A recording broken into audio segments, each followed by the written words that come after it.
What's up, everybody? It's me, artisanmc on a Sunday, Memorial Day weekend. Thank you guys for coming through today.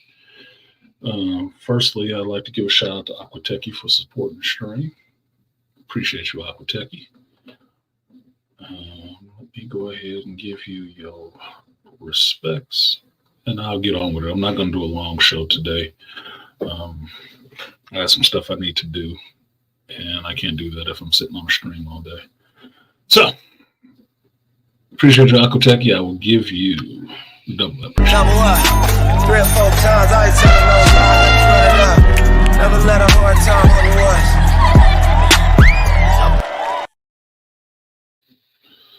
Shout out to Swift. What's good, Swift? Say Geek Sunday and salute. Appreciate you. Shout out to Malika. Me Bang. What's good, Malika? I dropped a link in there if you're free and want to come up so we can talk about some of this stuff.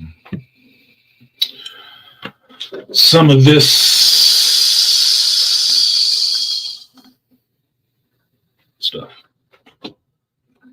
we can talk about some of this stuff. Because we are negotiating. But I wanted to get more informed on what we were discussing. So I did buy the book, like I told you guys I would. I bought the book and started reading it. And I'm almost halfway done. What's good, Dead Set? Dead Set. I enjoyed that fucking review. You can also hit the link, sir, and come up here so we can talk about this Doom too. Because I don't disagree with you. We both read the material. You saw the same shit I saw. I didn't realize it until I was watching your review. I never actually put out a review for Doom 2. I never did. I talked about it a lot, but I never put out a review for it. Whatever.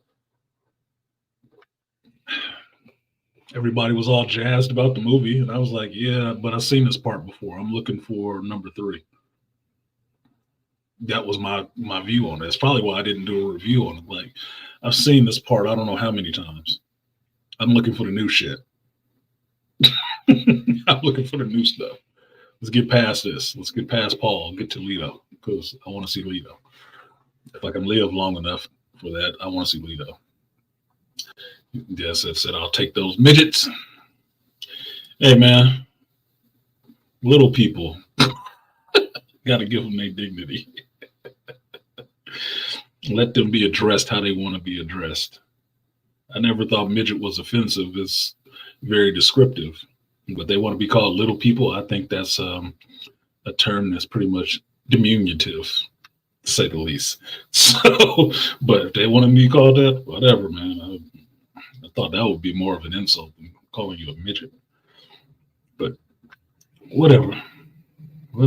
Choose what you want to.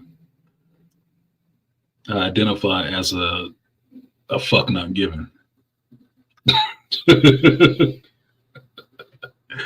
Shout out to Swift Battle for supporting the stream. Appreciate you, Swift. I will give you the 3B salute. Appreciate you, Swift.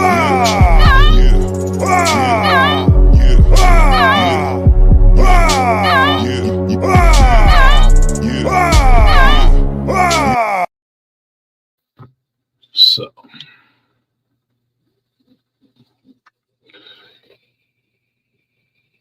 Malika said he's at work. That's good. Okay, that's cool, Malika. I figured you might be at work, but being that it was the 3-day weekend, I thought your schedule would be a little different. No worries. We could talk about it some other time. But you know, this is the time I'm here on YouTube. I don't put a lot of time into being on YouTube. I put more time into being at my job and out in the world. And I pay the price for that.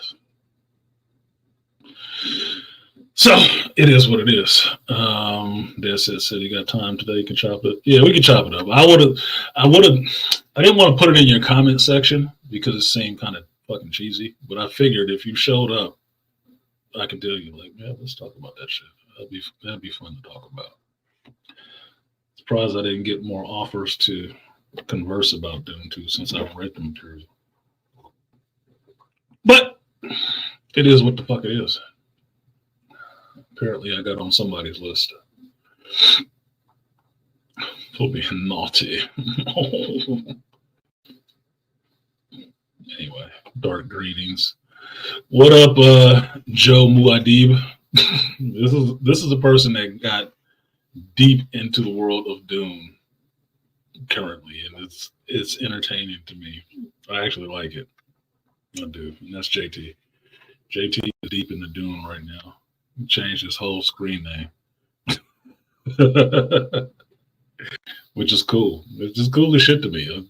Look, like I said, I like, as a geek and as somebody who was a connoisseur or retailer of geek merchandise, I like turning people on to stuff. I like seeing people get turned on to geek stuff because it lights up something else in them. When I see somebody get turned on to geek stuff, I see the kid that they used to be. And that's what's more fun to me. I don't give a shit about this bitter ass adult who is cynical about the world in every sense of the way and can't see anything youthful or lifeful in it anymore. It's not overly interesting, but seeing people that have hope, if it's a fool's hope or not, but seeing people who have hope and actually embrace something new that lights something up inside of them, that's more fun for me. That's a hell of a lot more fun for me. So I like seeing that and being, working in retail, I should put it that way. Working in retail, I got to see that a lot. I got to be the impetus for that a lot, turning somebody on to something.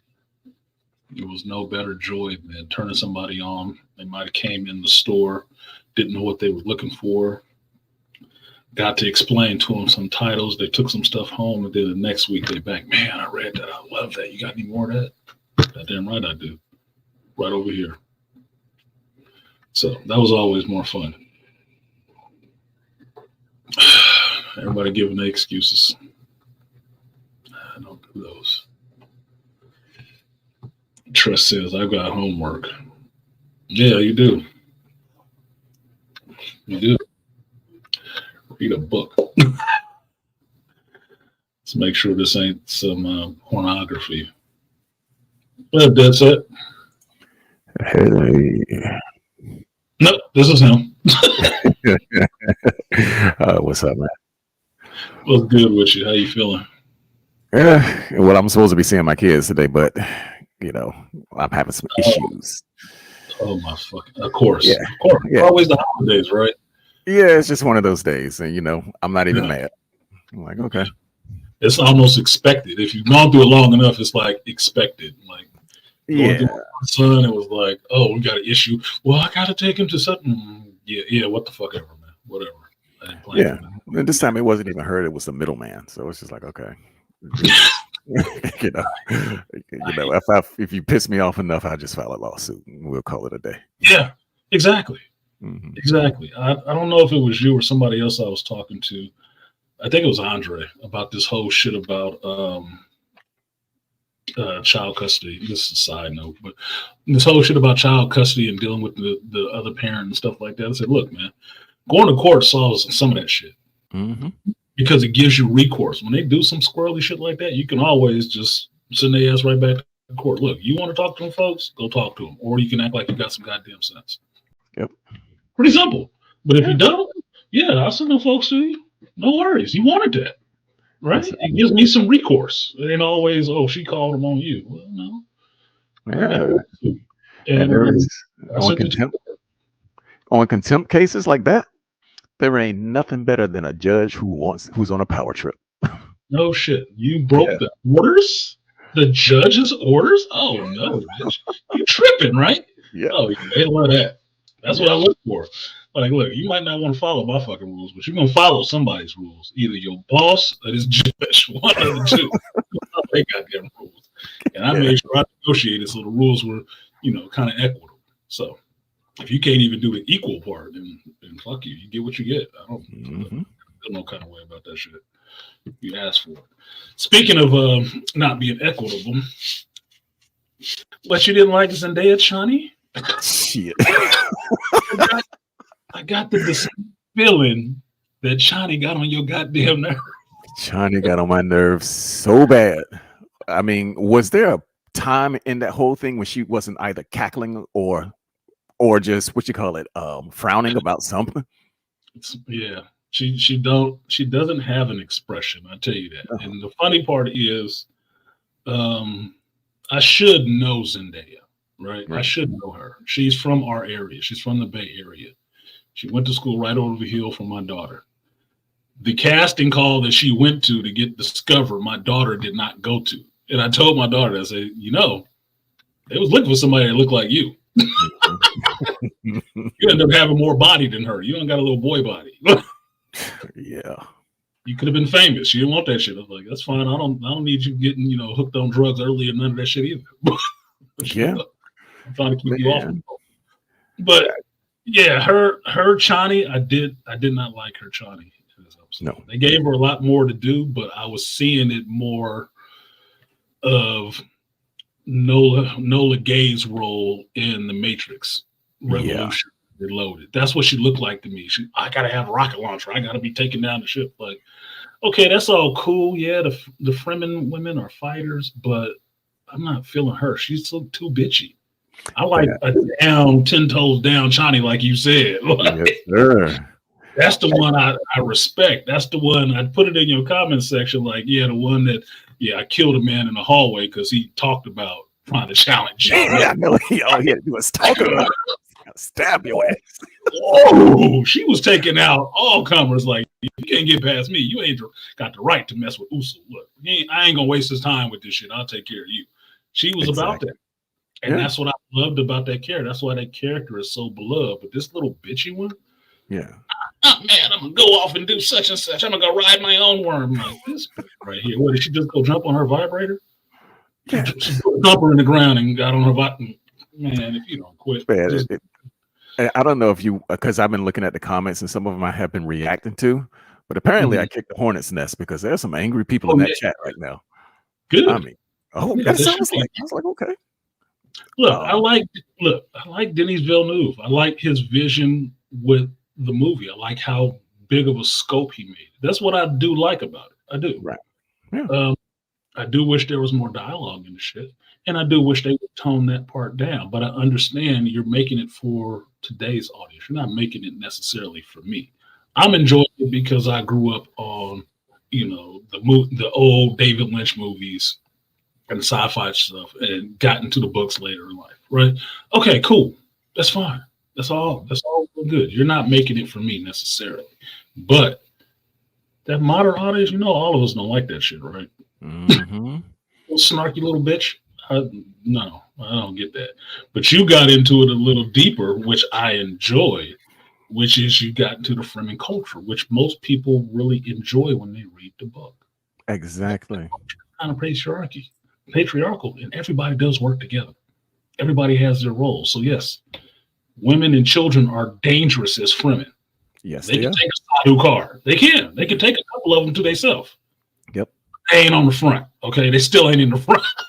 No, I mean, because they had entire industries in the CX that they had to manage. No, they got to. They make equipment and stuff like that. Somebody got to be doing that shit. Yeah. If we out killing Harkonnens, who making these thumpers and these still suits and shit like that? Who doing that? And that was one thing that I didn't mention too, because where did the best steel suits on Arrakis come from? Fremen made. From the Fremen. From the Fremen. They made them. Yep. Because they that was just so much missing there. But even the point that I was trying to make there, however, was on their unity of purpose. Because as you already know, one of the morals of the story was to be wary of charismatic leaders. Mm-hmm. And I did mention this. I said, without that unity of purpose, that was precisely the reason why they were so susceptible to Paul, because they had such unity of purpose. Yep. And it just flew over everybody's head. They was focused on, number one, the white savior. And I still don't see what the hell they meant by that. And the second thing was just, well, Cheney was pointing that shit out. I'm going to be like, no, she won't. They brother. put more brown people in this movie. That was the whole thing, like you pointed out from the jump, right? like I saw from the first trailer when they talked about Liet Kynes, and he Right. gender swapped and race swapped Liet Kynes, and it's a black woman, right? And I'm like, okay, well, that character is going to be around for like 10 minutes. Exactly. Okay, good deal. But it gives a reason story wise, not saying it's the book, because I weigh both of those things side by side, right? Not saying it's the book story, but since I know even in the stories, this character is not around that long, even though they're really instrumental in how the Fremen think and the dreams that they have for how they're going to transform Arrakis. Right. In the movie sense, it would make more sense if it was a black person, since you're going to have Zendaya playing Chani. Somebody got to have some melanin somewhere. Okay? Yeah. It got to fucking be there. So, okay, that's her mama. Big deal. She said she fell in love with a soldier who was a Fremen and he got killed. Or he or she? Yeah, he got killed. Okay, maybe it was a white dude. Maybe she got lucky. Mm-hmm. And that's why Zendaya is so light in the desert. Okay. Okay, I can forgive that though. That's easy. Yeah, that was my thing. It's like, Yeah. Kynes is gonna die. I already know the story. Kynes is gonna die early, and then Chani is Kynes' daughter. Mm-hmm. Now they never really played that up that much in the movies. In Denis Villeneuve's movie, you don't really get that connection like that. They don't really say. Mm-hmm. Right? I don't remember seeing it in there. I don't remember hearing it in there. Right. So they never really played that up, that the reason why you got brown skins and Zendaya is Kynes is her mama instead of her daddy. Oh, all right, whatever the fuck. Character's gonna die quick. Whatever. Right. But in the modern sense, you get that strong woman stuff, and now she has a strong woman daughter. It's like, yeah, well, get the fuck out of here, dude. It's not about white saviors, because look, how do you have a jihad, Mm-hmm. a holy war, if everybody is not rallied behind one purpose? Yep. How do you have that? You don't. You just have a war then, when everybody believes something different, but they kind of working together. No, it's not the American military, motherfucker. This is supposed to be the jihad. This is, yeah. We This is supposed fight to be the for jihad. God. They were looking for the voice from the outer stars, and he came in the form of Paul. They was all on code. Like, yeah, we was waiting for you. Mhm. You ready? Let's go. You leading the way? Okay, point it out. Who dying? That's all we need to know. Who we going after? Them. Okay, we taking them out. Who's next? The Lance Ride. We going after them too. Okay, fuck them too. Yes. The Lance Ride had that. I mean, all of that political backfighting was, of course, the Golden Path was about that, because humans were about to self-destruct on that shit. It was like, man, we about to die inside of this whole goddamn universe if we don't get this shit together. Yeah, it wasn't him that was talking about it, but that was in Game of Thrones, but about breaking the wheel. He understood what it was. Right. And like I was telling people about the movie, that's why I never did my review, but I talked about the movie a lot because folks were asking me about it. It's like, I get what Paul was, but to me, Paul, reading more of the story, Paul wasn't the real Kwisatz Haderach. No, he wasn't. He was, like they said in the sci-fi movie, he was just a fulcrum. He was just the point where everything turned. Yep. Everything turned to get you to the real Kwisatz Haderach, which was Leto II. I'm like, I want to see Leto, nigga. Like, I love Paul before I read the rest of the stories. Once I read the stories, I'm like, yeah, Paul, you cool, but step aside, man. We got to get to your son. What's up, Leto? Holla at me. What's going on? You mean Leto the Third? Well, I don't remember. He's supposed to be Leto II. I don't remember the first son being named Leto, because he got. Yeah, he was named Leto. He was the one who was killed by the Sardaukar. Yeah, in book one. in the siege. Yeah, Yep. he got killed in the siege. I thought they named him something else. I wasn't sure that they named him Leto II, but yeah. Yep, The third? he was Leto II, and then Leto the Third became the God Emperor, which fucked me up at the end, because I was like, wait a minute, y'all was number one. One of the things that fueled Paul was the death of his first son, because that was like one of the only times in that movie that he wept. I mean, not in the movie, but in the book, that he actually had some grief about that shit. Right, he did. But, it bothered him because it bothered Chani too. Yep. Like, yeah, and those ending lines about, when he was talking to Chani after he had after he killed what's that, fucking Fade Ralpha. And I did read that part in the video. It was like, no, this man had great love for Chani. Yeah, he let the hell out of Chani, dude. Look, think of it this way, and you pointed it out. This is why I said you did a great fucking video, because you went to the source material and showed them the source material. The way I do videos take too goddamn long. That'd have been a 45-minute video. Nobody would have sat through all of it. But the point being is that you went to the source material and showed the source material word for word, line for line. So when you're watching the scene, you know the source material is like, that is not correct. Exactly. He let the hell out that woman. He had been dreaming about that woman for years before he ever stepped foot on Arrakis. When he saw her, that was the fulfillment of a dream. That was his chick. Yep. That was who the hell that was. That was his chick. He knew it. He knew it. He was devoted to her. He'd kill somebody about Chani, and she reciprocated that because she would kill motherfuckers about Paul. Exactly. That's what made that the love story. That damn, Paul and Chani, nigga, I want that kind of get down, man. That's some Bonnie and Clyde shit for real. She was serious.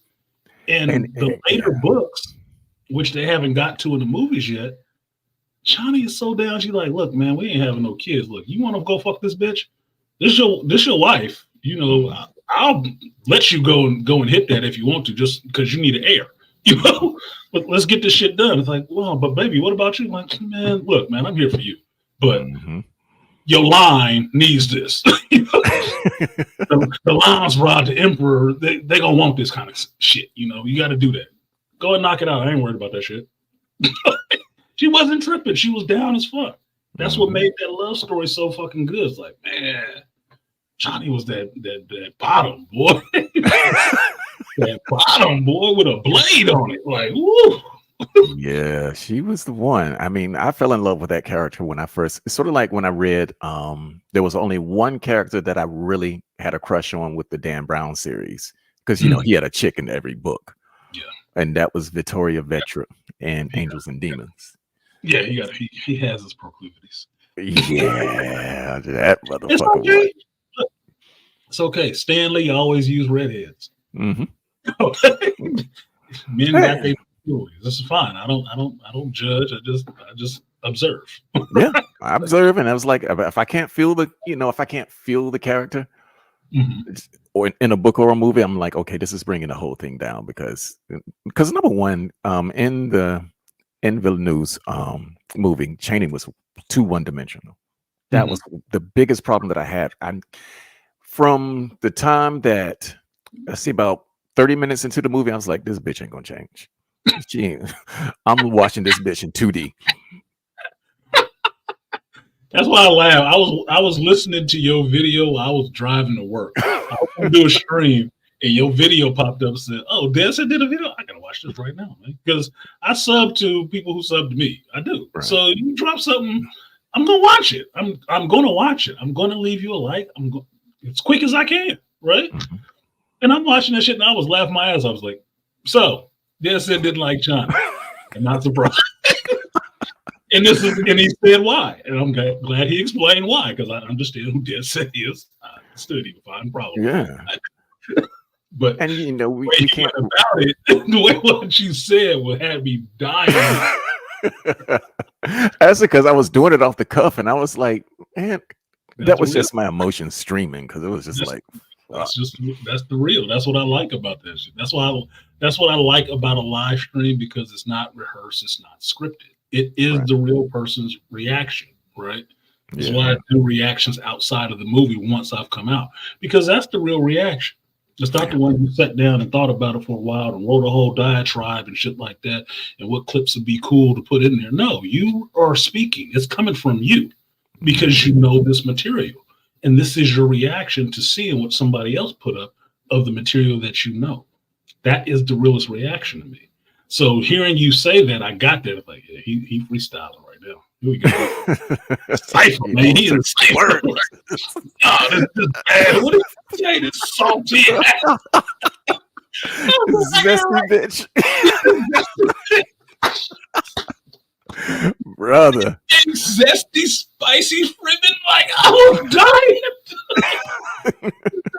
Zesty bitch went off and wrote a word. I'm like, wow. You know, I caught you doing that too, though, because I remember when you saw it was the fourth Matrix movie. Oh, and I watched it, and you were in the car, and you was just letting it out. I was like, damn, I ain't going to see this shit. Yeah. Look, I'll tell you how bad this shit was. It just popped up on Netflix. You know, I didn't add that shit to my list. I'm not watching that fucking shit again. Fuck you. Hell no. I heard they trying to do a number 5. I was like, for what? What for? What for? You want to go lower than the last one? Oh man, fuck you. Man. You are crazy. Look, those assholes ran out of ideas. Is what happened. Well, and you're stealing shit. You eventually find out when you gotta create your own, and that's what it looked like to me because I had backed the Wachowskis, Andy and Larry, or Lana and whatever the other brother's name is. I had backed both of them for a long goddamn time until I got hipped on Sophia Stewart, read her book, and got through all that court shit that was going on. I was like, well, if they didn't, they should be able to make another hit. Right. If they did it, if they're the ones who did it, they should be able to make another hit.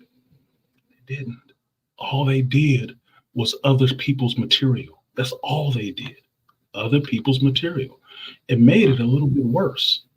Cloud Atlas, Speed Racer, V for Vendetta. They just glommed onto somebody else's fucking already success and tried to perpetuate their career off of that shit. And it didn't work. They did Cloud Atlas. Because I love that book. That book was Cloud Atlas, Ninja Assassin, V for Vendetta, Speed Racer. Everything they did after Matrix was somebody else's shit. They only do somebody else's stuff. That's it. So when you come back to what you supposedly created with Matrix Resurrection, and is that fucking bad? The original 3 was not you. And everything I read in her court papers was true. Warner Brothers stole this shit and gave it to you motherfuckers to peddle it out there. That's what it was. Damn. So it wasn't you. You don't have all this esoteric knowledge and shit like that. You don't, because you wouldn't even worry about that shit. Okay, that is true. Because where was it in this last movie? It was nowhere to be found. Absent like the other brother. What I saw in this last movie was a carbon copy of other fucking movies. It's like, this motherfucker is shitting on you for liking this original stuff. He's upset. He, she, they are upset that you like these original 3 movies. And they can't top it. I said, they sound like fucking Eminem saying I am. The fuck? I'll never be able to top that. You didn't do it the first time anyway. So what the fuck? Just do you. We fine with that. Yeah. Look, I tell you, I've been watching them for a while. I love Bound. I love Bound because I like Gina Gershon. She got nice lips. But even still, it was a good movie. I liked it. But they ain't did shit that good since. Wow. So I never paid that much attention to them until after The Matrix 1 came out. Most people didn't even know who the fuck they were until Matrix 1 came out. That's why they got the nod, because they got the nod because they did Bound, because Bound is a movie where Gina Gershon's character is the stud female and gets Joe Palantanio's, or Joe Palantano, I'm saying this Italian name. I know, it's a fucked up name. Pantoliano. Yeah, Pantoliano. See, I know Italians, they'll get mad at me for that shit. His wife Jennifer Tilly ends up into like a lesbian relationship with Gina Gershon. If you got to pick one, that's one to pick. Okay, fine, whatever, fuck, right? But that's what got them on. That's what got the nod from Hollywood. Oh yeah, they ended this counter lifestyle stuff. Cool. Okay, whatever the fuck. I wouldn't buy Gina Gershon as a dude, but whatever the fuck. Fine. All right, Corky, do what you do. So they got it for that movie. They got the nod in Warner Brothers on The Matrix, and who gave them the nod? I think it was Harvey Weinstein at Warner Brothers. No, that was Joe Silver. My bad. That was Joe Silver. I don't know who. Well, Harvey, I know about him, but most of the Hollywood stuff, I don't know anything about that. Yeah, Joe Silver. He's just a producer. He's produced most of the shit that you actually like from the 80s and 90s. He's produced most of that stuff. Joe Silver likes a good action movie. He does. And he's responsible, produced a bunch of good action movies. Visionary stuff. Cool. But reading Sophia Stewart's court papers and stuff like that, that script, her ideas have been floating around Hollywood since the late 70s. Wow. Early 80s. And James Cameron and the Wachowskis and Warner Brothers ate off that shit and made franchises off of it. For real. Because if you go back and buy her book, Third Eye, it's expensive as hell. Yeah, I was looking for it actually. It's like a $50, $60. I think it's more than that now. But when I bought it, it's like a $50, $60 softback book. I'm like, get the fuck out of here. How many pages in it? You go in there, and she went ahead and put Mother of the Matrix, and in the back of that book, she put all the court documents. Wow. All of them. So she put a 40 grade book. You can read the court documents like, yes, these people are named in this suit. And yes, this is what's going back. Did she ever get paid? Yes and no. I mean, some of it I think is like undisclosed. But look, that was a black woman. She did a masterful stroke. And since y'all been fucking with me, I'm gonna let everybody know what she was talking about. They probably tried to silence her, and then she was like, yeah, she dropped that right in there. They gotta call her the Mother of the Matrix, man. I think she put that in the court order. And you will address me as the Mother of the Matrix. God. Hey man, good on her for that one though, because yeah, that was some petty shit. Yeah, I was like, look, I'm gonna retire and I'm gonna tell the truth. Yeah, no shit. So she's the one who's very esoteric. It's evident in her first book. That's why when people talk about the first Matrix movie, they went to Will Smith first. Why do you think that is? Because a black woman wrote that shit. The white dude wasn't her lead character. It's a black dude. That's who Neo was supposed to be. I didn't know anything. I only heard stories about what went on behind that. And I do remember Will Smith talking about it. Uh-oh.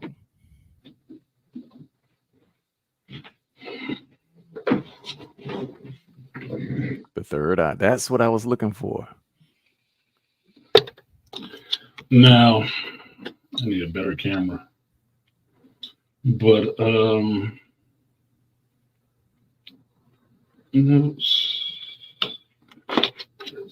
there we go.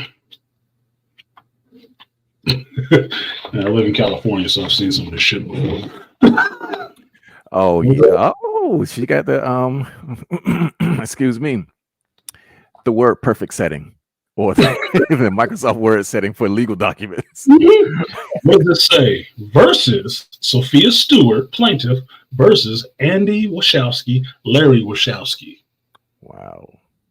Defendants. Oh, tentative order denying defendant motion to strike. I'm getting old, y'all. Let me put on my fucking readers. Wait a second. Wait a second. Let artisan look smart. Tentative order denying defendant's motion to strike paragraph 29 from plaintiff's First Amendment complaint. Ooh. That's the First Amendment, folks. And that is from 2003. 2003. There's a case number and everything in California District Court. She was not bullshitting. She got petty. But you got to do that anyway, because you got to prove your case. She put all of that shit in there. All of it. All of it. Wow. Title distribution. Well, look at this with the Warner Brothers thing when they're talking about they didn't get her script and shit. What is that? God damn. Watermark. She put that shit all in there, dude. This is where they got the Terminator and the Matrix from. You see, I watched that. I watched videos where some dudes were talking about how her lawsuit was baseless, and that there were only basically loose things between her book and the Matrix. But I was like, I don't know what these dudes are up to, but I do know about them folks stealing shit. So Hollywood always steals stuff. Right. That's why a lot of shit in Hollywood you have to really look at as, did they come up with the idea? Did they have a writer on staff that really came up with the idea, or where did they get it from? Because they get so many scripts a year, right? A month of people writing stories, have ideas, and want to put out and want to get it pushed through Hollywood. What they end up doing, they end up combing through that shit, finding the ones that they like, and shitting on those people who created that stuff. Right. Trying to put it out or change it a little bit so they don't get sued. And if they do get sued, the person is so much of an unknown, you never hear about the lawsuit. Right. You never hear about it, especially if it makes a shitload of money. You never hear about it. You never bury that motherfucker in so much paper. You never want to write again. And they run away and make the profits off of their fucking ideas. But it makes me wonder then if you would want to publish before you share or before you put it out as a script. Because I mean, you couldn't do something like with Frank Herbert or the woman who wrote Harry Potter.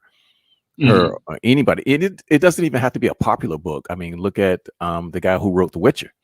He was an unknown Polish guy. Yeah. But when that video game came out and then Netflix fucked up the series, he already got paid. Yeah, he was already paid for what he had originally did, but they wasn't paying him off that other shit. No, and I don't even want to claim that other shit, especially the Netflix shit. No, I just heard a Gen Z shit on that new stuff with Liam Hemsworth, and this is a white female. She was shitting on that. Bruh. I was asking her, like, man, are you gonna go see this Furiosa shit? Because I need somebody in your demographic to watch this shit and tell me what they think. Because I really don't feel like going to watch it. Mm-hmm. Because I was thinking, I would see some of this same shit you were seeing about Johnny. Like, I was trying to, like, right now, I'm still reeling from watching Atlas. And you what? I was tempted to watch that yesterday because, despite how goofy she is, Jennifer Lopez is nice on the eyes to me. I'm sorry, it's she is. But movie-wise, I'm like, I don't give a fuck about the movies that she in. I mean, if I say to you that it looks like AI wrote that script, I would not be. It would not be an exaggeration. Well, it'd probably be true for the movie because the movie is all about dealing with AI and coming to some kind of, synthesis with AI in an ugly looking mech suit. I'm like, damn, this bubble ass shit. What is this? Lost in space? And I was danger, J-Lo, danger. Like, I was bored to tears. The only thing I wanted J-Lo to do was show her ass. That was it. Yeah, like, show you. Let's get to the booty shot and we can get to the rest of this action shit. Yeah, get to the obligatory ass shot and let's move it on. Okay? Yeah, but it was a lot of asses to get a lot more screen time. Come on, Sean. Man, I'm just going to focus on anime because I'm not even going to talk about that train wreck. And I was thinking about this when you said that because you watch more anime. You are dead set anime after that. Why are there not more? Well, you can answer this because you've been in the space long enough. Why are there not more dudes in this space who watch anime like dudes reviewing fucking anime? I actually love that. I would. Yeah. And I don't know why, because it's the same thing with, when it comes to the art space. Like I got like about a dozen brothers who do computer generated art and, and traditional art, just like Art Nustel does. And, they're in my feed and, like Ergo Josh, Jonathan Winston, dudes like that. And I've already told y'all, like, the guy who influenced me back in the 90s was a brother who was doing anime. I mean, the dude was creating it. His name was Terrence Walker. So I know we're into this stuff, but we don't push it. That's the weirdest part to me because I've been into anime since the fucking 80s, right? Going back to fucking Rumbletech, right? I've been into anime for a long time, but I'm not as into it now as I was in my 20s. But people in their 20s and 30s right now, that's all they fucking known is anime. That's what they've grown up on. I said, okay, so this is the generation that has enough black folks into it where as a Gen Xer, we were weird for liking that Japanese shit that you got to read everything. Nowadays it's common.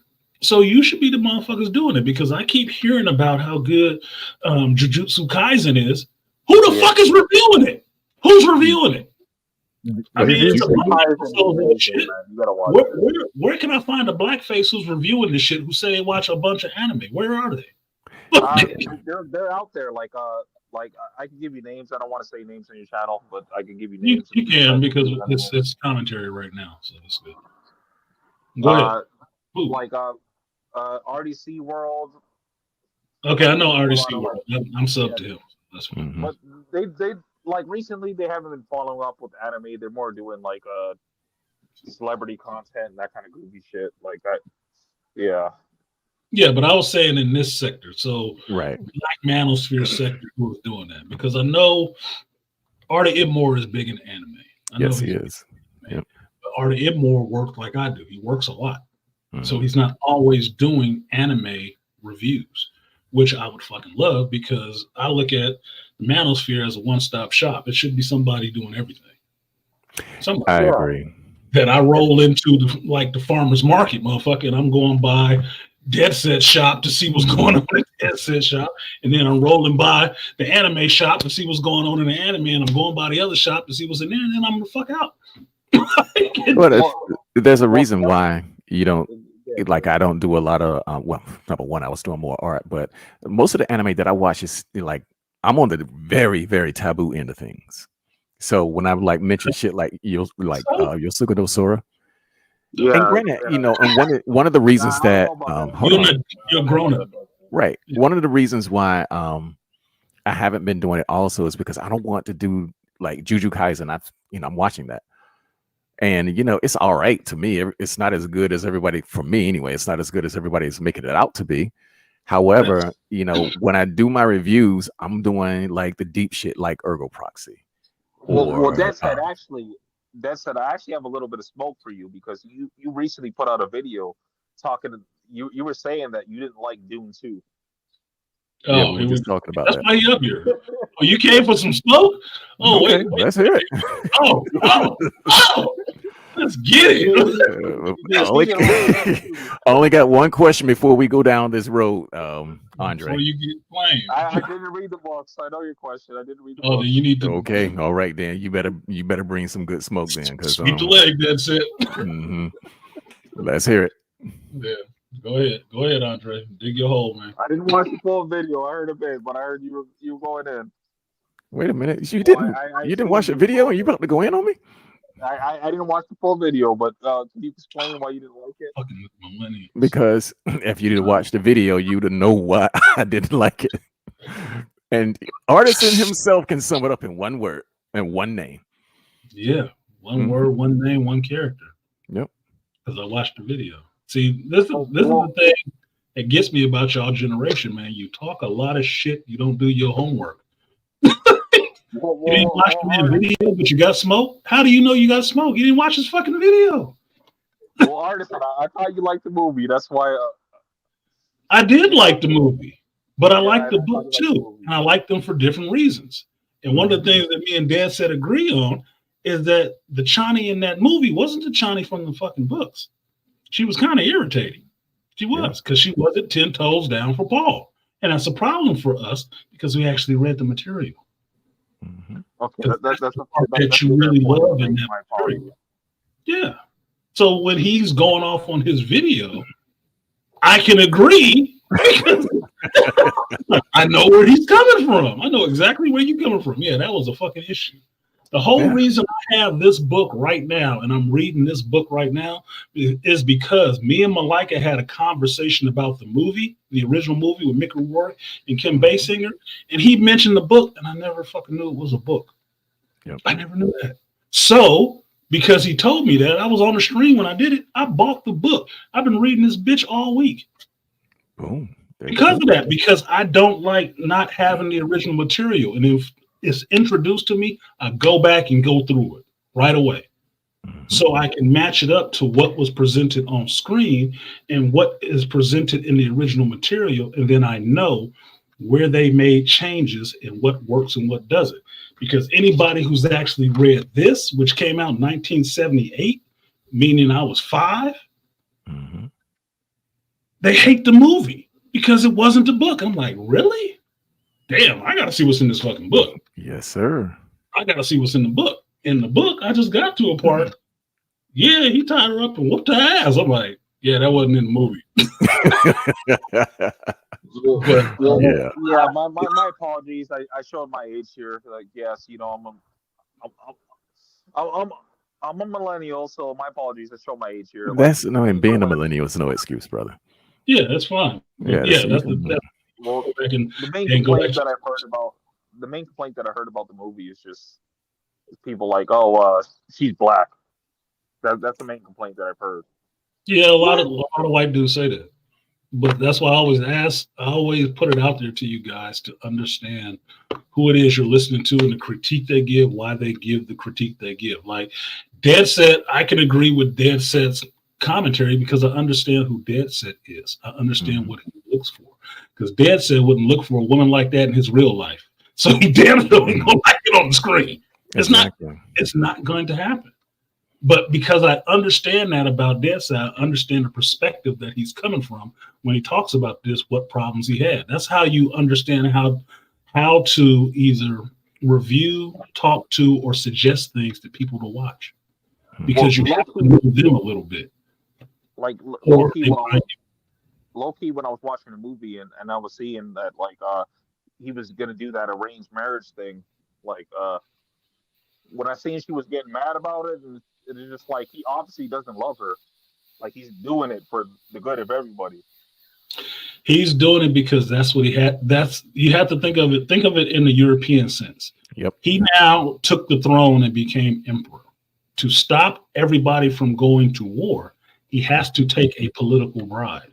The political bride, which is what he was, the whole reason the Bene Gesserits were mad at Jessica for having Paul in the first fucking place was because Paul was supposed to be a woman so they could marry her off to a Harkonnen and seal that family line together, even though they're cousins. Exactly. Even though they're cousins. Yep. Even though they're cousins. So because she had a boy and the Harkonnens had a boy being Fade, she fucked up the plan. Jessica fucked up the plan. And that's why they were giving her so much smoke. Like, bitch, what is you doing? We told you, only girls. You get this motherfucker a boy because you was in love. Bitch, we ain't doing this for love. What's wrong with you? I didn't know that part. That's actually a great revelation. Thank you guys. But there was something else that went on there too, because this whole thing permeates all the way to Chapter House Dune.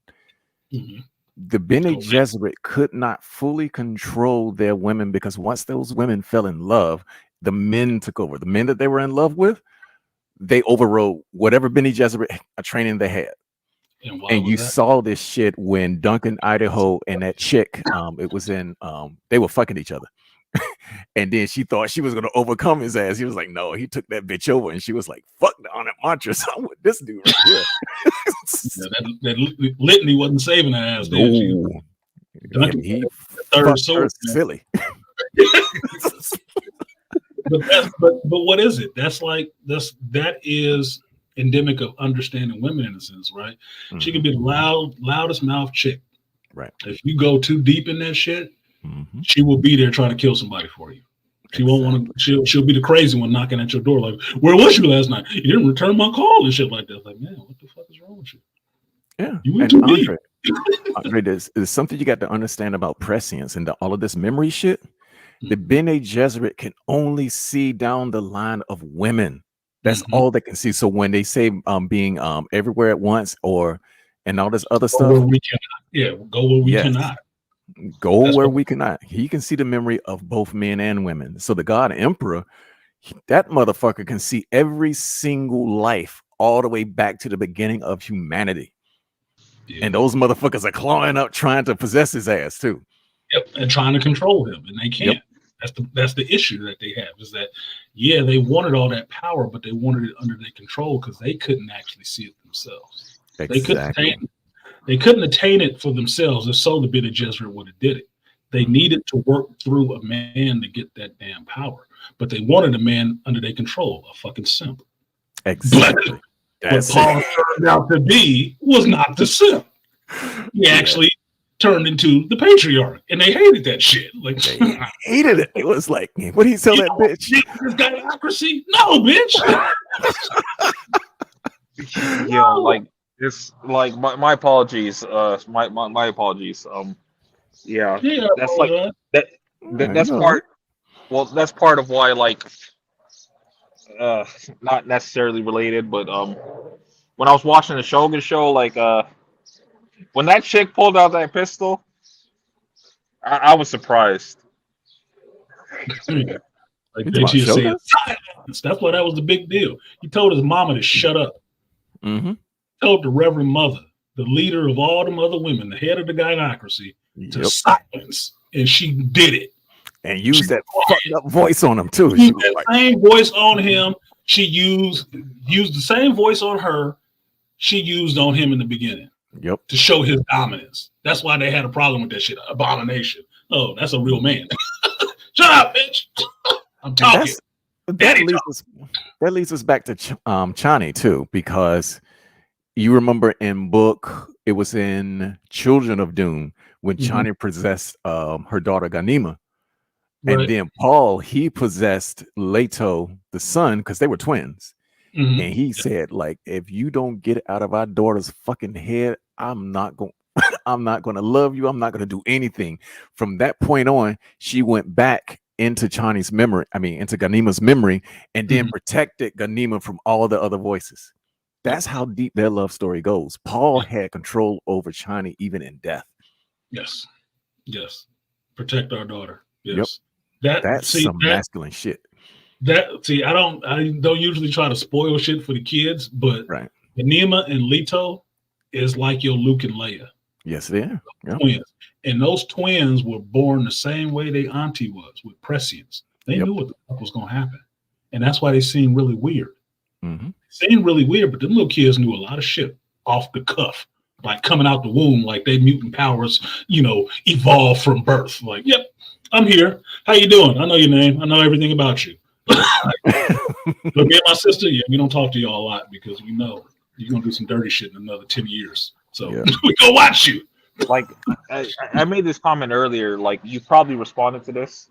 Mm-hmm. It was the acolyte comment. I was wondering, like, your thoughts on this, both of you. Oh, that's why I gave you that same shit, because I had somebody in my comment section do that shit and wanted me to explain something that I had talked about endlessly on my streams, and it's really disappointing to understand that I do all this time and spend this time making videos and shit like that. The motherfuckers don't sit there and watch the shit. My bad. I got back to explain shit in the short clip, but that's why I'm a Gen Xer and not. My apologies. I got back in the game. No, because it's you. You the maple leaf in this bitch. So I got love for my Canadian folks. So what I will tell you is, fuck the acolyte. That's the short version of it. I'm not really interested in watching that fucking show, because I talked about it last week how much I'm really thinking I'm about to ingest poison to watch that show for the next 8-10 weeks. That's what I'm going to be doing, and I'm not looking forward to it at all. It's going to be a death of 1,000 fucking slashes, because I've been hearing about this show and talking about it for about 2.5 years now. I'm not looking forward to this shit. I'm looking forward to this as much as I was looking forward to Dial of fucking Destiny. No, I just want it to be over with so we can stop talking about this piece of shit. I'm not looking forward to it. And I'm a Star Wars fan, and that is so fucking heartbreaking. It is heartbreaking to know a Star Wars show is coming out. I ain't watched that Tales of the Empire, and now I gotta watch this fucking acolyte. Mm-hmm. No. I look, dude.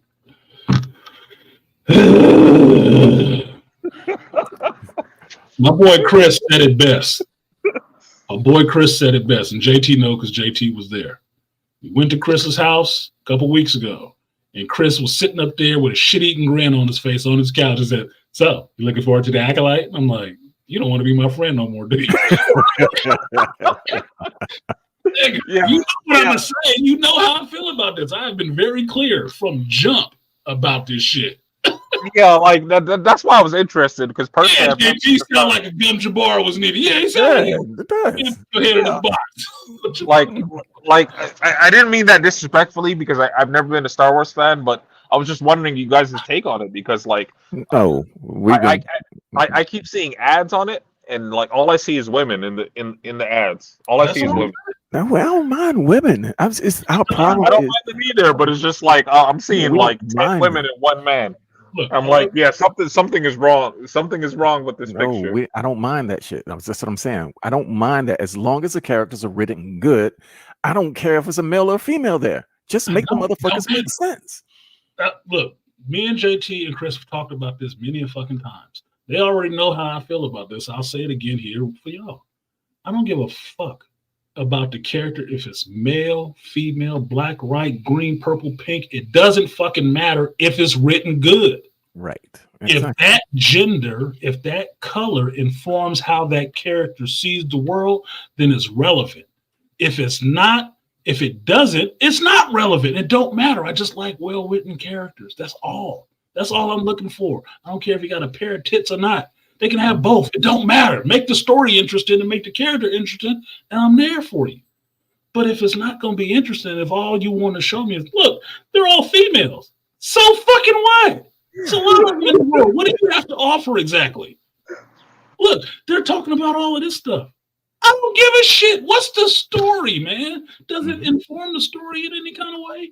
And if you listen to this dumbass fucking director talk, no, it doesn't.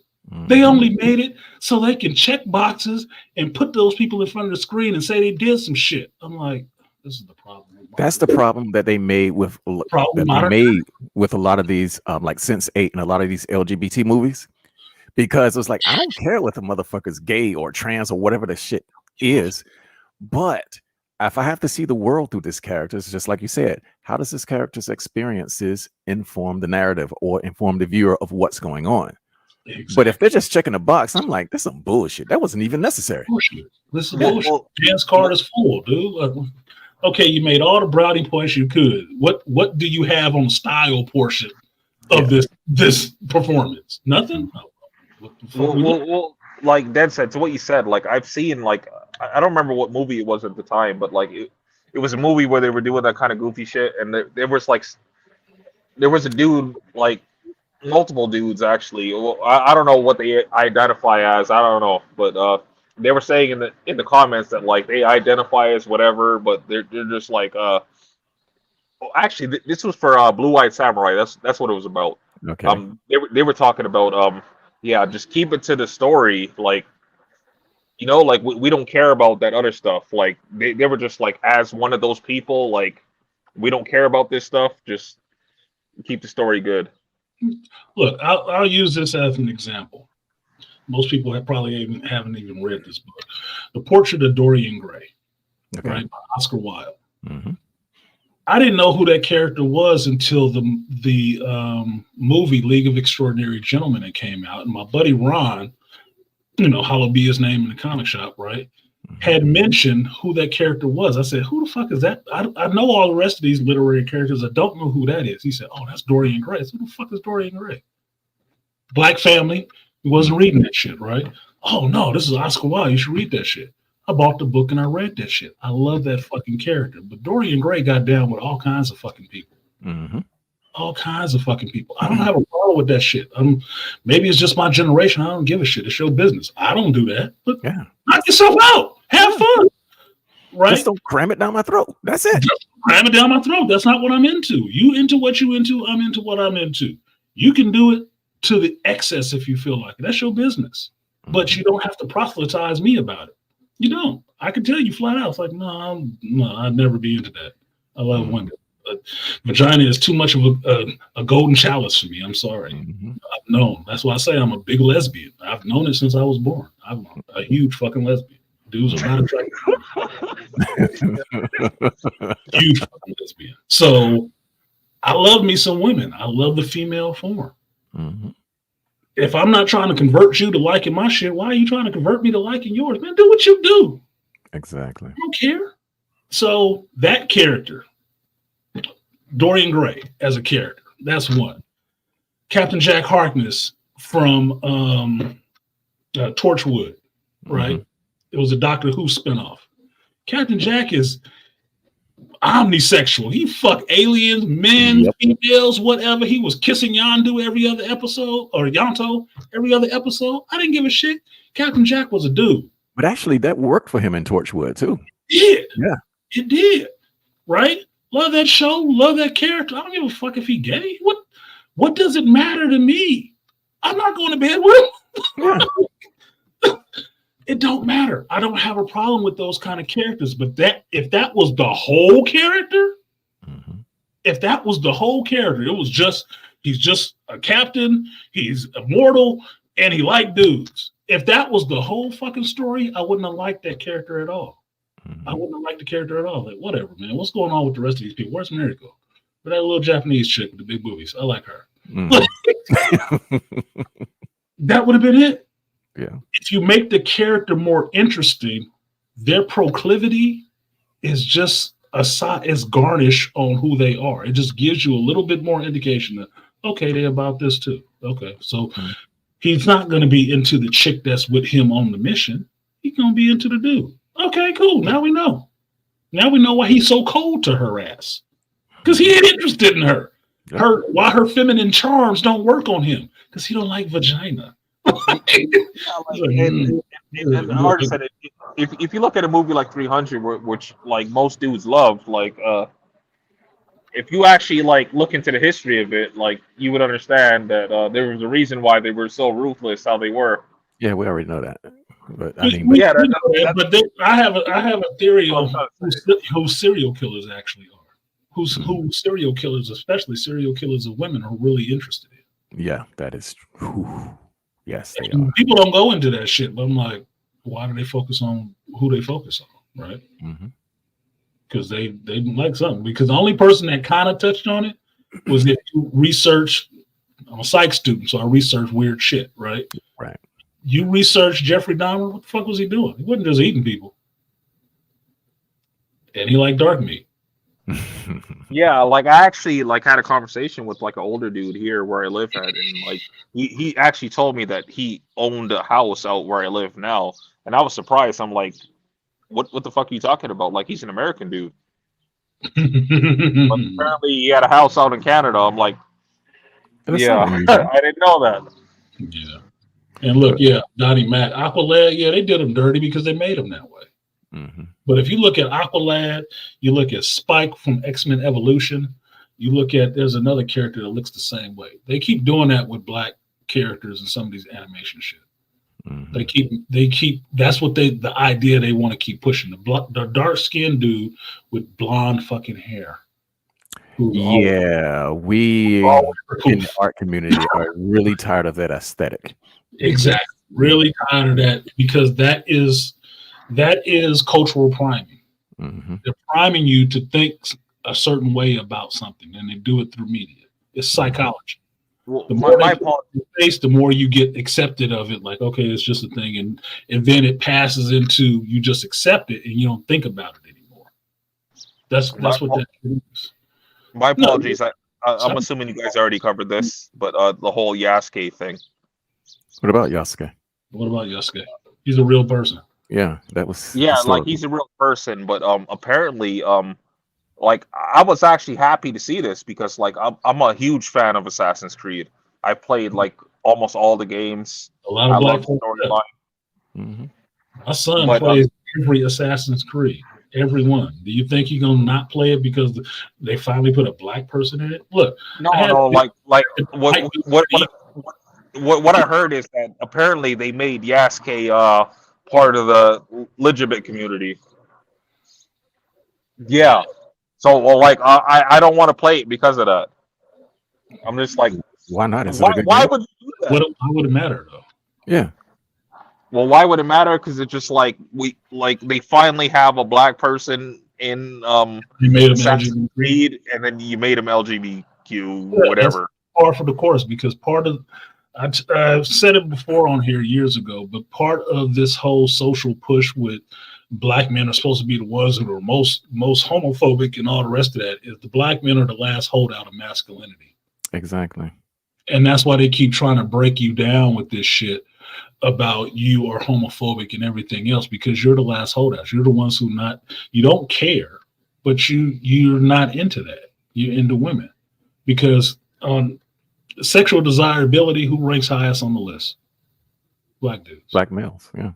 And that's for white men and white women on both. So don't think that breaking down an image in your head of what a black man is and trying to make him LGBT and everything else is to get you to accept all the rest of that shit, because you don't. All that transgender stuff, that's white boy shit. And I'm in San Francisco and can tell you that. That's white boy shit. Yeah, yeah. Stuff.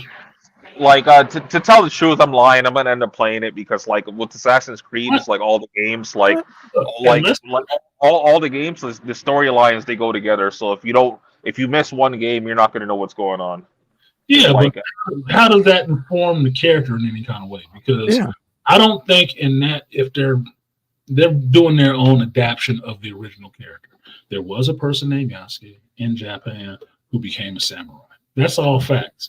What they do with it in a video game is not a historical reenactment. It's a fucking Assassin's Creed game. So they're going to make their game based on some true stories. Like they make movies that say based on a true story means there's 2 grains of truth in this shit. All the rest of the shit we made up. Yep. That's all it means. That's all it means. As long as they put that in front, nobody has to get offended. Well, Assassin's Creed was a great game because basically, like, their whole thing is like the whole storyline of like all their games is like they're basically talking about like Illuminati type stuff, and they're talking about like the Templars and stuff like that. So I love the storyline. Like it's such a good game. If you guys haven't played it, like you need to play it. No, I don't play I've played some Assassin's Creed games. I'm just not as into it as my son is. My son plays every Assassin's Creed game. That is his franchise that he loves. Okay, that's his franchise that he loves. If it's a samurai game, I will usually play that shit because I like Japanese culture. I like the code of the samurai and shit. So I'll play that shit. It's not a samurai game. It's like a ninja, like assassin. Well, obviously assassin, but it's more ninja than samurai. Wow. Yeah.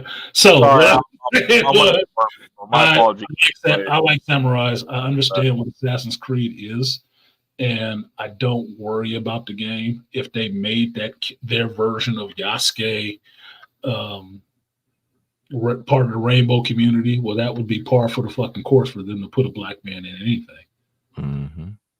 Because you see, sometimes it works for them and sometimes it doesn't. As Bo DeMayo, he black and gay. They still fired his ass. Mm-hmm.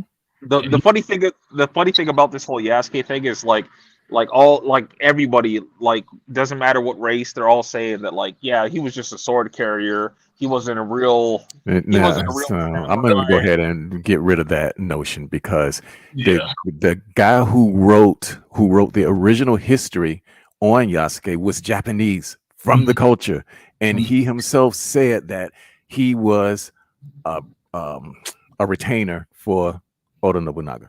Yeah, I saw a Japanese woman referring to it, and that they're taught it in their culture, and that if he took this oath, he's a samurai. It don't matter what the fuck he was doing. Exactly. And you know what I find funny about this whole Yasuke thing is? It's like they're so against Yasuke, but like people are talking about how much they love Shogun, and like Shogun is based off a fucking white dude. Like he's the fucking main character. Well, like I was saying earlier, with understanding who Dead Set is and why he gave the review he gave, understanding what people complain about is also that you have to understand what their real complaint is. Exactly. You have to understand the basis of their complaint. The basis of their complaint is that we don't have a vehicle that we want to be. We don't want to have to play this fucking black dude. And we damn sure don't want to have to play him as a samurai. There were no black samurais. Well, apparently in Japanese history, not American history, there is one there. So shut the fuck up. Either play the game or don't play the goddamn game. But you bitching about it is not changing the fact that that's what they did. It's plain and simple. If they made it up, you wouldn't have a problem with it. The funny thing about like Yasuke too is like before this, I knew anything about this game coming out. Like I actually was seeing posts on social media of like the statue of Yasuke. Okay. And like obviously like like the white dudes were mad about that shit. I mean, white dudes gonna be mad. I mean, what are we talking about them for? They gonna be mad. Yeah, the younger generation did. Yeah. This is like, okay, we got a mad white boy. What else is new? Yeah, let's just make sure he don't shoot up the school. Exactly. That's away from the guns in the schools. We'd be all right. Yeah. Look, man, look, I don't worry about people getting pissed off about certain things, but I listen to what it is that they're actually pissed off about. Exactly. What are they asking me to do in terms of they're pissed off about it? Because for me, I understand being around white folks and stuff like that and growing up with them. I understand that's their trait. If they don't fucking like you, they want everybody else not to like your ass too. Exactly. And they will find support for it. Reality shows will show you that methodology time and time again. One person can have a problem and try to get everybody else on their side to fuck over somebody else. That's all it is. I don't give a shit that Assassin's Creed, after how many games has it been? Like 10 or 12? Yeah, exactly. They finally put a black dude in front of it and a woman. So you only got two choices. You can either play the samurai dude or you can play the chick. Now these motherfuckers upset because now it's not a white dude. That's all it is. To me, that's all it is. I don't give a fuck one way or the other. If he was just a sword carrier, a water carrier, it don't fucking matter. He took the oath. He's a samurai. You can go up and look at pictures and see that he was actually a person, not a character, a person. So shut up. Moot point. It's a video game. Do you want to play it or do you not? Because it's a sprite. It doesn't matter if it's black, white, or European. It doesn't matter necessarily. Get over yourself and play the fucking game and shut up. Jesus Christ. Like, waste a lot of time and sucking up a lot of oxygen on this planet, bitching about shit that's not even worth bitching about. Like, but that's just me. That's why I never even spoke on it until you mentioned it just now. Yeah, it's sort of like when I read the like all of the disagreements that I'm getting, or the nastiness that I'm getting in my comment section over this Doom 2 review. Exactly. And the whole thing is they're pissed off because I don't share their opinion. Period. Yeah. Well, that said, don't worry. Like I got some smoke for you once I finish that video. I got some smoke for you. Well, how you know you're gonna have smoke for me if you haven't even seen it yet, brother? Yeah, you ain't even listened to this shit yet. Yeah, I know I got some smoke for you. Okay, well, go watch it and then come to me with your smoke, and then I'll go ahead and stomp on you a little bit and keep your shit. Because I'm telling you, you ain't gonna read that. You ain't gonna read all 6 of those books. You're not about to read all 6 of those books because you wouldn't watch your video. Your video was short. Like, goddamn, dude. Well, like you already know how YouTube be like. Everybody's streaming all the time, and I got back into gaming, so yeah. So bullshit. I don't keep shit. I have people that will donate to me and tell me they're gonna watch on the replay. I'm like, okay, thank you, thank you. So the replay gang is a thing on YouTube. But sometimes, most of the time, if you're working, I have to catch people on a replay. That's it. But I will still leave my comments and let them know, yeah, I watched your video. Yeah, you got a like. I was the first one to like that bitch because that's just who I am. I will try to make sure people's stuff gets seen. And I will give it the full breadth of what it has to say and not just, I got 3 seconds. All right, that's too long. Moving on to the next thing. Yeah, watch the whole goddamn thing, not just. Yeah. I'll watch the video, but I know I got some smoke for you. Well, I might have some smoke for you. I don't know for sure. I can say that. Dune is a correlation to Africa. It's more so the Middle East, but yeah. I mean, if you want to say North Africa, then I'll take that. Yeah, you take that. It's a friendly. Yeah, like same country people. Yeah, in fact, it's more religion than it is continental. Yeah, so it's Islam and Christianity, and also Buddhism, existentialism, and just whatever religion on earth that you can think of, you will find that in Dune. And Frank Herbert wrote it that way because it pointed to human history on Earth, which they had forgotten in the future because of fucking AI. Well, like on the topic of Doom, on the topic of Doom, there was like some content creators that you guys all. Okay, hold up, dude. Hold up. Okay, if we're gonna talk about Doom, please know what you're talking about. Yeah, because I mean, really, I don't care what some content creators doing, especially with that. Well, like I'm talking about like dudes that like they're well versed in the shit. Like they got like millions of followers and shit. And like I like their takes. Being well versed in shit. Like if you're not talking about Quinn's ideas, they ain't really exactly because there's some motherfuckers that I've watched talking about like did reviews on a movie and they're talking about how brilliant it was. I'm like, okay, dude, that's your take, but why was it brilliant? Well, I'm talking about like names that I'm talking about names that Artisan has mentioned before. Like they were on a panel together, and they were Go talking ahead. about like they were talking about Zendaya is like a DEI hire, and I was just Mm, like, yeah, like I Interesting. had to get out the car on that one because I'm like I agreed with you guys up until then. Once he said that, I was like, yeah, I'm good. you have to understand that Chani traditionally is played by a Caucasian woman. This is the Yes. first time it's been played by a melanated woman. And as far as I'm concerned, Sean Young is cool, but Sean Young was crazy in Hollywood. She was that chick that was trying to be willing to sleep with people to get a role, Mhm. right? The French chick that played Chani in the sci-fi series, she was hot. She was Yes, hot she as shit. was. She was hot as shit. And she gave some frontal, and I was like, thank you, Lord.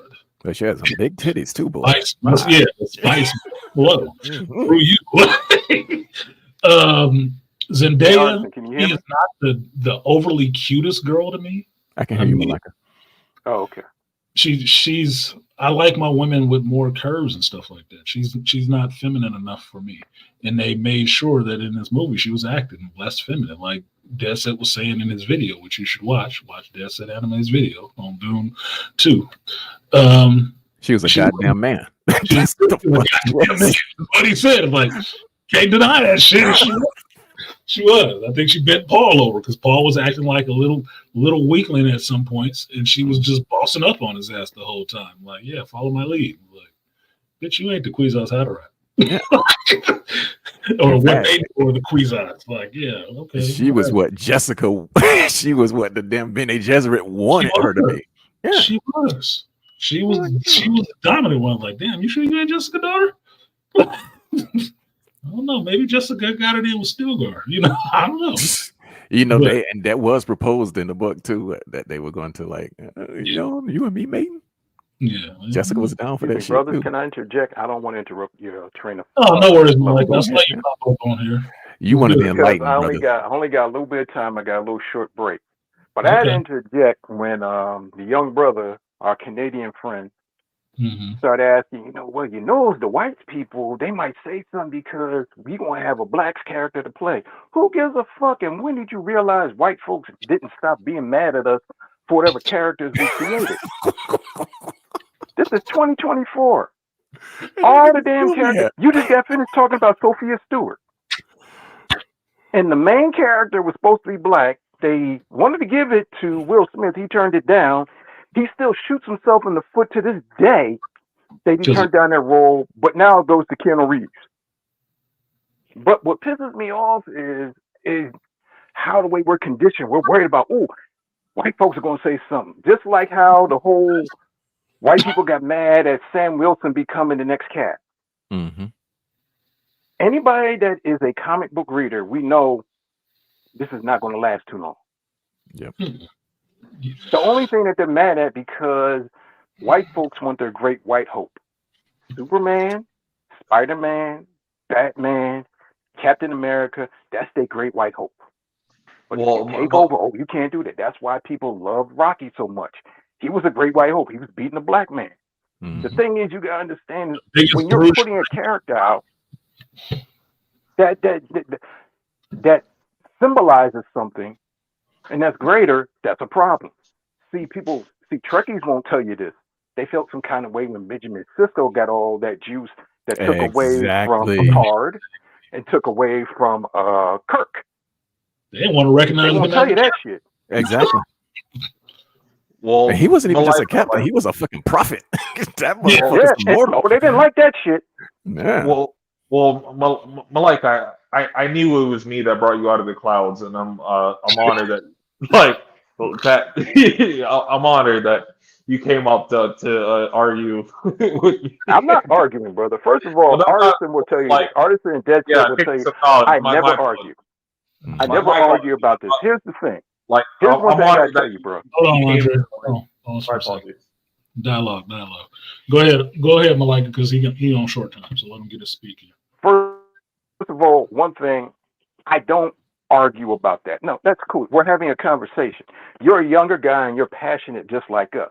The thing is, what I put in the chat, I said, one thing about us Gen Xers, we come with facts, data, statistics, and research. Mm-hmm.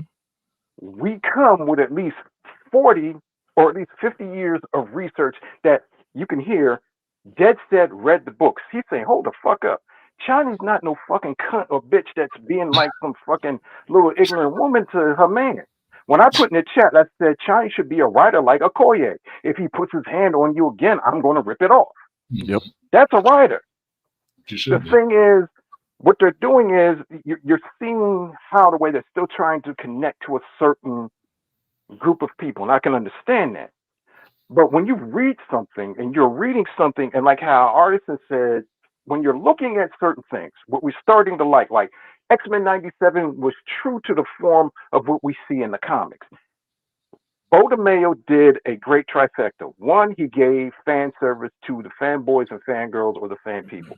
Two, he made a story that anybody could relate. People that saw the movies, people that saw the TV show, the cartoon back in 1992 that he could relate to. And also, he made something that was credible that people that could relate to today. He didn't worry about politics. He didn't worry about sexuality. He kept it in line with what it was germane to the X-Men universe, and we all loved it. And he did something very cool. He packed in enough information in 30 minutes that kept you longing for more. Yep.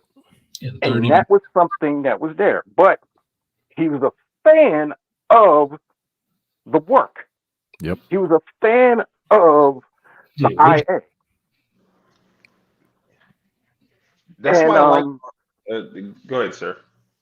but that's what I'm saying. I'm not arguing. The thing is that I'm not arguing. I'm trying to say, brother, just like how Dad said, if this is how the way you feel, you want to bring smoke, brother, do your research before you bring the smoke. Yeah. Yeah. And but then if Dad said, did you read the 6 books?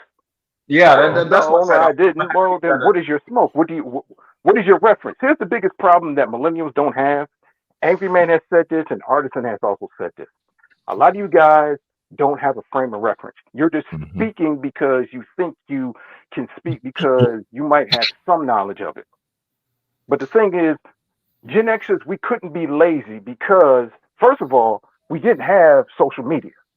Nope. All we had to do was go to reference. They said, oh, if an elderly person or older person said, you're just lazy, we got the information right there. But the thing is, Gen Xers and Zennials and millennials and other younger kids, you got many computers in your hand.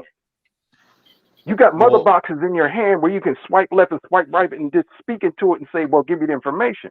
But the problem is you deal with the sign language, shame, insult, and the guilt that need to be right because you just want to be right for the sake of being right because it makes you feel good. You don't want to be right because that's not the case it's for me. right and it's factual. All right, let him respond, Malika. That's not the case.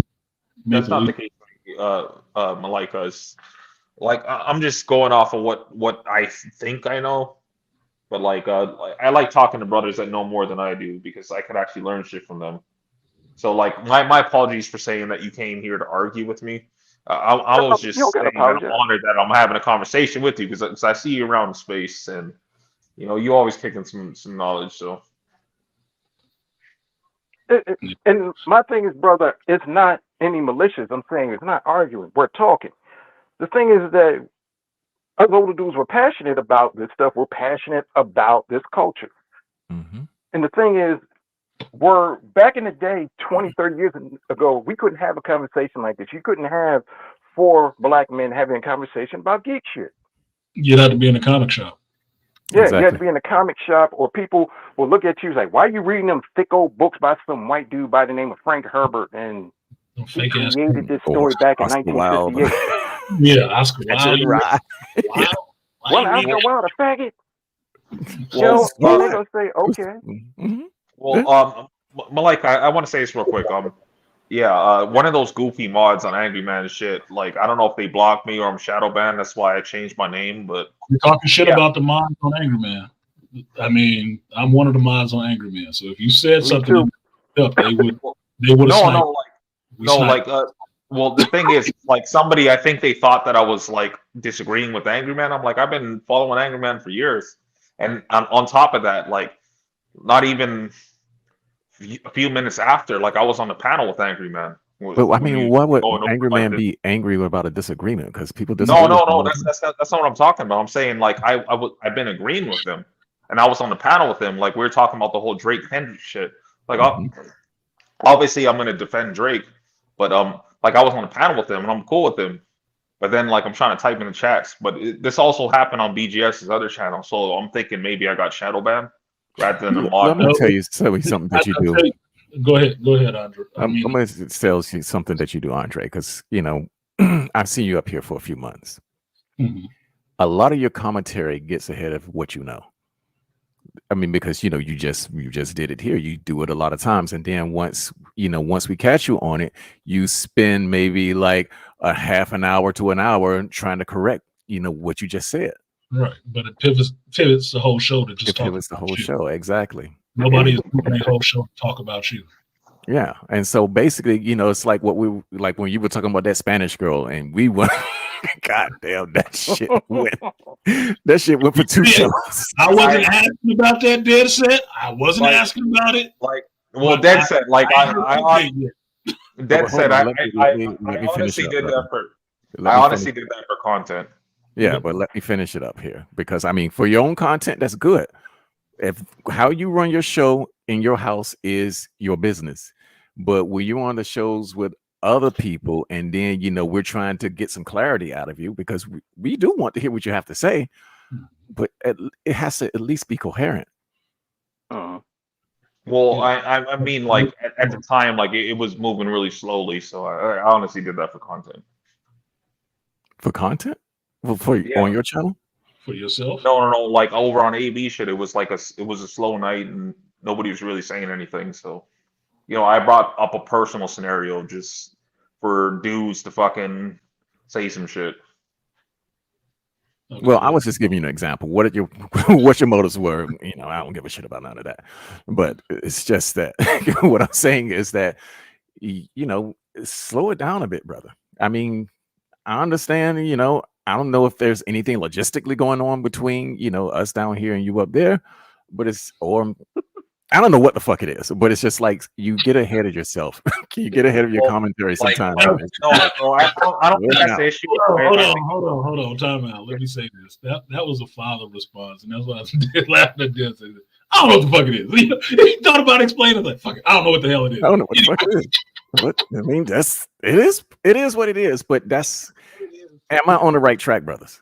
Yeah, you're on the right track. Yeah, you get ahead of yourself sometimes. Well, that's not what it was, like the reason why I believed I was shadow banned because like I got a wrench on BGS's channel. I'm cool with BGS, so I'm not sure why I would be blocked on.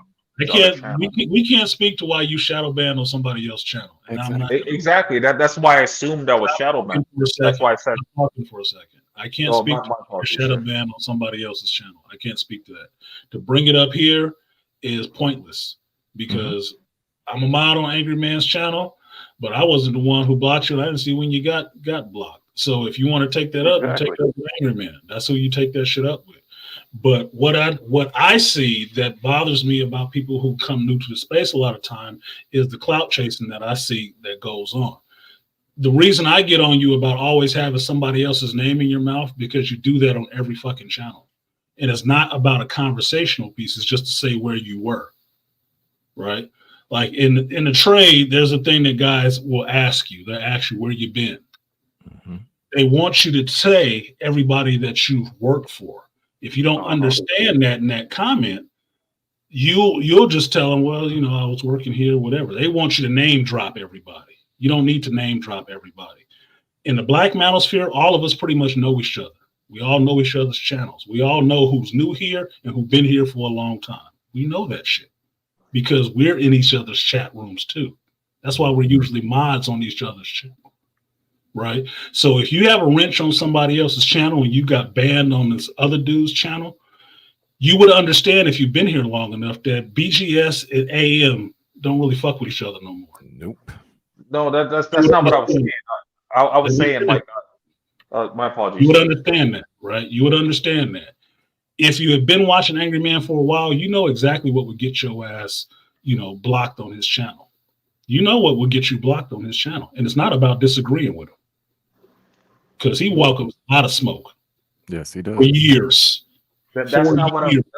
That's not what I meant. I was saying that like I got a wrench on BGS's channel, but like his master teacher responds, I couldn't respond.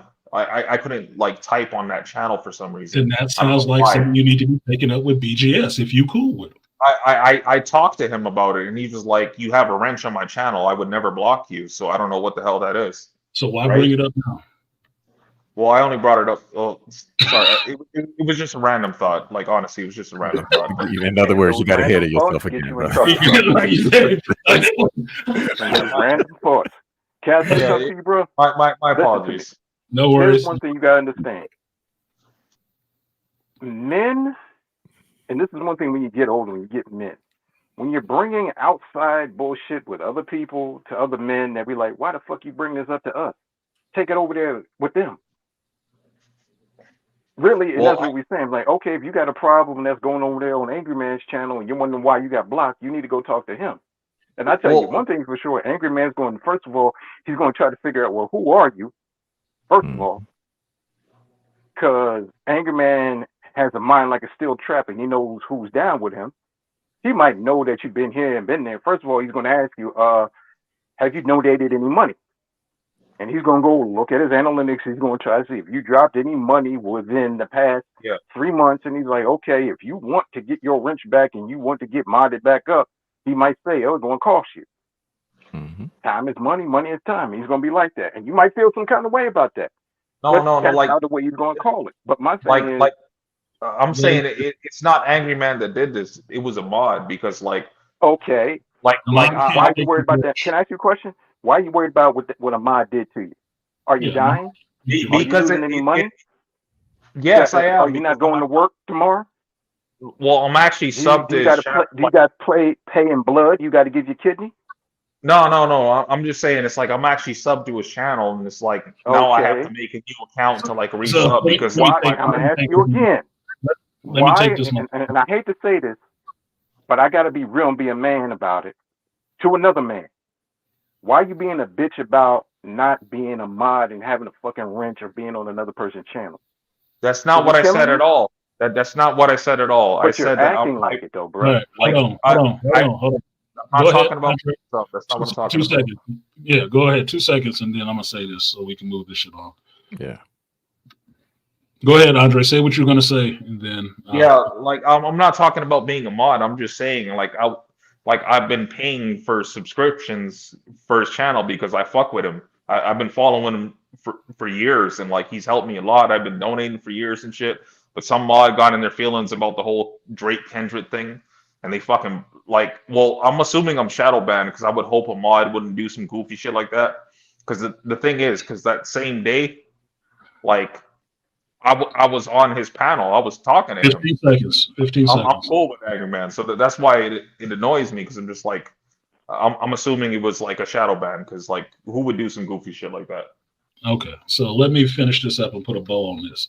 Number one, shadow banning is what happens from YouTube when you're usually a black person on YouTube talking about stuff against white folks and women. It doesn't happen from an individual mod cannot shadow ban you from somebody's channel.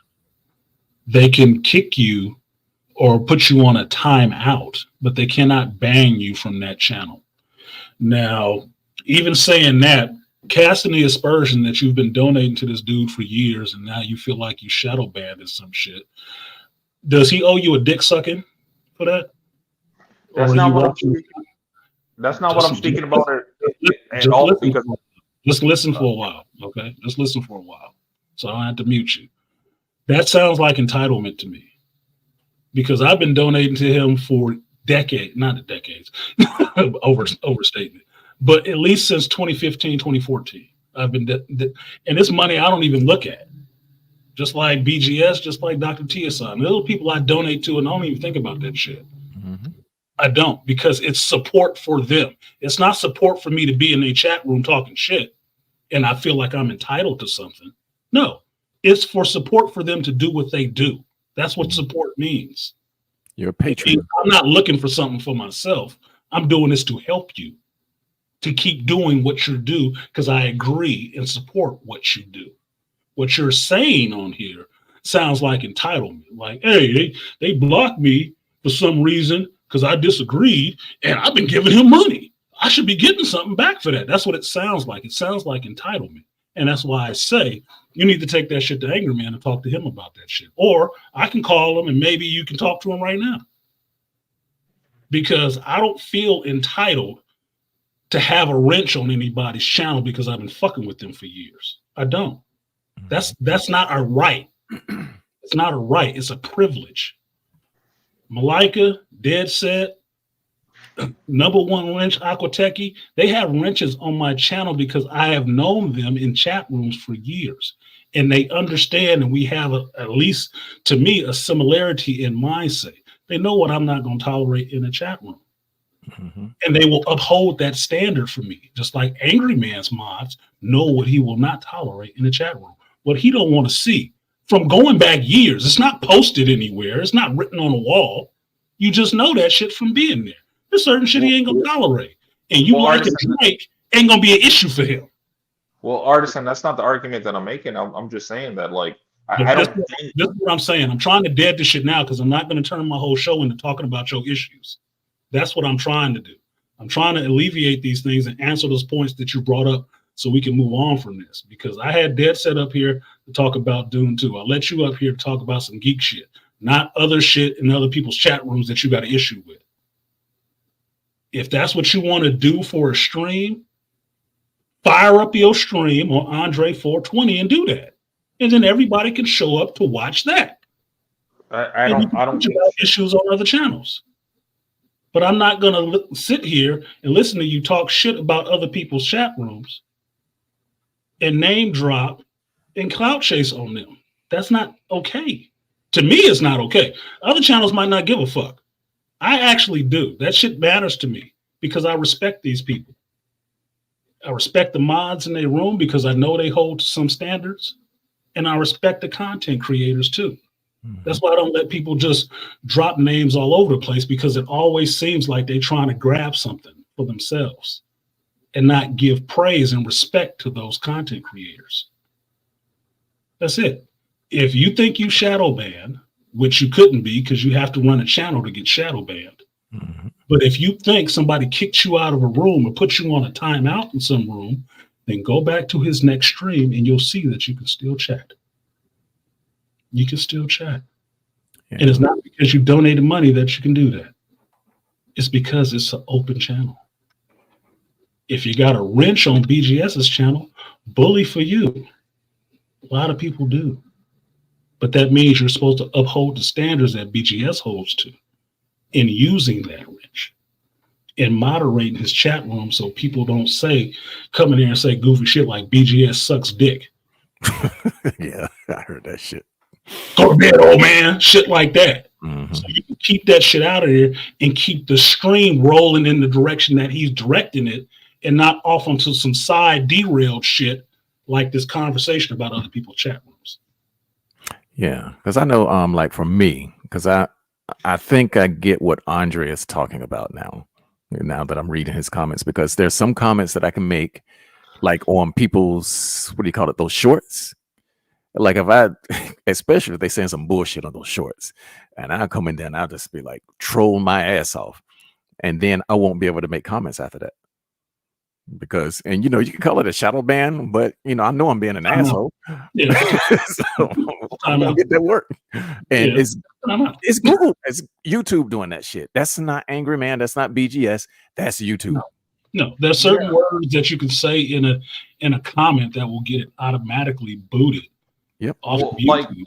Like for example, like there's been channels that I've been on that I was trying to super chat and it wouldn't allow me to super chat, but once I took certain words out of the super chat, it allowed me. That's the YouTube algorithm. Yeah. Well, I've tried different things on BGS and Angry Man's channel specifically. I can't say anything at all now. I have said some wild shit. So there are different things. Like on my channel, one of the things I set up on my channel, certain words that people can't say, they can't type. You can't type my real name in this shit. Mm-hmm. You can't. There's certain words that I have tagged in there that you cannot put that in a comment. Well, I've tried so many words. I can't even say hi on their channel. You're not processing what I'm saying to you. There is the YouTube algorithm that filters certain stuff, and then the channel owner can put certain things in there that they don't want people to say in their chat. If you put that in there, it may not work on their channel. It may work on somebody else's channel. It won't work on theirs. That is a content creator's prerogative. Plain and simple. So maybe you can use nigga on somebody else's chat room, but you can't use it in this other dude's chat room in your comment. Maybe you can't use bold type your whole comment in all caps in their chat room. That's something that a content creator has a control over. And that means how they run their fucking house. So you can be upset about it all you fucking want to, but it ain't changing the fact that that's not what I'm talking about. I'm saying like I'm cool with the content creators. It's YouTube that's doing this to me. Okay, then take I'm it up sure with it YouTube. is. Then that sounds like something to be taken up with YouTube. Yes, Yeah, that's why I Bringing changed somebody else's problems to me. that's why I changed my name. Somebody else's problems with you. That's why I changed my name. That's all I was trying to say. I didn't mean no disrespect or anything. That's why I changed my name, because I'm pretty sure it's YouTube that's doing it to me. Because Yeah, I don't know why I was wondering if that was even you. Yeah. So, because you did change, 416 to 420. So I don't know, but maybe you got on somebody's list. Yeah, man. It happened. I do it. File a lawsuit. Just file a lawsuit. You're gonna lose. I'm pretty sure I'm on a list. Get the lawsuit. Pretty sure I'm on a list. Get the suit out. Yeah, I mean, you just file something frivolous and call it a day. Throw shit at the wall and see what sticks. Yeah, no, That's what you do. It wouldn't be the first time we've seen it in fucking YouTube. Hell no. Who was the last cat that was pulling that shit? We don't say his name, but you know what I'm talking about. Same kind of shit. Mm-hmm. No, I'm cool with everybody, and I don't want to fuck with these fucking Yeah, motherfucker who's cool with everybody is a motherfucker who don't have anything important to say. I ain't cool with everybody. I'm cool with certain people. I mean, that's what I'm saying. Important people got important enemies. That's all I'm saying. No, I said certain people, not important people. No, what I'm saying, brother, you kind of fucked it up. What I'm saying is, like, I'm not important to everybody, but motherfuckers make me important when they come up against me and say, because it's like, I ain't even thinking about this fool. Why is what I have to say so important, like those fools down in my chat saying, well, you full of shit. And I was like, why is my opinion so important to you? My opinion don't do dick. It don't mean spit. It don't change their lives one way or the other. Exactly. Like, Dan said, what I always said with my reviews, it's just what I think about it. You can think whatever you want to. It's just what I think about it. You don't gotta agree. I'm not looking for your agreement. I just put out there what I thought of it. Exactly. That's all I can do. That's the reason why I don't censor. It's like, okay, one reason why I don't censor is because if you say something foolish, I want that shit out there. Yeah. It's like, okay, I know what you about. They say it's one thing for people to think you're a fool. There's another thing for you to still like the only thing that I talk about is like pro male stuff, especially black male stuff. So it's understandable that I would believe that YouTube would shadow ban me for doing that. That's all I talk about. Well, fuck you too. Let's get back to the geek shit. Yeah. Wachani is a sauce. A zesty man. Listen that up, zesty. That shit, I'm telling you, that had me laughing so goddamn hard. I was just rolling through the little checkpoint and I was dying. Zesty. I'm like, wow, zesty in the sand country. Zesty desert bitch. That's what she was. Zesty's desert bitch. That's wild. Yeah, that's what she was. She was a zesty desert bitch. Here's the thing, Andre. You ain't even got to read all the books. You don't. Just read the first one. Just read Dune. Just read Dune and find out how Chani is. And then compare that character in the book, which is the original material, to the one in Denis Villeneuve's movie. You'll see it's not the same character at all in any kind of way. It is totally a creation of this modern era. And while I accepted it as a character created for this modern era, I didn't like that shit. For the most part, like books like adapted to movies or shows, like they're never going to be like accurate. I But, like, understand that. You're not telling. Look, you preaching to the choir on this one. I've been saying that since I've been in this space. It's never going to be 100% what the original material is. So I accept some. I'm probably the more liberal in the sense in that use of the word liberal of reviewers of this shit because I will give them a little bit of leeway to fuck around and change some stuff. I'll give them some leeway. Agree. But like, over a certain percentage, maybe like over 20%, like, no, okay, you just fuck it up now. Mhm. If it's like, not, if it's essential to the character, you change the character completely away from what it was. You didn't enhance anything. Mhm. You took away from what the character is. Yeah, that's a problem. Because Chani is supposed to be down for Paul. Mhm. Supposed to be down for Paul, not hating on him, not spreading dissent amongst everybody else. He ain't really the problem. No, she ain't supposed to be no modern black woman. She's supposed to be down like, no, this my man. I understand what Chani was. I mean, because you know this artist, and Chani was the next to become Reverend Mother before Jessica showed up. Well, she rolled in there. Chani would have the training. Yeah, that's the reason why she was a water bearer. Exactly, and I like that you pointed that out. That she had responsibilities. Yeah, it wasn't that she just get to sit there and cackle with her fucking girlfriends. No, she had responsibilities and shit to do, and she was serious about that. That was Liette's daughter. Yep. That's how she announced herself, daughter of Liette. She had responsibilities because Liette had responsibility. Liette ran a siege. Yes, he did. Yeah, that's his daughter. That's like being a preacher's kid. You got responsibilities. Well, if I could say this, like, I'm still disappointed about like the whole like Bourne series. Like, the reason why I brought that up is that the same author actually like wrote a book that Denzel was supposed to star in. What series? Instead, the Bourne series, like the Bourne. The Bourne. You talking about Robert Ludlum? No, kind of shit. That's not the same author. No, Robert Ludlum wrote the Bourne series. Yes, I know. You're not letting me finish because you just derailed. Denzel was apparently supposed to star in like the Mattery Circle, was written by the same author, but instead he did the Equalizer, and I was so disappointed that he did the Equalizer series. What's the point here? Yeah, because I'm lost. I'm missing some connective tissue. I'm talking about like the book versus the movie. Because like the Equalizer was good, but like basically like the movie that he was supposed to do by Robert Ludlum was supposed to be like the Mattery Circle. Okay. Like it's about like the Illuminati and shit and secret organizations and shit. So I'm not surprised that he never actually did that movie. So as a total divergence from talking about Dune, you're talking about another series not aware of, talking about Illuminati.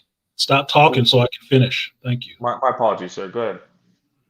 So you're talking about that and disappointed that Denzel did The Equalizer, which was based on a TV show, not a book series, because you wanted to see about the Illuminati in this other series that he was supposed to do. Okay, what does that have to do? Well, like the argument that I was making, it's like the complaint is that basically Dune doesn't follow the books. Mm-hmm. So I'm saying like my complaint also is like I've also had a complaint such as that the book, like the movie did not follow the book. Like, and this is why I brought up like Bourne Identity. Book. Equalizer wasn't a book, and it wasn't a book, so it wasn't based on the movie that you think he should have done. It was based on a TV show. It wasn't based on that book. I'm not talking about the Equalizer. I'm talking about Bourne Identity. There's multiple movies on that. The Bourne Identity books were their own books. Yeah. The Jason Bourne books are their own books. And Denzel not being in that was probably better. It was better for Matt Damon to be in the Bourne Identity rather than Denzel. Just like it was better for Keanu Reeves to be in The Matrix than Will Smith. Because Will Smith is too goofy. Yeah, that is true, but like it did not relate to what actually happened in the book. Is the point that I'm trying to make, and people loved it for some reason. I know it was a white dude actor, so people are gonna love it regardless. But I read the book, so it was not the same at all. I think I mentioned this in the video. If you remember, I'm making the cardinal sin of comparing the movie with the book. Yeah, I look at them side by side. You know, I compare. You said it was a cardinal sin, Dead said. I agree in some senses, but for me, my thing is always to go back to the original material and see how closely they stuck to it and what they changed and why they changed it, and if the changes that they made were any improvement or did it take away from the original material, original characters. That's what I do. I just pair them up side by side. Like, perfect example of this, you mentioned it. Like I did, the Foundation show on Apple TV. That is not the book at all. It's not. Second season is not the damn book. That's not the second Foundation. That's a damn insult to Isaac Asimov. But as sci-fi, that shit was a good season. That was my argument. Like, my apologies. Like it might have been long-winded, but I was trying to say that, like, that was my example of, like, a movie not comparing to the book or staying, like, or basically keeping to the source material. Sometimes they have to make some of these changes, but to me, if you're gonna put, hey, we're basing this on this book and it's a beloved book series, you better know that damn material. Make no mistake about it. When Peter Jackson did Lord of the Rings, he tried to give you Lord of the Rings. Yes, right. He tried to give you Tolkien's Lord of the Rings. Rings of Power ain't Tolkien's, Silmarillion, whatever the fuck. It's somebody else's shit. Yep. Okay? That's why fans of Tolkien don't like it. Because the pieces of it are there, but it's like somebody putting your kid in a blender and serving it to you. Yeah, my kid is in there, but you got some of this other shit too. Well, artists, that's not fair to say Lord of the Rings, because that's like the holy grail. No, Lord of the Rings had some stark changes in it, because I read that series too, and I can tell you some key. Well, they weren't really key characters, but like people were like saying, "Where was Bjorn? Especially where was Tom Bombadil?" Tom Bombadil. Yeah, he wasn't in any of that shit. They took his shit out completely. Yeah, but that's the thing is those are things that I compare. Like, okay, this character is not there. Does it take anything away from the story to have that character not there? Or does it add something to the story to not have them there? Because a book is not limited by time. Exactly. A movie is limited by time. It's all limited by time. So you might have shot 40 hours worth of material. You got to distill that and edit it down into maybe 2.5 hours nowadays, not 2 hours anymore, right? Yep. So a lot of stuff is going to be cut out in that mold. In a 2-hour mold, a lot of stuff is falling outside the edges. It is. So you try to understand that, okay, the stuff that falls outside the edges was probably superfluous, because when you're writing, you can be more elaborative. Yep. Right? You can elaborate more on scenes. Like, who was it? Somebody I was reading. That motherfucker spent like 3 pages describing the area. Like, man, get to the goddamn story. Oh my gosh, what's your name? The dude who wrote the Shannara series used to do that shit all the time. God, dude. Yeah, I got. It's a fucking cavern, dude. Moving on. Jesus. You can elaborate a lot more, and somebody reading through that and trying to make a screenplay is like, okay, I'm cutting all of this shit out. Yep, this is a red line. This shit gotta come out. We can shorten this up by just saying he went to the entrance and he saw this spider. Moving on. Yeah, and a lot of smart directors, what they will do is they will make that part that they left out, they will just make it visual, and it will be a visual cue, and it's just we can get over this with a visual, special effect right here. And what we call them Easter eggs. Yeah, exactly. We'll get it. Maybe we'll give some dialogue. We don't even have to show this shit. We can just have one character mention it and moving on. You give this line to this character, he can say it, and that'll be good. But we cut out this whole character, man. Fuck that dude. He only said 3 lines in the whole book. Who cares? I'll say this, like for Lord of the Rings, like Return of the King, I've seen that at least like 3 or 4 times in the theater, and that shit was like 3-4 hours. But I was younger at the time, obviously, so.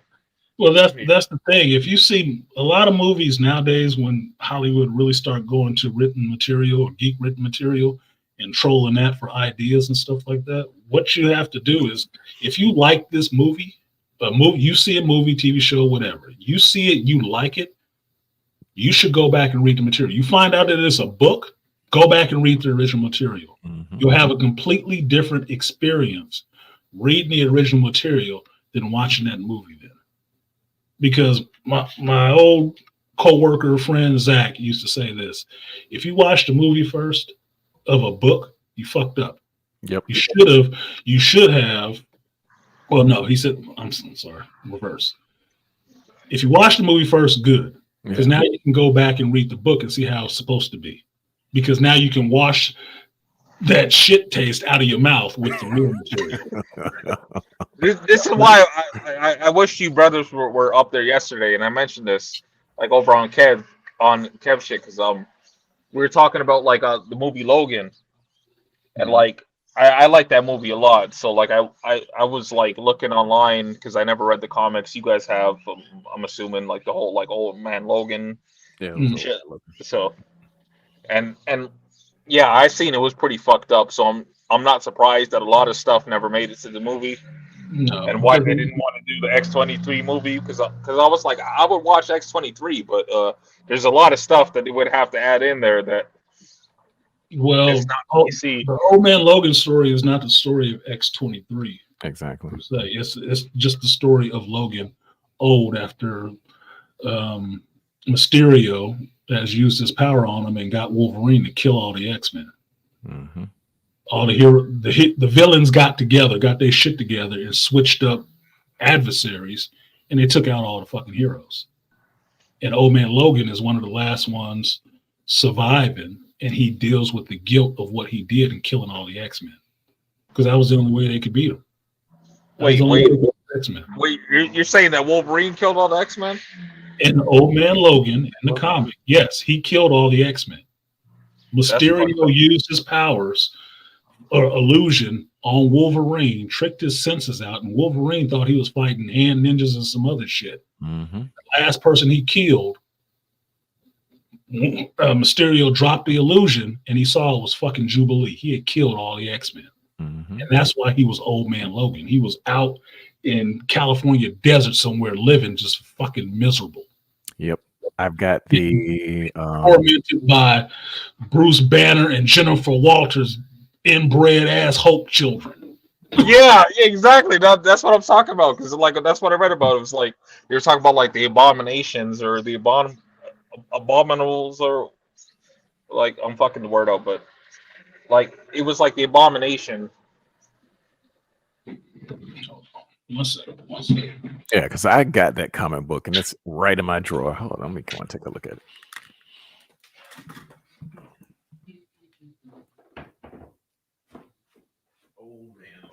After I watched Logan, I was like, yeah, this shit was like, I love that movie, but I had to find out more to see like whether it was actually part of like the comic book universe. See, this is the fun part about dealing with actual geeks. They actually have source material. Yep, Yeah. I got it in my hand right now. Now, Exactly. Now, as an actual old geek, what I do is I buy the individual issues Mm-hmm. and I pack them up in plastic like dope and put them away for a rainy day. But then I buy a trade, especially if it was a good series. I'll buy the trade so I can thumb through this one all the time. Now, because I don't want to keep pulling out my, monthly issues and putting, acid residue from my fingers and shit like that on it. No, nigga, that'll fuck up the book. So you get this trade, and then you can read this more often. It's a little bit more durable. Where is that page? Here we go.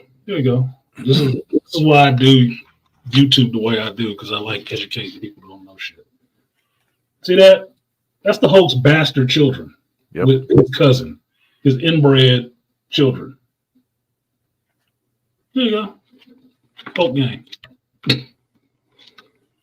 Also having babies and shit. And there you go. Might get me shadow banned on YouTube for this shit. But that's the X-Men after Wolverine got finished with them.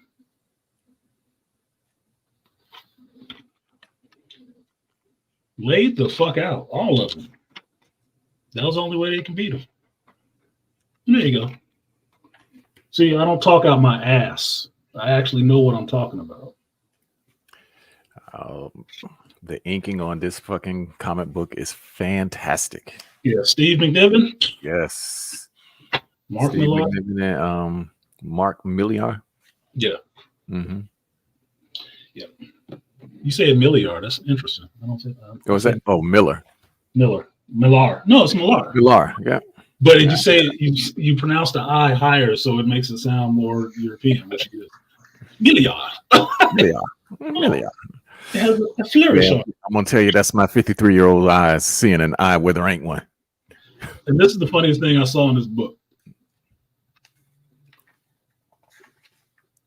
I think that's supposed to be Devil Dinosaur, if I remember correctly, but it's a Tyrannosaurus Rex with the Venom simian on it. Fuck you. Oh, Not okay. Not okay. And as you see, they just running. Yeah, that's what's up, man. That's yeah. I mean, I haven't read this book in years. Yeah, no, it's a good read. That one, Yeah. Old Man Logan and Wolverine Origin are really good reads. Mm-hmm. Really good reads. Beautiful, beautiful fucking art. I think I'm on. I need to finish reading. I still need to finish reading that one for PC. What's this goddamn dude's name? But I was supposed to be doing a book review, but we were reading, The Man Who Cried I Am, and I'm at the end of it, but court shit. Yeah. Sorry you're dealing with that shit. Mm-hmm. I mean, you'll get through it. You got a strong enough constitution, but I hear that shit and be like, yeah. But you lucky. You lucky in a different country. Somebody would, like the point that I was trying to make with that whole thing is that basically that led up to like the whole X-23 thing, and they were supposed to make a movie. They didn't do it, and Ed also mentioned that like if they were to make a Storm movie, that like dudes would want to watch it. There's a problem with how they make some of the X-Men movies, because you cannot make a good Wolverine movie without that motherfucker being extremely violent, because those claws are terrible. That's why I said Logan was. That's why I said Logan was rated R for a reason, and he was clawing motherfuckers the fuck up. I mean, but I'm gonna tie it up like this. Mm-hmm. When you're talking about the X-Men, you're talking about fucking superheroes. I mean, really throwing down. I mean, you're talking about some world-ending type of shit. Yep. Making that shit sometimes PG just ain't enough, because the content, especially in the comic books, for those who read comic books, we know that shit gets really dark. No, you just saw the pages I was showing. Yeah, blood. That's so dark. People die for real.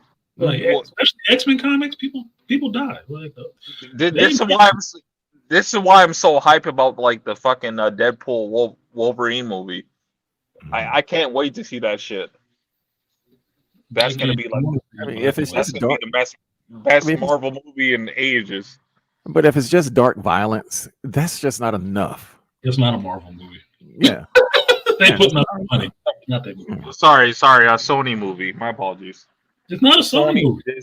Sorry, Disney. What? Whoever owns the shit. Andre, stop talking over me and stop apologizing for doing dumb shit. It's not a Sony movie. It's not a Fox movie. It ain't really a Marvel movie. Mm-hmm. It's a Ryan Reynolds movie that Disney and Marvel are putting up the money for and fighting him on trying to make the movie his way, the same way he made the last two goddamn movies. That's why he's having so much issues with that movie and reshoots and everything. Because he wants to keep making the movies he's been making. They want to come in and throw all this DEI shit into it. He don't want that shit in his fucking movie. They arguing with him about that because they want to put it in there. That's why you got Tatiana Maslany, Brie Larson, every other goofy ass. I want to say bitch. Every dumb bro get a shitty show. Want a part in this movie, and he don't want to give them a part in this goddamn movie. And all of them is all up in arms and upset because Ryan Reynolds taking a stand. No, I don't want that shit in this movie. Yeah, Ryan Reynolds is Canadian, by the way. So we're trying to keep it alive. I mean, shit. I mean, that's the reason why Warhammer is like almost on a chopping block now, because Amazon first they stated that what's his name? Superman's name. Henry Cavill. Henry Cavill. They said that he could have it his way. So he gets the money together. He's ready to, go ahead and basically close this deal up. And then they come with the bullshit. And now Cavill is like, look, this shit ain't gonna get made. You are not going to fuck up my Warhammer because he is a Warhammer fan. He is too much of a fan of that shit to let it go the same way Witcher did. And you see, he walked off of Witcher. I got a lot of respect for him for walking off of Witcher with that shit. You know what? Slow cut for me. This is not what it was. This is not what it was going to be. I told you in the beginning. This is what it was. You're not doing that. I'm out. I have a lot of respect for him for doing that shit. I don't feel bad any kind of way because I'm not even a fan of the Witcher stuff. I would have watched it because of Henry Cavill. Yep. But I understood that Henry Cavill was a fan of this. He knew it backwards and forwards. If the fan is walking off the show, I don't need to watch that shit. Can you guys forgive me for this? But like Henry Cavill, like I like The Witcher. But I never knew that he was Superman before. I never knew that before, prior to The Witcher. I never knew that. That's fine. He was somebody before that, too. Like, I got on Henry Cavill through Black Bane, put me on Henry Cavill because we were watching Immortals. And he was in that with Mickey Rourke. And I was like, damn, what the fuck is this dude? Dude is big as shit. He said, yeah. And then, that's when he did that shit with his arms. And then that was when, because it's like mythology and shit like that, like Greek mythology, Roman mythology, right? And then he got cast for Man of Steel. I'm like, oh hell yeah, that dude big. And then I saw him in that movie, like, God damn, he got bigger. Yep. Look, okay, he looked like Superman. He don't look like Clark Kent, but he looked like Superman. He was a much edgier Superman. That look he had, I was like, okay, Superman about to go turn dark.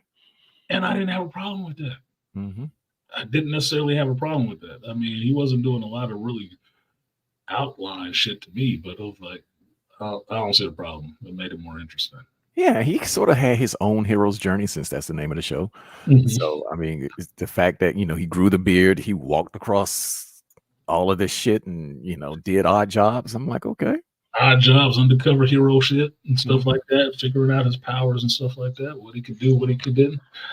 I mean, I like that. Like putting that dude stuck up on telephone fucking goal because he didn't punch him in the face. But you know what? You walking the rest of this. Call your insurance company, motherfucker.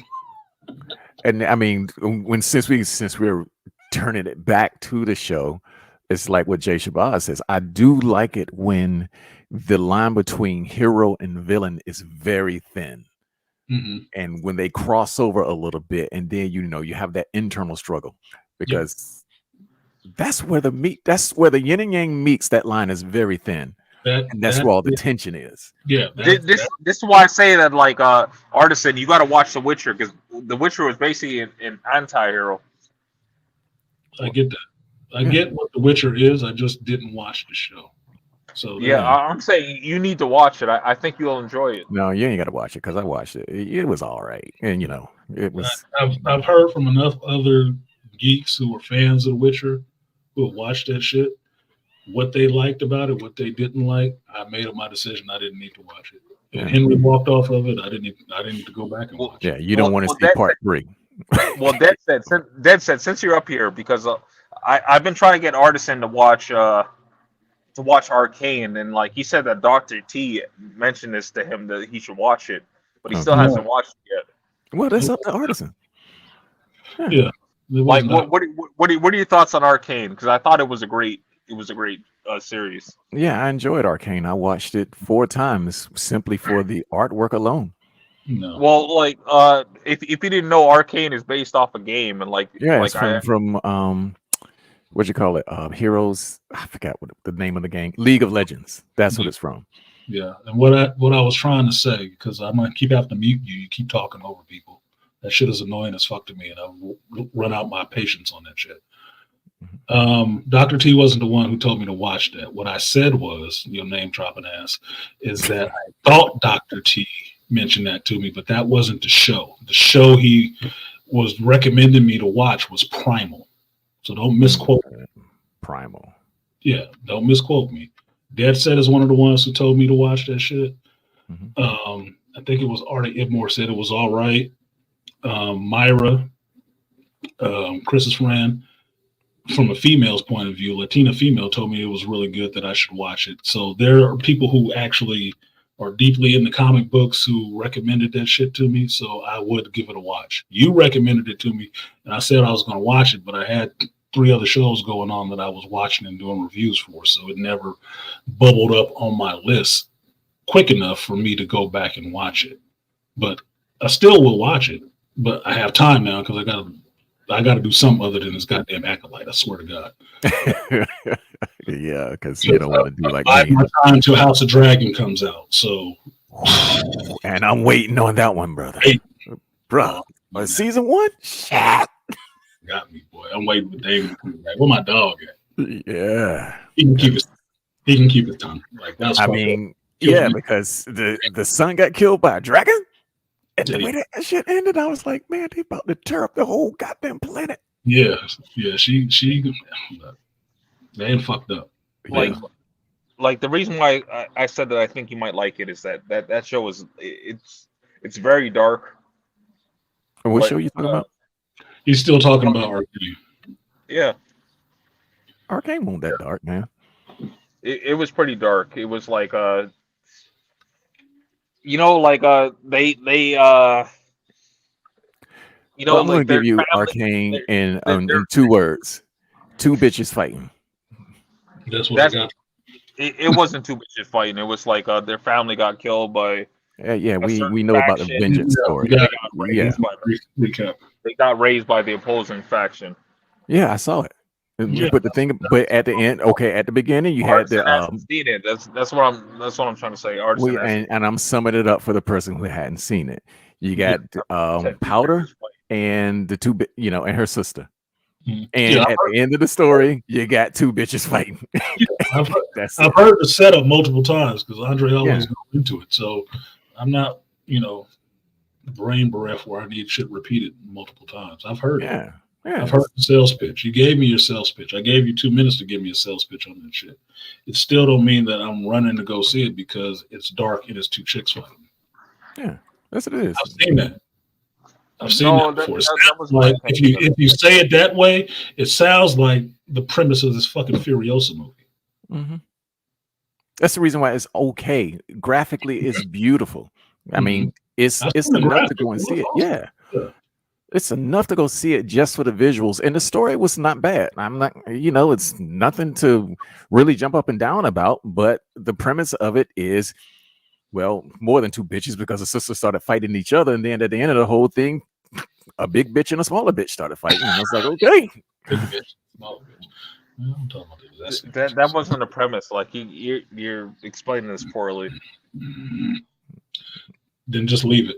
Yeah. I know what the show is. It's on my list on Netflix. Mm-hmm. When I feel like watching it, I will turn that shit on and watch it, and then I'll do a review. And because you talked about it so much, I will probably record a review or do that shit live, like I did the last time somebody suggested I watch some shit and it was garbage to me. Yeah, I'm glad you didn't watch Wheel of Time. Please tell me you didn't watch Wheel of Time. Oh hell no! Look, Amazon keep doing something sneaky with that Wheel of Time shit. I'll watch something else, and that shit will go to Wheel of Time, and I don't start playing it. Shit, don't play this. I don't want this on my continue watching. What are you doing? Well, like that's not what I like vehemently. Don't go back into it, Andre. What I really want you to watch is like My Hero Academia. Watch My Hero Academia. I just don't watch it every episode that's coming. I watched the first season all the way through. Mm-hmm. I haven't gone back to it because I spend a lot more of my time having to watch a lot of other shit too. So everything I watch, like I said, I got about 5 streaming services. I have to watch on a rotation. And I have to watch what's current first because that's the shit I have to do for my channel. Like the stuff that me and Malika are talking about, that is outside of regular rotation stuff. So I have to fit it in. I don't have endless amounts of time to just sit up and watch everything that people suggest. I don't. Sorry, I don't do YouTube full time. Yeah, like I understand that, but like My Hero You Academia sound is like I've watched it's my the most Academia, it, so it, you don't have to it, explain it it. You like don't have to it's the explain it. most it's the You most do popular anime. not have to That's why it's explain it interesting. to me He says you don't have to explain it, brother. Okay. 3 times. You don't have to explain it to me. I know what My Hero Academia is. I watched it when it started coming on. I have not stuck with it. It was fun. Hmm. It was fun. Yeah, I only stuck with it for 2 seasons. That was it. And it was like, okay, it got repetitive after that, and I was like, okay, fine. I watched My Hero Academia, and the funniest thing to me was it was like a knockoff parody of X-Men, which made it fun because they had some of the stupidest fucking powers you ever seen, but they figured out how to use them and make it cool. I'm like, okay, I'm cool with that. I like the premise of the story. I did because I was watching My Hero Academia when I got into watching One Punch Man Mm-hmm. at the same time. I like One Punch Man better. My Hero Academia was fun because I like my fun watches that's not that damn serious. But I didn't go back to it and get all devoted like you guys do nowadays. The newest anime coming out is always the best one, and they want everybody to watch it all of a sudden, all immediately, like there's a fucking rush. Mm-hmm. It's not a rush. I don't rush to watch shit. That's not how me as a Gen Xer watches things. It's not because the whole crowd is moving that way. I need to go there too. No, I watch it when I fucking get to it. Because if I'm not that interested in it initially, it's no interest really for me to go rush to watch it just because everybody else did. I'm not everybody else do it and I follow along person. That's not who I am. Right. I mean, who else is talking about this? I was just saying it because, like, like in terms of social media, most people are hive minded. So yeah, Yes. Let's see. they You are. typically gravitate to what's most popular at the Yeah. Well, time. That's usually what comes out their fucking mouth to suggest. yes, and to turn it back to Dune, that is exactly the problem that Frank Herbert was talking about. Exactly. Motherfucking monolithic mind. I mean, you can be an individual and follow the group. I mean, because the group ain't nothing but a pack of individuals. Y'all are on this goal, and then y'all move towards it. But not everybody thinks the same way. And and basically what's going on in social media, you got all of these people following these trends, and frankly, I'm just not interested in the trends. I don't. If it like I say, this is how I classify the anime stuff. It's like I've been watching anime for a while. There's very little I need somebody to explain to me about anime and how good it is and shit like that. It sounds actually insulting when I hear that shit. That's why I get, kind of pissy about it. Yeah. Because as long as I've been watching anime, I didn't get into it because everybody was there watching it now. And I don't need somebody to tell me what's good anime and what's not. You can tell me what you like about some anime, and maybe I'll watch it based on what you say you like about it if it's something I find interesting. If it's not, I probably won't because I'm more discerning on what I watch as anime. It's not just the newest, hottest thing. I never followed that trend. I never liked it. I thought it was too much sheep-minded thinking. Yep. Like, you got to like this because everybody else like it now. Like, I'm still waiting for somebody to explain to me what is so hot about Jujutsu Kaisen. Now, all right. Nameless told me he liked it and he's really into it. Yeah. And I know Nameless is I can explain it easily. What's so good He didn't ask for that, brother. the point I was saying is Nameless told me he was really into it. And I know who Nameless is because Nameless is into Japanese culture. Yep. And what he's raving about it on is specifics. He's a Scorpio. He's very specific on what he is liking about this shit. Mm-hmm. I agree with that. That's the type of shit I like too. So that's bubbling it up higher into my level of, oh, you gotta watch Jujutsu Kaisen. What's good about it? Oh man, it's so cool. They did this. Motherfucker, you somebody who tell me about something and tell me about all the explosions. I don't give a fuck about the explosions. What's the story? What's the goddamn story? What's the character about? That's what I care about. I don't care about the Spectrum Theater. I don't. That's not the part that I look for. I look for the story. What's going on with the story? And you ain't got to tell me the whole fucking thing because you want me to watch it, right? But tell me something that would be interesting if you know me. Tell me something that might be interesting. Yeah, And then I'll figure it out and I'll get into it because I'll watch a lot of shit just off of curiosity. But it has to be something that's interesting to me. If it's not interesting to me, I won't watch it. And I don't feel like I have to watch it because everybody else watching it. I don't. Mm-hmm. That's what I'm talking about because I'm not watching. I mean, like I said, Jujutsu Kaisen just doesn't keep my attention.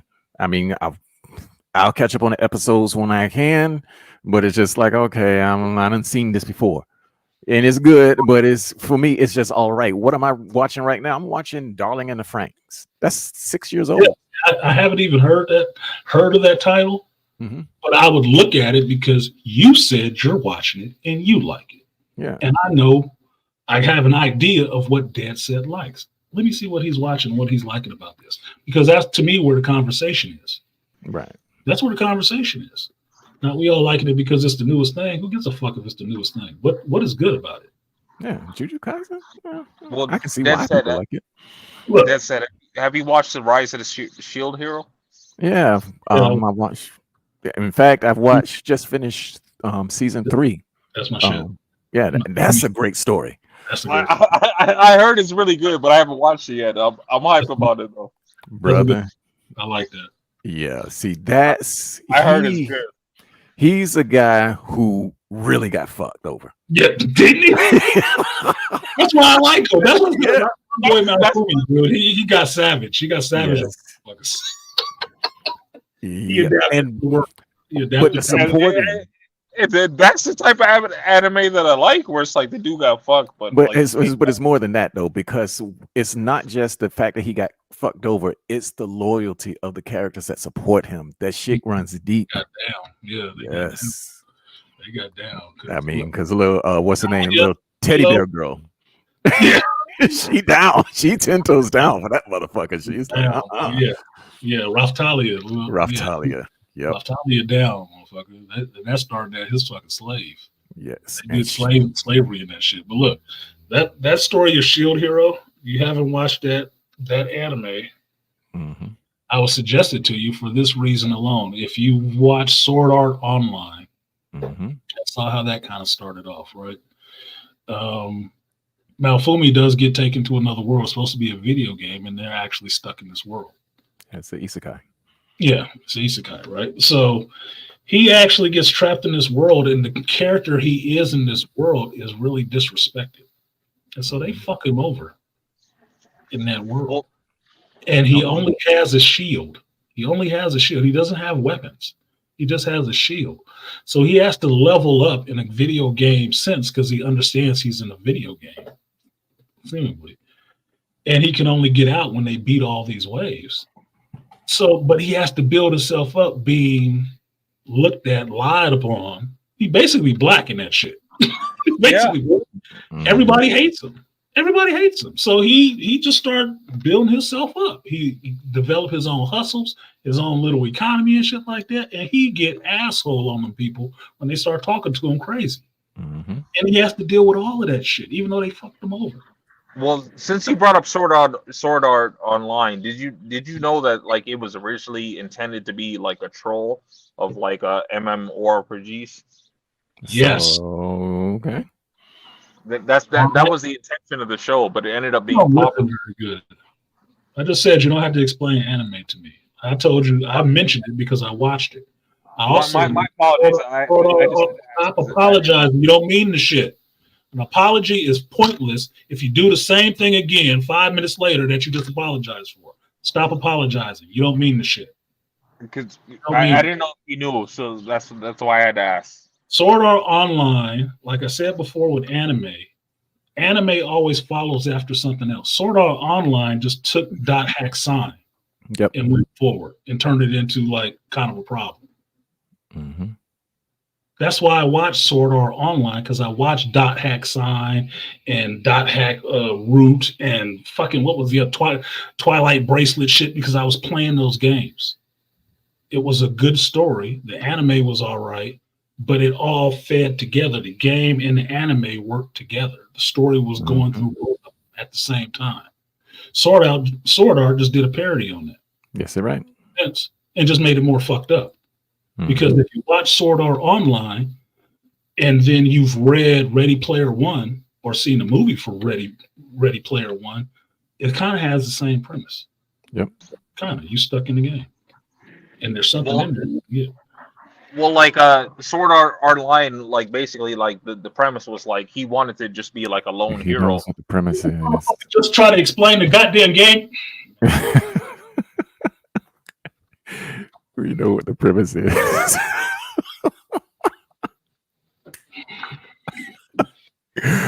Oh my gosh, Andre, brother. What did I say about getting ahead of yourself? I just said he don't listen. Yeah. Said it calmly. I guess my mic must not be working. But you know what's funny about that? I ain't doing that, but goddamn, dude. I don't like people trying to explain my job to me that I've been doing for 20 goddamn years. I don't like that part. I just told you I seen the show. I knew the show. I watched the show. I just told you don't need to explain that shit to me. And then after saying all that shit, you launch into explaining the same goddamn anime I watched already. To me. What the? This is why mob bosses are so violent. Because they tell you, I told you to shut the fuck up. What they do, they keep on talking. Next thing you know, that motherfucker getting shot in the face or stabbed. Infuriating. Yeah. I don't usually get that, but I had my Jamaican breakfast this morning, which was Bacardi and orange juice. So basically, I'm on vacation. Oh, that's what's up. Man, that's that was painful.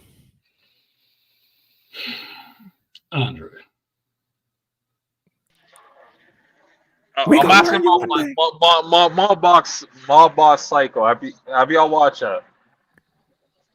Yes, we watched Mob Psycho 100. You're gonna change the subject. Okay. I'm gonna bid you adieu, Andre. No disrespect, but I'm gonna bid you adieu because I'm frustrated and I'm irritated. And this is why I would usually have to discipline my children. Because I don't like repeating myself and I don't like people talking over me. That shit is rude as fuck.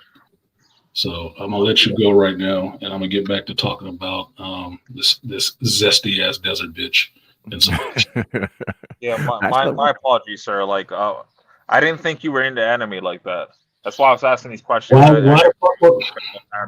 How many geek channels do you see in the Black Manosphere? I don't see any. Well, I see like you're like one of like three maybe that I see. 3? Name yeah. You, Charles, and Dead Set. I haven't really heard Dead Set say anything. Charles doesn't necessarily run a specifically geek channel. Angry Man is like hold on. Artie Edmore has a channel. I have a channel. Yeah, my channel is mostly the graphics. only one whose content is just about geek stuff. Yeah, my shit is graphics mostly. Exactly. 90%, well, 98% of my shit is graphics. Charles is manhood. Right? Charles mostly manhood and black culture. Because Charles talks like he literally has a clip for My Hero Academia. That's anime. And that's like, one show. That is his donation clip. Yes, he does, because he loves My Hero Academia. But if you know Charles, you know why he loves My Hero Academia. I don't know why. That intro that he plays for him, I made that for him. I know who fucking Charles is. For a long time. I didn't know that. I'm sorry if I offended you. I didn't know that. You're just irritating me.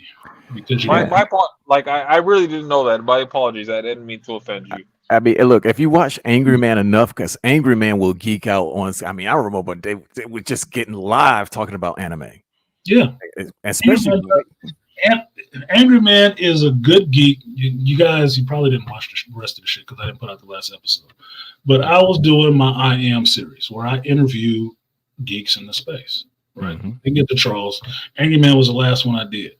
Me and Angry and I have a good conversation because we close to the same age and we went through kind of the same shit. Angry Man is a big geek. He is. When I talk about the geek elite, which I don't like calling people elite and shit like that. It's kind of a joke in and of itself. He's one of the people I look at because he knows his geekdom. Yep. He does. He is a huge fucking geek. So we can geek out on that stuff. But Angry Man is a purist geek. Mm-hmm. He does not like it deviated from the original source material really at all. Mm-hmm. He doesn't. And I'm fine with that. That's why my joke with him is about Christopher Nolan. I love Christopher Nolan movie. He hates Christopher Nolan. Yep. That shit he did in Batman. He hates that shit. Well, it was kind of interesting to know. I understand from the source material, that's not the way that shit ever went. But for a movie, it's an interesting way to take it. You don't like that shit. Yeah, Angry Man will watch my Doom review and be like, "That's the shit I'm talking about, nigga." Exactly. I just saw his post he put up on his community recently because he found out what they did with that Mystique and Nightcrawler shit, where they made Mystique not Nightcrawler's mother, but Nightcrawler's father. Now totally removed Azazel and said, "No, Nightcrawler is the child of Destiny and Mystique." Like, get the fuck out of here! Get the fuck out of here! Since when did Destiny have any connection to a brimstone dimension? Man, shut the fuck up with that dumb shit. Like, oh my god, they're so desperate to try to inject the rainbow into everything. It's like, look, you can write whatever the fuck you want to. I got the original. I know what the truth is. Okay, so you say whatever the fuck you want to. You say whatever the fuck you want to. Whatever. You tell them people that don't know better that dumb shit. But that's not how that shit works. Okay. See, that's why I like purists, though. Mm-hmm. And that's why I respect Angry Man for his position that he takes on shit. Because I know what it is. Mm-hmm. If I saw a geek movie today and I was really wanting to get a good rant off, did you see that shit? I didn't even. Did you see that shit yet? I ain't watching that shit. God damn, man. You got to watch it. I ain't trying to piss you off, but you got to watch it because I just want to hear what your take on it.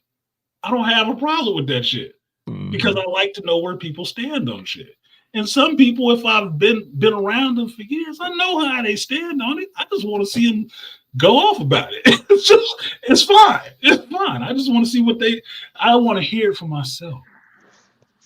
Well, Artisan, did you watch the Demon Slayer movie? No, I did not watch it. My son watched Demon Slayer. He took over the franchise of watching solely just anime. So he watched Demon Slayer and a bunch of other shit that he really enjoyed. But I'm the one who got him into anime. Oh, yeah, there's some news on that shit too. Like obviously. Yeah. But that raised geeks.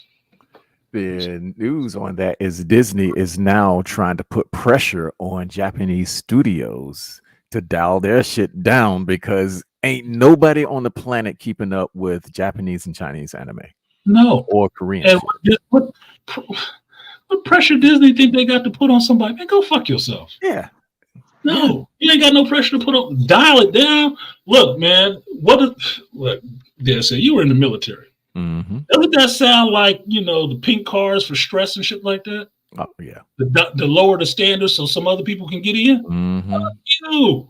No, why should we have to throttle back our shit so yours can sell better? No, man. What we used to say, these rucksacks ain't getting no lighter, bitch. Ain't making them no lighter. We're carrying the same amount of equipment. Mm-hmm. No. You ain't going to get to carry less equipment. No, man. It's like, I got to carry my shit and her shit too? Man, fuck that hoe. Well, that said, like, no pussy. Well, that said, I've been arguing this like through a lot of different platforms that anime is the last bastion of masculinity. No, it's not. And anime, what anime has on a lot of stuff that's made around the world is that the Japanese, it's been censored a great deal since the 90s. Yeah. I mean, anime used to be fucking wild open. Well, and so they had to dial it back for mosaics. Yes, man. I mean, goddamn. I mean, that shit was mainstream too. Mm-hmm. But from where it came from to what it is now, because of the international audience, they did dial back a lot of that shit, and it's controlled by a cabal. Yeah. Well, that said, I'm not talking about how it was back then. I'm talking about currently in comparison to movies and shows that are currently playing everywhere. But it's not the last bastion of masculinity, Mm-mm. because you got a lot of independent films that are doing a lot of great things. But because we get because of the technology now, independent filmmakers are a dime a dozen. Yep. And so if you go in even here on YouTube, you want to watch some good sci-fi, and I can't remember the name of the channel, and I'm subscribed to it, but they got all of these sci-fi shorts that last 15 to 20 minutes. Mm-hmm. And they got world-class actors like Sigourney Weaver doing this shit. I mean, and they are not listening to the bullshit that's coming out of Hollywood. They're making this shit on their own dime, writing their own stories, So and having people coming in and doing that shit. Yeah. So they can say what they want to. Mm-hmm. Just to speak to Noir's truth point, because I guess I drove a lot of people out here fussing at Andre. That's why you don't center a show on one person. Yeah. Unless you hosting the show for them to go into their bullshit. But Noir Truth said, like that news scene in Ninja Scroll. Not only that scene in Ninja Scroll, Noir Truth, and I'm bringing it up because I thought of Ninja Scroll, but how did the Rock dude die? Why did he die? Oh, yeah, poison. Yeah, but how did he get the poison in him? He was eating that pussy. That's exactly how he did. He picked that chick up like a Slim Jim, man. Yes, he did. And then later on, he was like, yeah, that's what you get. And that little old ninja narrating that shit. I know the fuck back, and that was the 80s. Yep. That was the 80s. That shit was dialed back a lot nowadays. Mm-hmm. That's why it's funny when you get into things early before the crowd has showed up. Mm-hmm. Because it's one way then. Once the crowd shows up and people figure out that there's money involved in it, they start watering down everything. Mm-hmm. And now everything is a big spectacle. Everybody needs to run and see, run and watch. But it's not as good. It's distilled, right? It's distilled now. It's not as potent as it once was. It's watered down so more people can get into it, which the early adopters of it liked it the way it was, hard, no chaser. Yep. With ice. And think about the message from that scene too, because it wasn't about safe sex. It was like, no, these bitches got weapons that you can't even see. Well you rape this hoe, you might die. Well, mm-hmm. Let me ask the both of you of Chainsaw Man. Okay, what about it? Man, yeah. Have you watched it? Yeah, I watched it.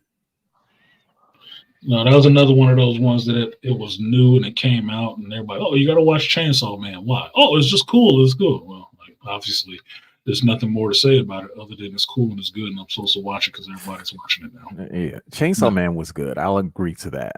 Why it was good? Yeah, I watched that shit because I like to keep up with the new shit. So yeah, but I mean, all right, we already know you like to keep up with the good shit, but why was it good to you? Right, because that's what you're selling me on. Yeah, because that show was basically it's a typical template for anime shows. It's where they're close to death and they have some outside source that keeps them alive, and they start wilding out after that. Well, that ain't why I liked it. No, that don't tell me shit about it. I can tell you why I liked it, because number one, the main character, he was an outcast. He was basically the downtrodden. That's what I mean. Let him finish. You gave your review. And he was a downtrodden, and then he got picked up because he had this little demon dog. But then once he became a demon, this motherfucker started turning black, dark as a motherfucker, and it's that journey that makes that goddamn make that show work, because his cohort, which is that demon girl, I can't remember her name, she was already dark.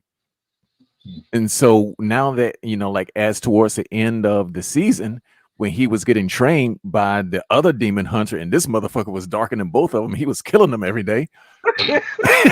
That's his hero's journey, basically. But he's not a hero per se. He's not even an anti-hero.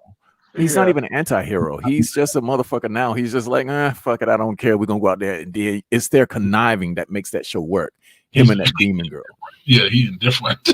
Yeah, he's this motherfucker. He started out caring, he went to indifference, and that was his journey. But that indifference works for him because it makes him more heroic, and not because he wants to be a hero. It's just because he needs something to do. He wanted to touch some boobs. That's basically it.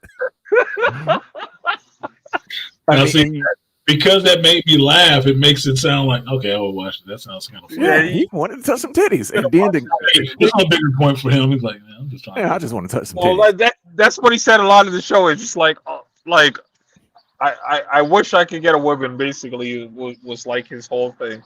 Yeah, but he got rewarded twice though. The demon chick let him touch, and then the boss chick let him touch.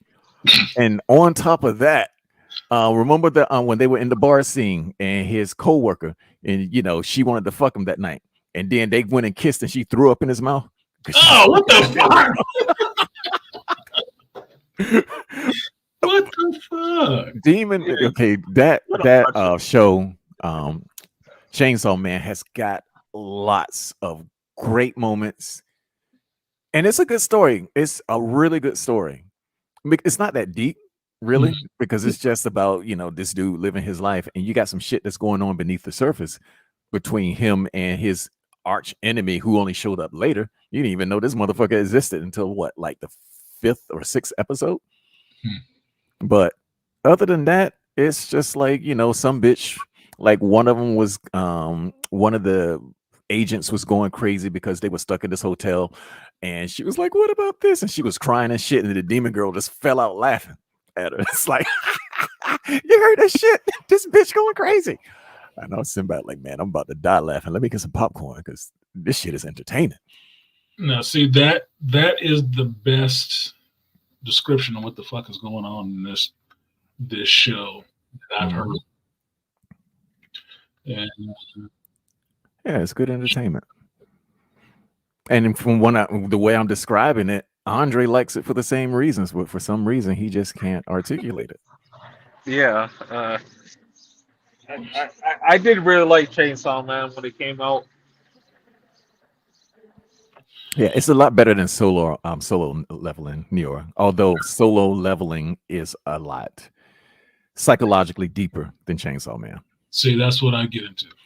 I get into the psychological interest with the characters and stuff like that. Well, Chainsaw Man is basically like Chainsaw Man is basically like blood and guts. So yeah, that's what it is. Yeah, but you just cut off Artisan, man. Come on, man. I've heard stuff about solo leveling. I haven't checked it out yet, but I haven't. I'm guessing it's like a video game thing because it sounds like a video game term, but I haven't heard much about it, what's going on in it, or a good premise for it yet. But I keep hearing the name popping up. Yeah, solo leveling has a good premise because it's not really a video game. He just lives in this world where there are dungeons. And yeah, granted, they treat it like it's a video game. Yeah, but if I'm to sum it up, it's like modern day with sort of like video game tropes in it, but dungeon hunting is something that a lot of poor people do because they don't have any fucking money. Okay. And so they form guilds and they go in do these dungeons and yeah, that's like pretty much why SOA was supposed to be SAO was supposed to be a troll like anime because like basically he was like this dude that's just trying to play his game on his own, but dudes keep trying to like recruit him into like their guild, and he doesn't want to be a part of his like anybody's guild. He just wants to do his own thing. Right, I got it. But they keep trying over and over again. So you walk right back to talking about the same shit you got muted for before. So yeah, just Chainsaw Man is still on my Hulu. It's still added on my list on Hulu. Yeah, I think you'll enjoy that. It's a good popcorn muncher. Good. I can use it. Yeah. But dumb fun. I didn't see how many episodes it was. That's the other thing I have to look at nowadays. How many episodes it is and how long are the episodes. So, yeah, because I ain't watching 100 episodes of nothing. Yeah, how much time I have to devote to this shit, or can I binge it in a day or a night or two? That's what I did look at. What is it? Fucking 8. Yeah, because I mean, like number one, the anime has to catch me in at least the third episode. So I'm willing to sit through the first one, but that shit better start picking up at the second one. But Well, yeah. but when it comes to something like Ergo Proxy, that's a slow burn. You got to sit through the first 2 or 3 episodes because the ending is so rewarding. Ergo Proxy. I never heard of that, but that sounds good. Yeah, that's for the purist among us. It's 12 episodes. Okay. It's 12 episodes. Didn't tell me how long the episodes were. 30 minutes or so. About 45 minutes, 45, 50 minutes. Okay. I could probably do that in a day. Let's see if since these people always taking me damn money because I pay for Funimation and fucking what's the other one? I'll be watching shit on there. Crunchyroll? Yeah, pay for both of those. Nah, I don't pay for none of them. You're lucky. Oh, you ain't lucky. Just go to Animention. They got tons of free streaming sites. Everything current. Yeah. I know a lot of sites if you need one. Here we go. Ergo Proxy. There we go. So I just added Ergo Proxy to it. Yeah, now you're gonna love that one because that gets into a lot of Jungian psychology. I mean, animus, lots of old religious mythology. If you come into that motherfucker without knowing a little bit of something about something, you're not gonna understand the story. Yeah. Why does this motherfucker look like Vash the Stampede on this picture? Hey, I'll show you what I'm looking at. This one right here. I'm from Raw Hill. Why does this motherfucker look like Vash the Stampede? That episode 22. You look like Vash the Stampede, man. Well, that says since you're up here, like my favorite anime is currently is Black Clover. Black Clover. Yeah, I Yeah, watched that a moment ago. It's all right. I mean, I can see I'm why waiting people on enjoy the new it. season. Is what I'm waiting on. It's like my favorites usually stem from like Ergo Proxy, the Ghost in the Shell, because I like the underlying concepts. One I tried to get BGS to watch. Oh, go! You still haven't watched Gets? Shit. I'm trying Oh, to educate BGS on anime. I was trying to get him to watch that shit because I think I know. he would like it has enough political stuff going on as well as military spy stuff in a sense. And the AI shit that's going on, and how AI people get shit, hacked. Yes. Yes, that hacking somebody's body or their eyes, that's fucked up, dude. The whole world we ain't ready for. Like if we're speaking about like political stuff, No, we're not. well, indirectly, like yeah. No, we're not. I don't do political. Attack on Titan, like a certain person that doesn't like that show, doesn't like that anime very much. So why? I mean, why do we care whether they like it or not? Yeah, what does that have to do with it? They criticize the space a lot, and they base it. Yeah, they What? criticize the space. So what? Yeah, space always had criticizers. So what? Oh, Dad said put it in there. My bad. I didn't think he saw the comment. Yeah, and he mentioned the deal. I need to copy that shit. Yeah, in fact, I'm sitting right on episode 6 of Darling in the Franxx.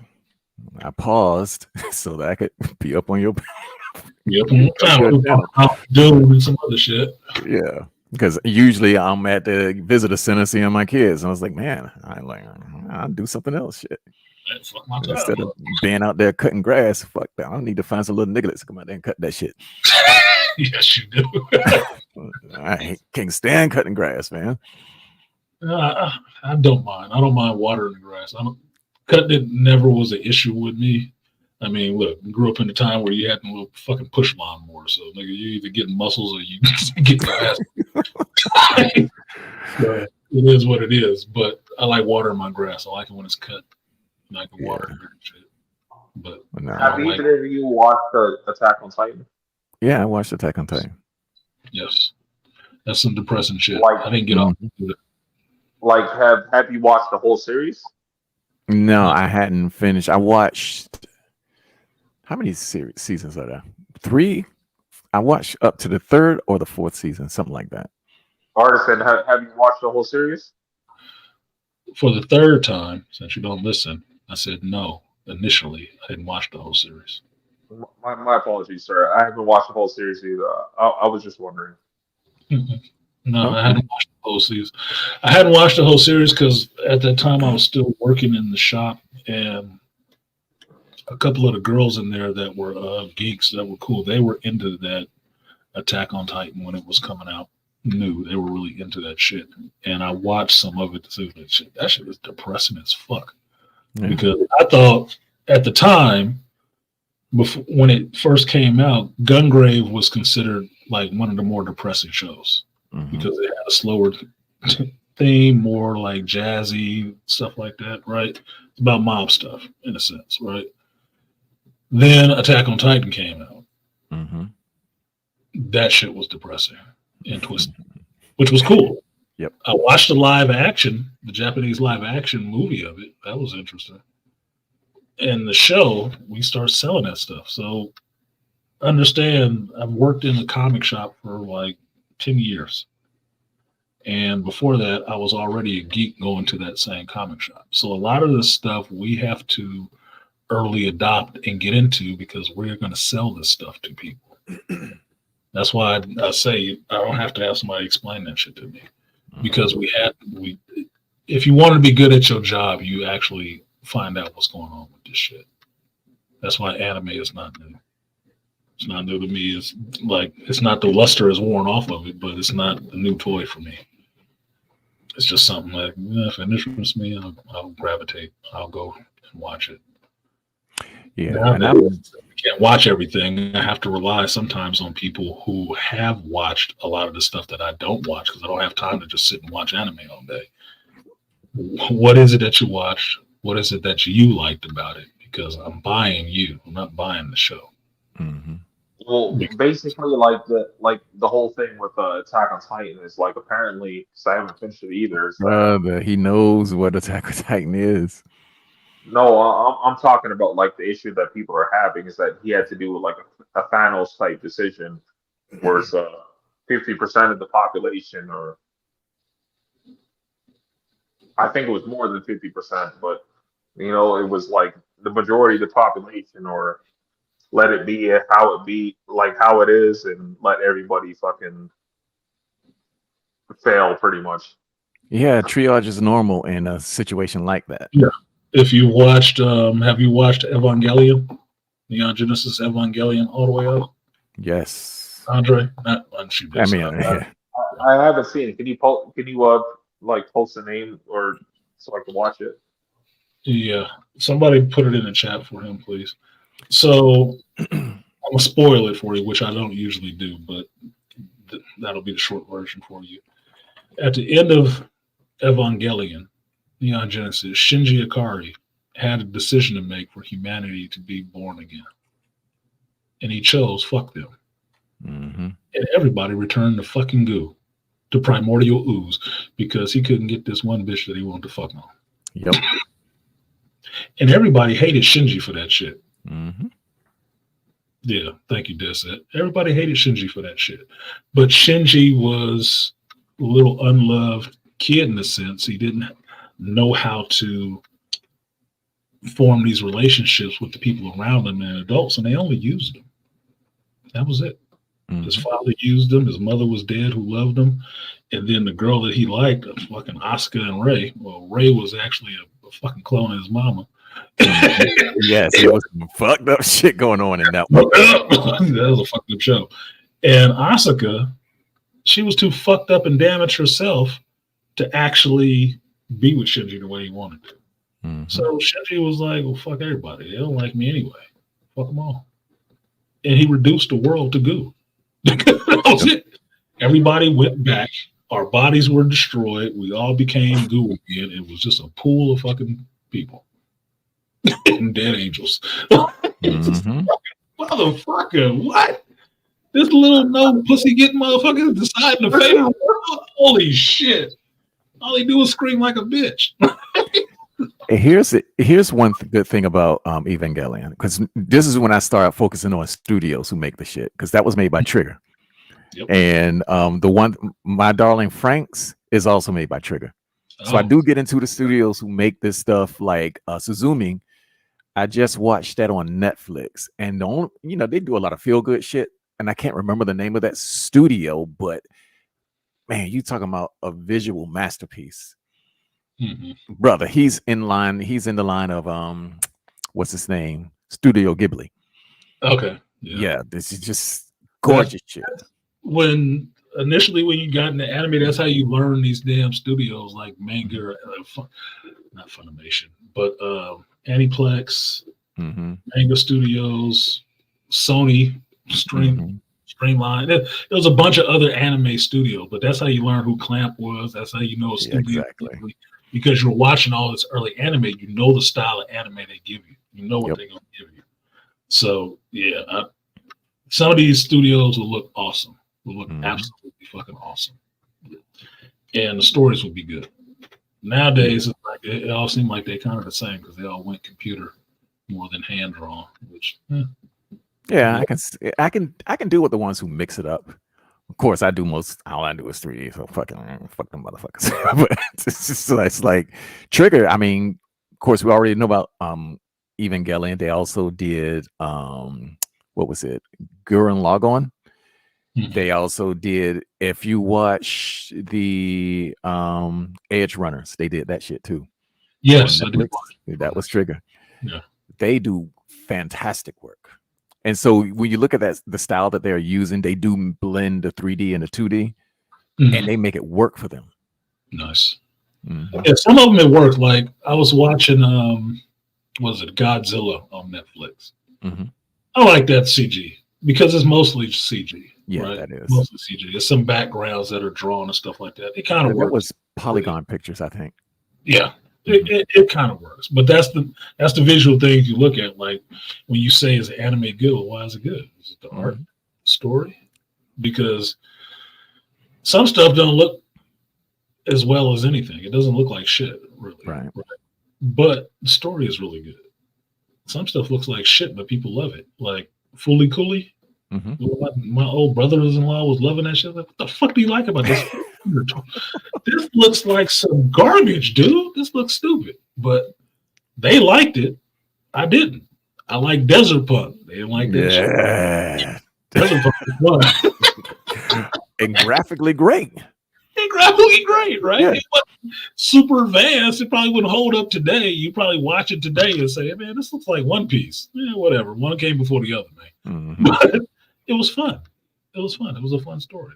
That's how I process this stuff. Some things are good for serious work. Some things are good for just fun stuff. Some are just good to look at. It's like comics. Yeah, but the old style of like Fist of the North Star, don't you miss it sometimes? I do. Yeah, man, because that shit was, again, uncensored, off the chain. You getting my motherfucker gonna punch you 80 million times and your shit gonna explode, and then he gonna go over here and rape this bitch over here. Look, yeah, exactly. Look, that generation of anime, that's the one that was Manga Studios. Yes, that was Manga Studios. They did Fist of the North Star, they did Indie Geist, I think they did Ninja Scroll too. They did a bunch of animes like that, and chicks was getting done in that. Like, it was some shit, and as cool as what's his name? Shin was in Fist of the North Star. Watching that shit, I really ended up liking Ray. Ray was my dude. Like your fingers. Yeah, like cut your ass up. Boy, that was messy. Boy, it was messy. Yeah. It was some messy work. But that's when you had people heads explode and stuff like that, and they had to hand draw all that stuff. They won't even do that nowadays. I don't usually see it. It's like, well, I'm getting more into, especially for my work, because one of the things that I have been doing was, dialing back on a lot of the 3D shit. So I had already been creating plates before because you got to composite the shit, but one of the things that I'm working on now are my camera angles for the most part, because I just needed to evolve that shit, because the way they do it in anime is much more efficient than how I do it. And I was like, this project is never going to get done if I don't make these changes. So, like, I know you never heard of, I don't know if you ever heard of the guy. He's a French brother named Alain Bedard. No. Go ahead. Okay. He's got this movie on Netflix called Battle Dream Chronicles. And he was one dude who created this back in, I think it was the early 2000s. And he's one of my Facebook friends, and I see a lot of his work. And he took the same program that I'm using, the same one that Terrence Walker used, and he made a 2-hour movie out of that shit. Really? Yep. And he got it aired on Amazon. How long did that take? Man, it took that dude like 10 years to finish that shit. That's fucking devotion. I mean, and the brother knows his shit, but when you look at it, it does appear dated. It looks dated, and it's just like, God damn, brother. But what is it called? Battle Dream Chronicles, you said? Battle Dream Chronicles. Battle Dream Chronicles. Yeah. I'm looking for this shit right now. Yeah, that's the thing. If I don't know something, like, damn, if you spark my interest, I will look for that shit. Wow. 2015 film, too. Mm-hmm. It's on Tubi, it's on Plex, it's on Prime for $1.99. Good Lord. Yeah, Battle Dream. And American. Notice he ain't got nothing but a bunch of melanated people in it. Brother knew what he was doing. Really? It was like, you might be French. Don't tell me that. European black folks don't know what's down. Yeah, they know. It was like, look, I live in a den with these motherfuckers. Yeah, as far as I understood it, French people like chocolate.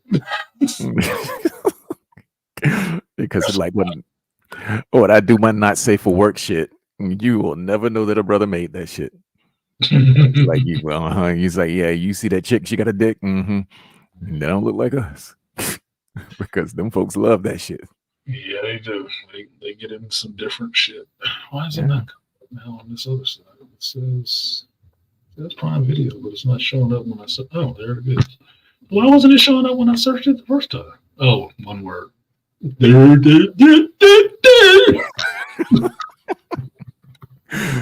You better be careful. Somebody gonna be saying he's making fun of the mentally handicapped.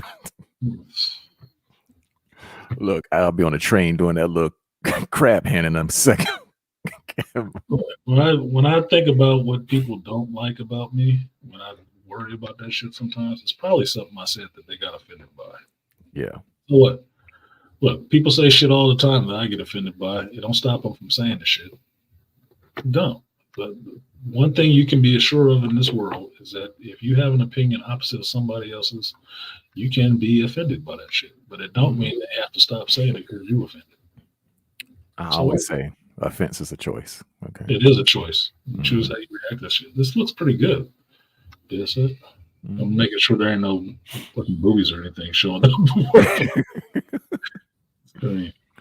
Yeah, he's got a YouTube channel by his name. He's got a lot of shorts of that. Yeah, I just bought this one. It's like 99 cents. Why the fuck not? Mm-hmm. I got time. I'm not even working Monday, so I got time to binge on some shit, cleanse my palate before I go. Yeah, it looks like he's doing a re-release on it. Nobody rated this shit yet, though. What the fuck? Yeah, well, very few people see it. Hating on French work? Mm-hmm. But you like Denis Villeneuve, motherfuckers. He need to get his shit together. Yeah, I mean, I can see that he's a good director. I mean, because you can tell by his work that the guy is a good director. He's good at what he does. But that screenplay was. I understand what he was going for, but it just wasn't for me. Yeah, and that's fine. I mean, look, I didn't have as averse a reaction to it, but it bothered me too. That was the main standout from the movie that I didn't like, and I mentioned that like kind of in code because I wasn't trying to spoil it. It was like, yeah, there was some stuff I didn't care for in it. Mm-hmm. That was it. That was it. But I wanted people to see it first because visually, like the movie was awesome visually. right? He really focused on the visual stuff. Sound wise, it looked great. It sounded awesome. Man, the sound was off the charts. Hell, dude. The score was killing it. I watched a documentary on Hans Zimmer doing the fucking score. It's like, you little crazy bastard, you. Man, Hans Zimmer I got like he said he never 4 stopped working. He finished the first movie. He never stopped working on Dune. He came back to him like, "Oh, we're gonna do number 2." Like, I'm still doing music. What you talking about? He never stopped. I'm like, it shows. This shit was good because that new theme, that Paul's new theme when he come out the desert, that shit hit. Mm-hmm. I wanted to use that in my trailer, but I didn't want to get flagged. I didn't want to get flagged as much as I do get flagged for using the song I did use on the I'm like, I'm fucking figuring. I'm fucking D-minus on my ass every time that shit plays. Like, fuck it. That's with one thing about Hans Zimmer, because the dude trips me out because he does all of this shit, big orchestra shit, right? Mm-hmm. Guess what that motherfucker does in his spare time? What? Techno shit and kind of disco shit. Well, watch this. I think it's on Prime. Watch the extra features with the little documentary they did for Hans with the music. You'll see what he's working on. These dudes made up some fucking instruments, some shit that they were using to make these sounds. Like, how the fuck is that even? Oh, really? Yeah, they made up some shit. I'm like, how is this working? And it's some electronic shit that he's doing with them in the studio, but they came up with this theme. I'm like, how does that even work? Is it piping it directly into the keyboard or what the fuck is like, I'm trying to figure this shit out. Like, they just developed some instrument so they can play this theme in the show because we wanted to sound alien and all the rest of it. Like, yeah, nigga, but what the fuck? Wait a minute. Well, which sound is that the sound that the Harkonnens was making? Oh man, I was wondering what that was because that shit hits your soul. Oh. Throat music and shit. Hold on, let me see if I can. Because it opens up with that shit, and that shit got me pumped at the beginning too. I was like, "Holy shit!" I knew it was the Harkonnens too. That was the other part.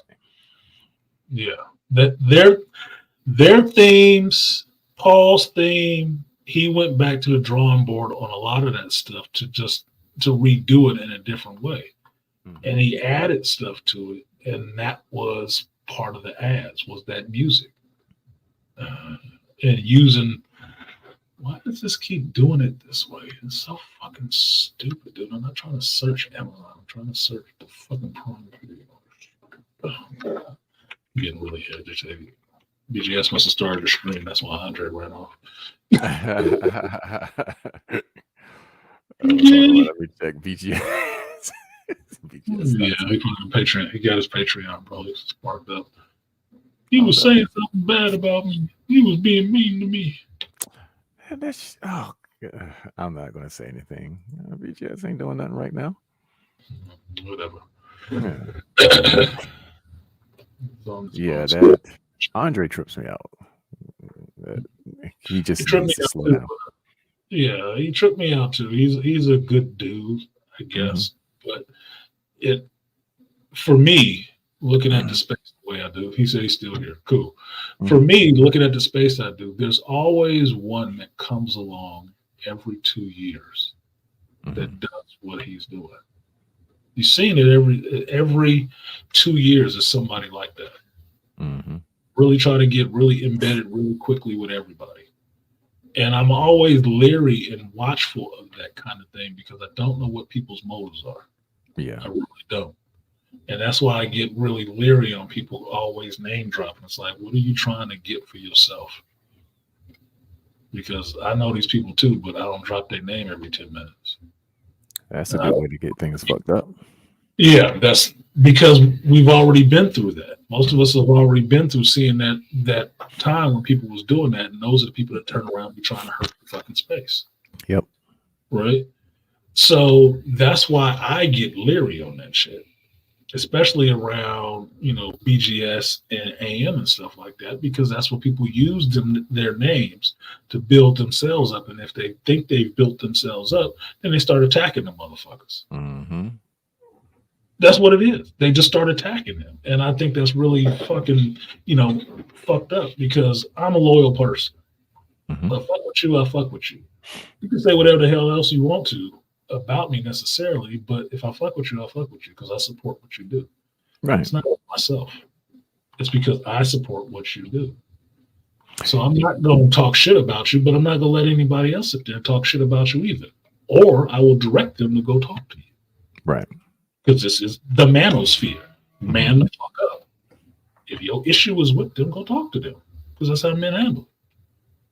But I don't even, like we used to call it, tracking your muddy feet through everybody else's living room, talking about some shit somebody else at home. Man, I don't want to hear somebody else's business. Yeah. I can't solve it. Laying on the damn couch saying "fuck your couch," getting mud all over the place. Tell you what the Fuck fuck outta did. No, you don't tell me what the fuck they did to you. Because ain't a goddamn thing I can do about it.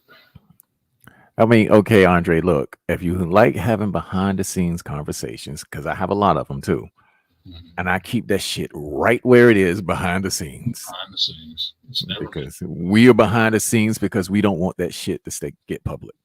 right. Because we've already dealt with that in the space where people take those behind the scenes conversations and bring them to the forefront. Yep. What was that dude that got into it with Grinch? Grinch was so mad, like, yeah, see me out somewhere, motherfucker. I told him where to be and he wasn't showing up. That dude, right? Same shit. Or what was that chick that came in here, got real friendly with everybody real quick, and then she was the one behind the scenes sowing a lot of fucking dissent. Then she disappeared out in space when she got outed. Mm-hmm. Remember her? I can't remember what her name was. Jess? No, what? No, it wasn't Jess. It wasn't her. It wasn't her. I had her name on the tip of my tongue and then forgot that shit just as quickly. But you know who I'm talking about. I don't know. Yeah, fucking Toy remember her name. But yeah, but that's usually what happens. They're coming in for a reason, right? Mm-hmm. And they're trying to grab something for themselves in a sense. And that's why they try to get real quick. It's a hustle, right? Mm-hmm. So that's why I'm always leery of it and looking at it because I've seen it a couple of damn times. Like, dude, how many times you got to see this play for it to understand what somebody's trying to run that shit? They say Sansa Ray. No, it wasn't Sansa Ray. They say Noir Truth wants to come up too. Somebody want to come up? Yeah, Noir he Truth? got it in the chat. Yeah. Oh, let me do that. There we go. I didn't put it back in there. No, it's not Mel. Mel just come on drunk. Yeah, Mella, she got on my nerves. People like that always want attention focused on them in the space, and they're just, like Grinch will call them panel possums. Mm-hmm. Those keep me from watching a lot of shows that have panels all the time because that's all they want. They want attention focused on them on somebody else's channel. What's up, Noir? Hey, fellas, how you doing? Hey, what's up? You sure I didn't see no white dick pop up on you? Is that you? Well, I know a lot of panels because they like to be funny. You try to get your channel fucked up. So, I'm watching his icon and change to some dude jerk. I kind of like a good streaker. Wait. Yeah. Like they are like the ultimate rebel. It's like you ain't fucking with nobody. You just pissing people off. I don't want you to see that shit. Remember, because it's like, remember the fucker in the pussy guy? Oh yeah. Yeah. I was like, this motherfucker trolling newscasters everywhere he go. Yep. But they get off on doing that shit. So yeah, I enjoyed it. I'm like, okay, you want to be YouTube popular? Go ahead. See, I get leery on that shit because I'm really protective in some ways of this space and people that I'm cool with. So I'm usually watchful when new people come around. I'm really watching them and seeing how they move and how they talk, and that's what gets me to either getting on their ass or just like, yeah, that motherfucker ain't cool. Well, you see, that's what I like about like your content or art news stools. Mm-hmm. And because it's sort of like the thing that I'm trying to build. I want to build my own content. Mm-hmm. And I got my lane, which is graphics. Art does his thing, you do your thing, and it's not trying to be like anybody else. I'm like, I am here for this because I can only get it here.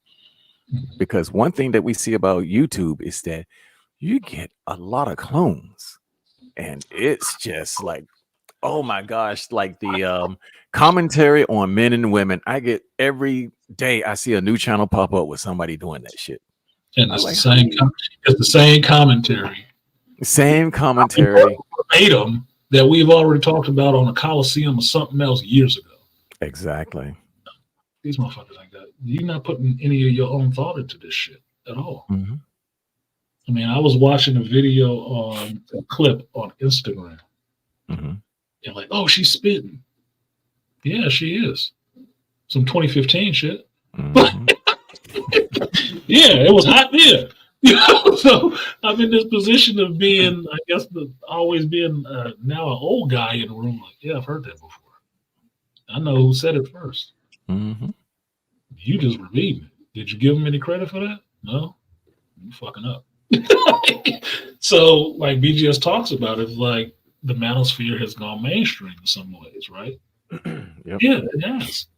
But with that mainstream comes a lot of fucking lampreys that want to just grab onto the shark and suck off some of the juice. Riding the slipstream. That's what that shit is. And it's not for any care for the space at all. No, they just understand it's a hustle. That's what they're looking at it as. It's a hustle. Yep. So if I attach to this person quick enough, then I can glom some of that for myself. Mm-hmm. I just wait to see when people pop up with their own channels. Yeah, and I don't mind the hustle, but it's just like, dude, at least like what who is it? Poor Man's Podcast. He had his own take on the shit. Right. Yeah, and he is like, he basically pulled a Dan Brown. I'm gonna do the same shit, but I'm gonna spin it a little bit. Mm-hmm. I can dig that because you don't, there's something creative going on there. Right. But when these dudes just come in there and try to be a Kevin Samuels or try to be a Fresh and Fit or try to be, I don't know, like a Steph is Cold or somebody like that, I'm like, dude, you got your own voice. That's what I'm here to see. And that's my thing. Since the beginning, it's always been, I want to hear somebody's individual voice. Mm-hmm. Right. And that's why I get, especially in the geek things, I get really critical on people where I hear you repeating somebody else's words. Mm-hmm. I don't give. I've heard their words already. I have a very good memory for everything heard and seen. That's what makes it annoying for me to get shit repeated back to me or have to repeat shit. It goes in verbatim, right? So I don't need it repeated. But if I've already heard it from somebody else, I don't give a shit that you watched them. Tell me what you think, because that's the only part I don't hear. Yep. It's like reading. If you're a teacher in college, right, and you send your students, give them a project, they come in and they give you this paper, and you're reading this fucking paper. Yes, they might have their citations in there, but if all you're hearing is fucking citations, the question they're going to ask you is, where are you in this work? Yep. Where are you in this work? That's what I want to hear. I don't give a fuck about the citations. I might have read that book. Where are you in here? What is your actual opinion on this shit? Because that's the only thing I can't get from somebody else. And if you don't have that to give, you ain't got nothing to tell me. Mm-hmm. So I can watch one reviewer nowadays and get 5 other reviewers' whole show. They whole fucking show. The next 5 videos they're going to do. The same shit this motherfucker said. Yep. Just in their voice. But what, for me, that's not even interesting. No. It's not interesting at all. I'm looking for the originators of thought, not the parrots. Fuck the parrot. Give it some seeds. So what you got, Noir? You up here? Which not which agent that was. I think that was Agent Johnson or something like that. I forgot. Yeah. That's like I remember watching that for the first time, and I was like, "Oh shit!" Yeah, right? You like me? What the fuck is going on here? Shoot him in the head. So the whole my bad. The whole basis behind my icon is that people like to take shots, and then all of a sudden it's like, all right, cool. And then that's when they got to change the rules to the conflict. You know what I mean? And I'm like, all right. It's like, nah, you don't change rules on me after you fire the first shot. It's on now. Exactly. So, but yeah, I just wanted to come up and then talk, like, because y'all were talking about Dune 2. So I was like, okay, I mean, I'm around y'all age. I'm 44. So I was like, yeah, I just wanted to hear y'all take and get my take a little bit on that. What's your take Just on add it? to it. I actually like the movie. I do need to read the book because just like what you said, typically it's like, all right, I need to understand the reasoning behind whoever wrote this movie, why they wanted to put their own spin on it. And then that will give me a little bit more understanding on how they think and how they perceive things like in life in general. Because what you're saying is so true. Like nowadays, it's like, okay, well, mainstream says DEI, so we have to go DEI, or I'm going to lose my money, or my ESG, or whatever that score thing is going to drop, and that's my livelihood. You know, so on and so on and so on. But I like hearing different takes because, you know, at the end of the day, you can only see one thing. I mean, you can only see certain things to the way you see it, but you probably would not be able to see it until someone actually shows you their point of view. Yeah, that's what I get into. I'm a pool player. So no matter what the lay of the table is, I always take one walk around the table. Why do I do that? Because I want to see the host perspective. Right. To see every view of this situation that I can. Because it helps inform how I go about making my next move. Like you said, people fire shots. Well, you missed. I moved. My turn, right? That's what that walk around is. And so when I'm talking about something, I'm just giving my opinion. You could watch the same movie and say, no, I thought Chani was kind of a cool character. I resonated with her on this level.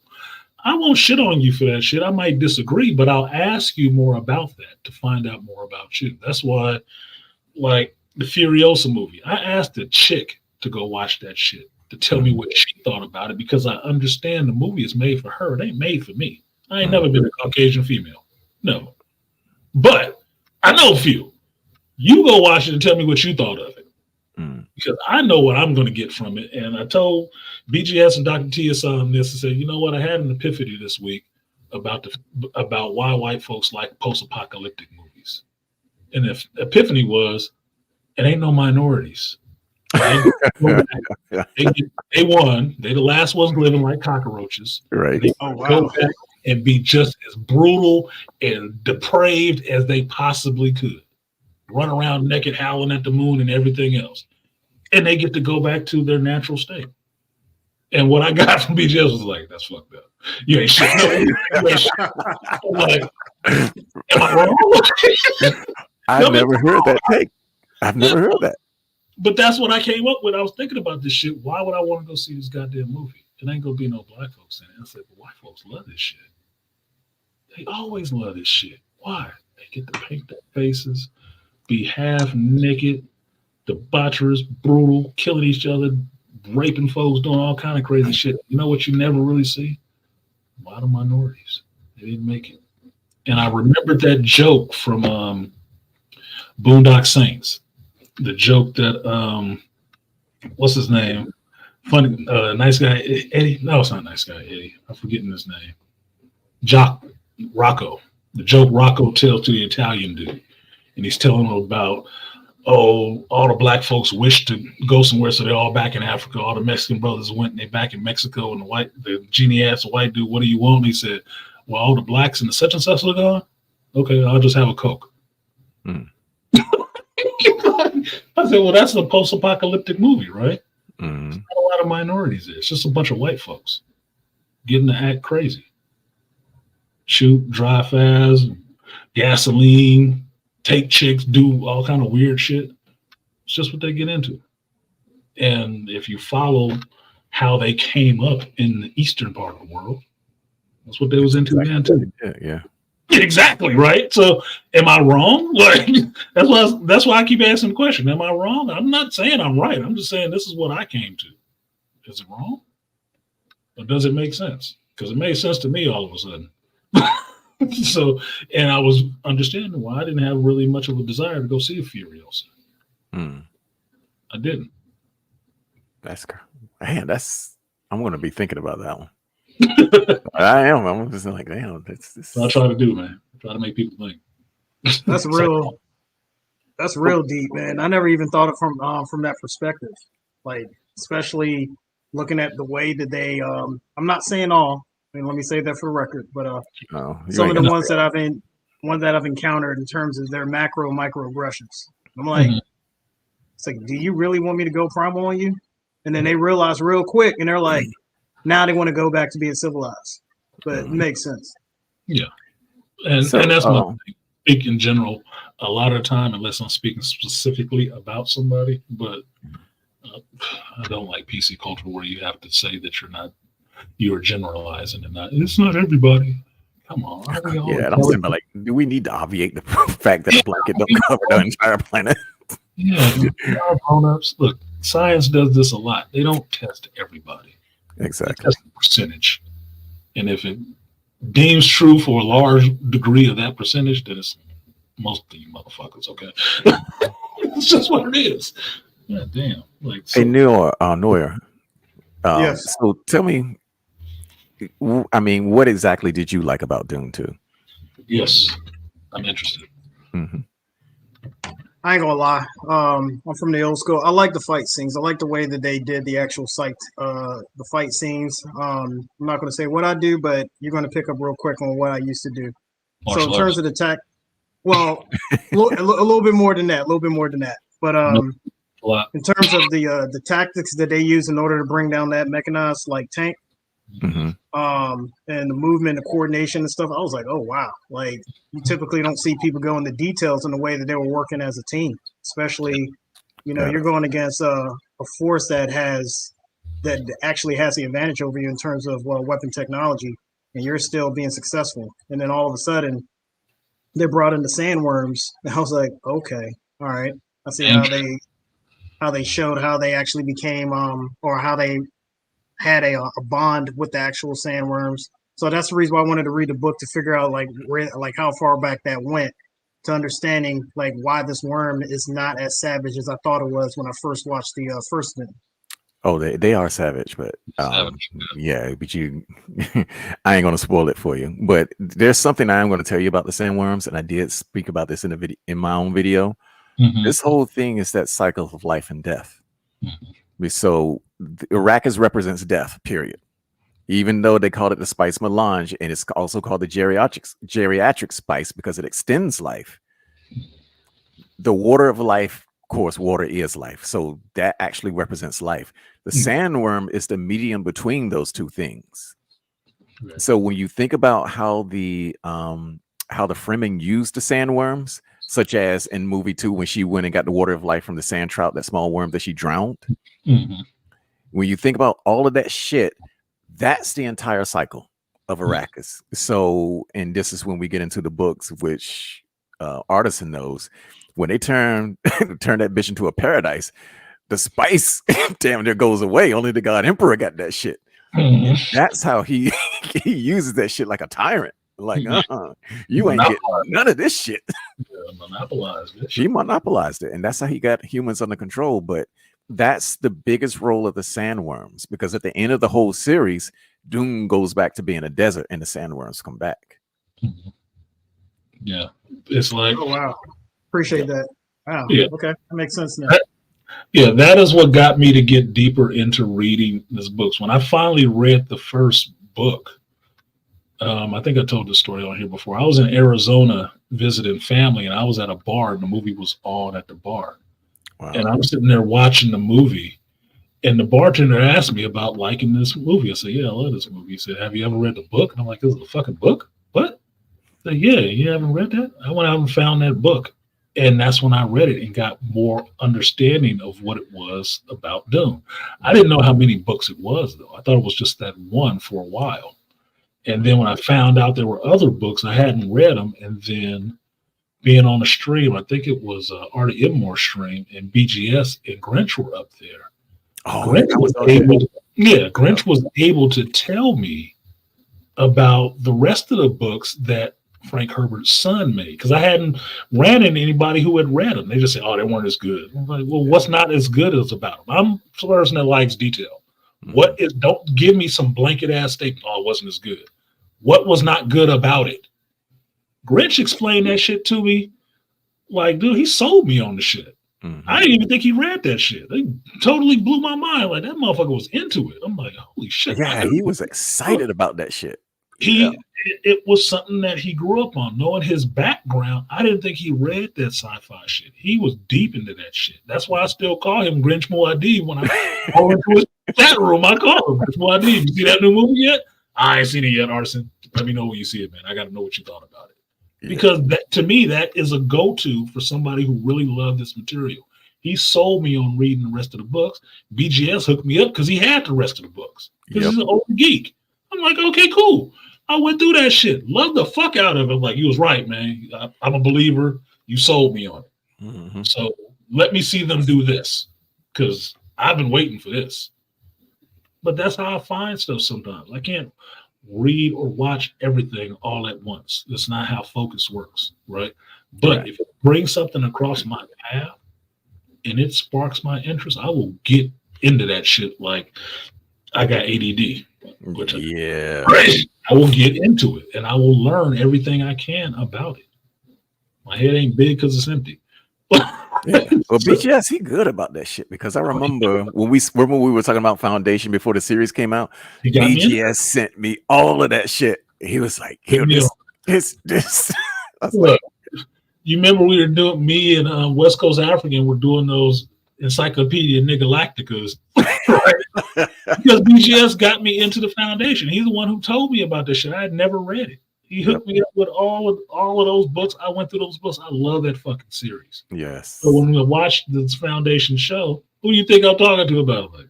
Like, what happened with that goddamn show? What happened with that show? This is not the book.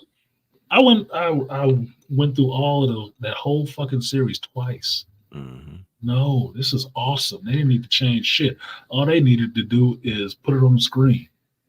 Put some special effects to it and put it on the screen.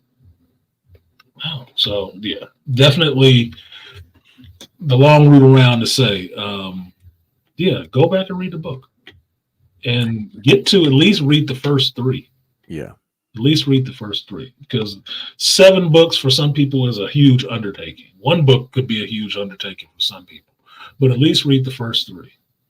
Dune, Doom Messiah, and Children of Doom. You'll understand what's happening. And if you ain't interested in continuing the story after the first one or the second one, because I tell you, Paul has his own journey, which I think is absolutely fascinating. And I always love Paul as a character. But at this age, I really want to get to Leto.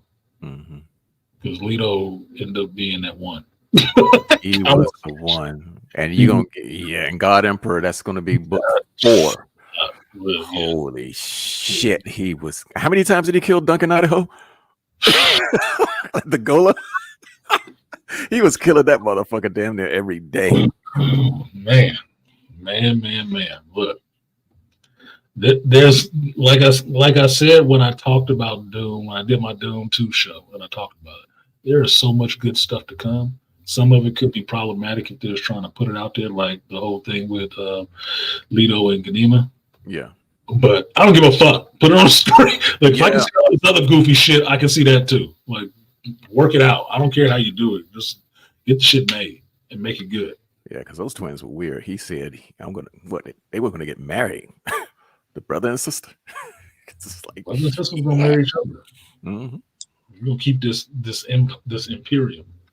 But I like Noah's take because, the fact that he's coming from where he is at in life and his experiences, and he saw the combat, and I'm like, damn, that's what I'm here to hear.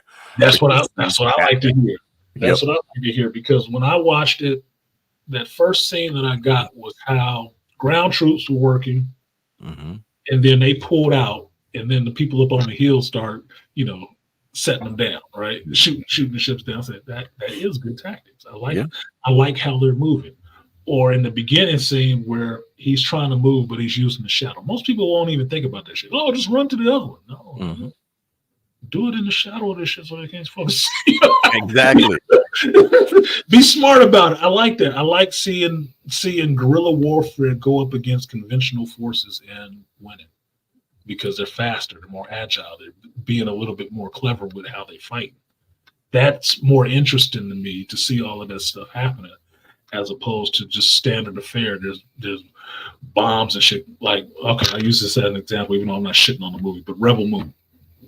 Garbage. It's just a fight. It's just a fight. It's just explosions and bullets going off. People running out in the combat like, they should have been shot. They should have been shot.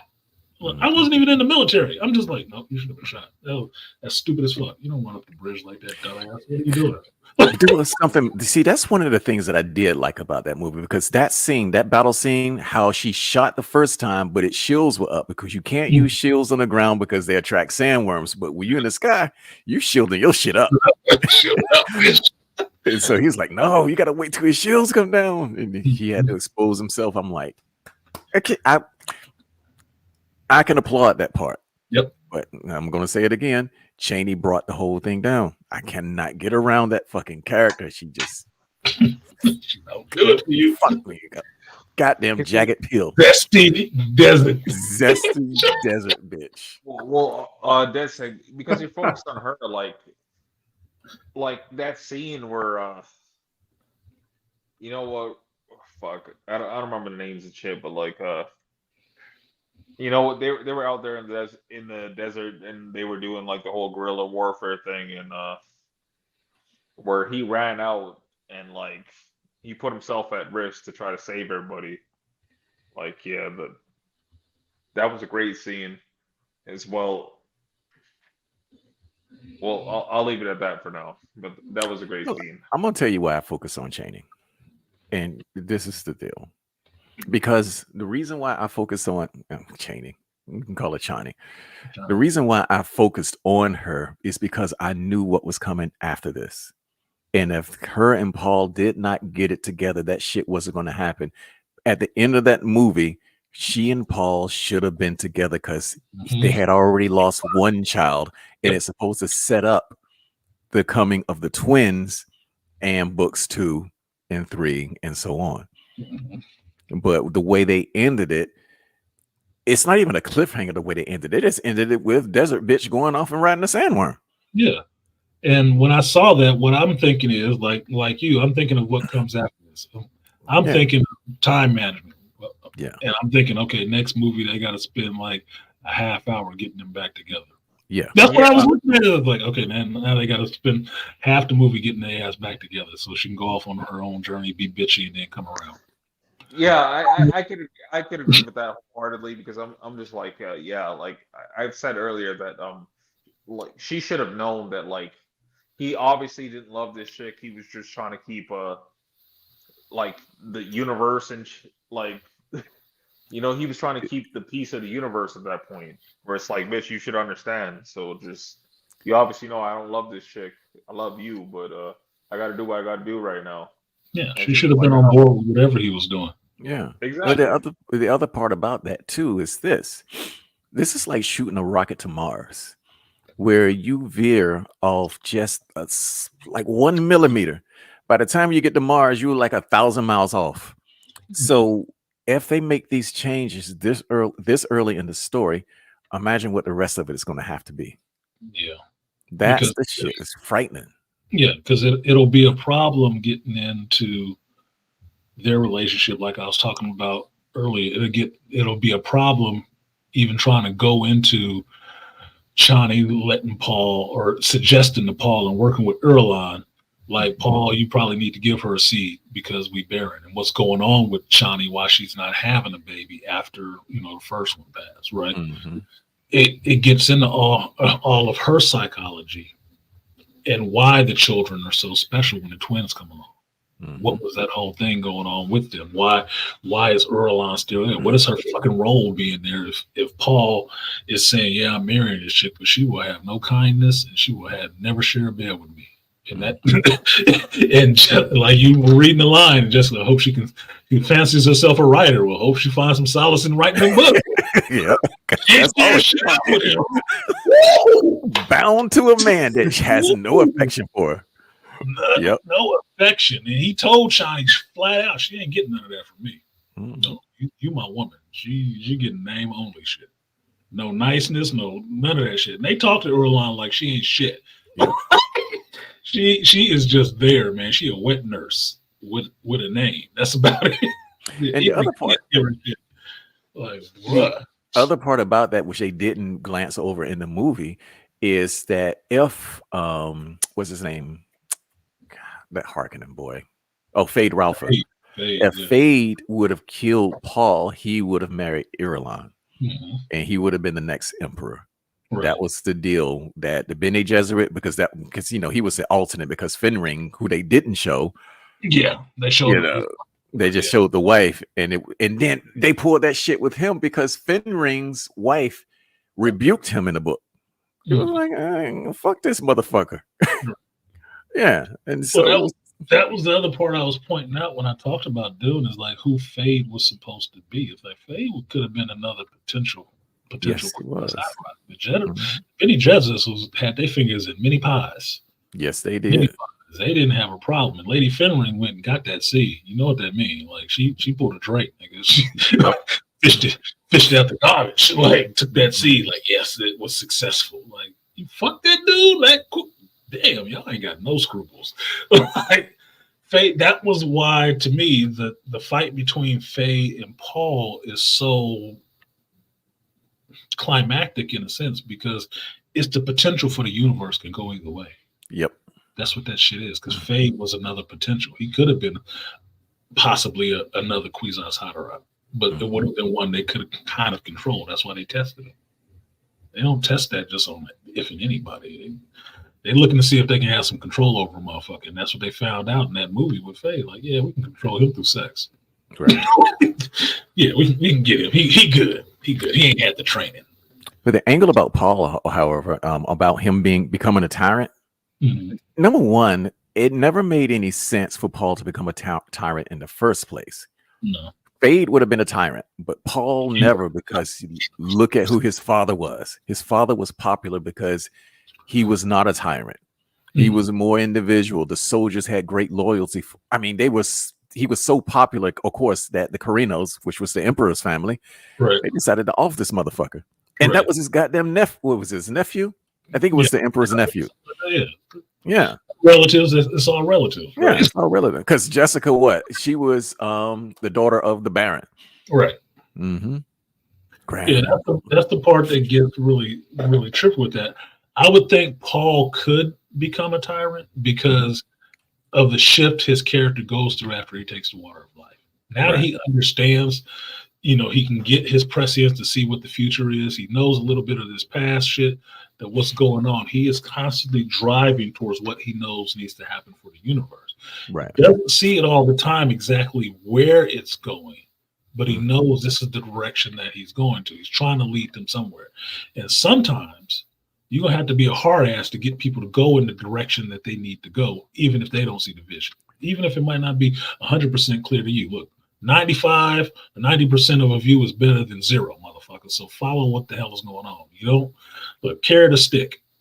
I'm leading you in a direction. You want to go? Well, fuck it. This is what we're going to do. Look, I'm going to beat your ass, and then we're going to go in this direction. Well, that was a problem with Paul. He was scared of the golden path. He was always afraid of it. But that's what I liked that Denis Villeneuve did in this movie. They played that up more so you could see that motherfucker knew what was going to happen. He didn't want to go that way. He did not go that way. He did it out of duress, in a sense. He finally did it, but it was not the path he wanted to take at all, because he knew what was coming down there. But they've always said this in pretty much everything. Like, the best leaders are the ones that didn't want that position, that pretty much got forced into that. Yeah, and that's what those are the leaders that I look at a lot more. That they're probably the right ones for the job, but they never really want it. The motherfucker that wants that shit, I don't want him. No, because Faye would have wanted that power. He would have been a tyrant, like we're saying. A tyrant. Yep. I think the best part of Dune 2 was when he walked up and he started talking and he started talking and they looked like they wanted to start a revolt or some shit, and he's like, Paul Atreides, sit the fuck down. Like that. I was hype as fuck when I was watching that in the theaters. Yeah, I know who you are. I was trying to for the moment. Yeah, I'm not here to talk to you for the moment. I'm here to talk to this other close to being dead old bastard. That line from Pulp Fiction, soon to be expired. Mm-hmm. God damn, House of the Dragon starts June 16th. God damn. I can't wait. I can't wait either because I gotta. I did have a question though about Dune 2, right? Just so I was trying to understand it. So you're telling me the mother, right? Yeah. Lady Jessica. She was daughter of the Baron. Yes, she was. Yeah. So she knew this whole time. No, she didn't. She didn't know until she took the water of life, because then she can get all the information from all those past women generations. Yep. And find out that that's who she was. She was the daughter of the Baron. The Baron didn't even know. Mm-hmm. That's the shit that's the kind of shit that the Bene Gesserit pulls. They control the genetic line. They know this shit. Took his seed, got his seed from him, had a whole child, raised that child somewhere else, and gave that child to his cousin as a concubine. Okay. Okay. Just trying to get a baby out of that motherfucker. Yeah, because remember, they're trying to breed the perfect superhuman. The super being. Mm-hmm. And so if some incest got to happen, that shit gonna happen. They don't give a fuck. Like I was joking earlier. That's why the Reverend Mother was so pissed off at her. Like, bitch, you fucked this up for love? Mm-hmm. Love ain't got shit to do with this. This is about business. This is about business. Got not procedural rain. You on this love shit? Oh no, you broke it. You pick me asshole. You was giving her shit. That's why she was giving her so much shit. That was her student. That was her best student. Mm-hmm. Got turned on by love. You fell in love with the D? God damn it, bitch. You was broken. Man, that was a great line. And when Irulan was talking to the Reverend Mother, Gaius Helena, when I think she asked, what are the Bene Gesserit going to do? And I think the line was like, we're going to do what we always done. But basically, she was saying, we ain't on nobody's side. What the fuck are you talking about? Yeah, we doing our own shit. Yeah, we're going to do what we always do. I need to find that line, because that. Yeah, the genetic line is the genetic dynasty is what they care about. They don't care about look. All the rest of y'all is place settings. That shit don't matter. That shit can be anything. They're gonna be there. What they say, the hand that rocks the cradle. World. Yep. They are there behind the scenes for a reason, because they want to be there behind the scenes. That's what they do. And every one of these houses has one of these women trained to be a Bene Gesserit. Mm-hmm. And they are involved in every one of these houses, manipulating all of this shit.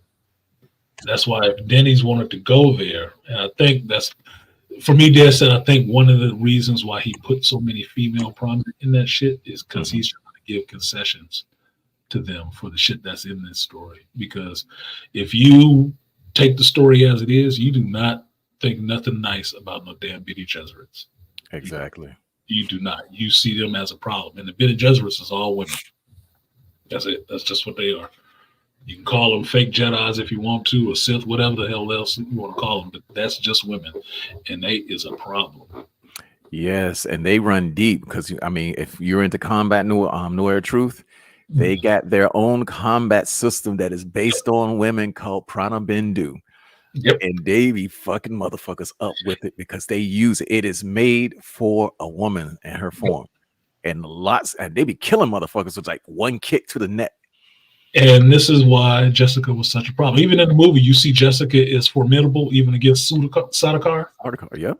That's what she's doing. Jessica is a problem, dude. She is not a slouch. That's how she bested Stilgar. Exactly. It's that weirding combat system that we can fight against. That weirding way, yeah. It's like, ooh. Jessica was that number one student, man. In Naruto terms, she would have been a fucking Sasuke Uchiha or some shit like that. You be fucking with them. You don't be fucking with them. No. You don't be messing with the Bene Gesserit. Yeah, that's why they give them a wide berth. Mm-hmm. And so her running off like that, are you thinking that? Because I was a little bit confused at the end of the movie, because I was like, okay, they about to bun up, be king and queen. And then all of a sudden, I mean, he kind of flipped. And I was like, okay, where's this going to go? And then when she ran off on the sandworm, I'm like, why. But now after talking to y'all, is it going to be a thing where she's going to go and probably meet those sisters, and then they're going to have to do a spinoff like that?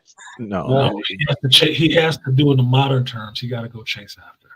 Yeah. Like it was quite obvious why she come around. For him. He has to either chase after her, or she has to come around on her own to understand. Exactly.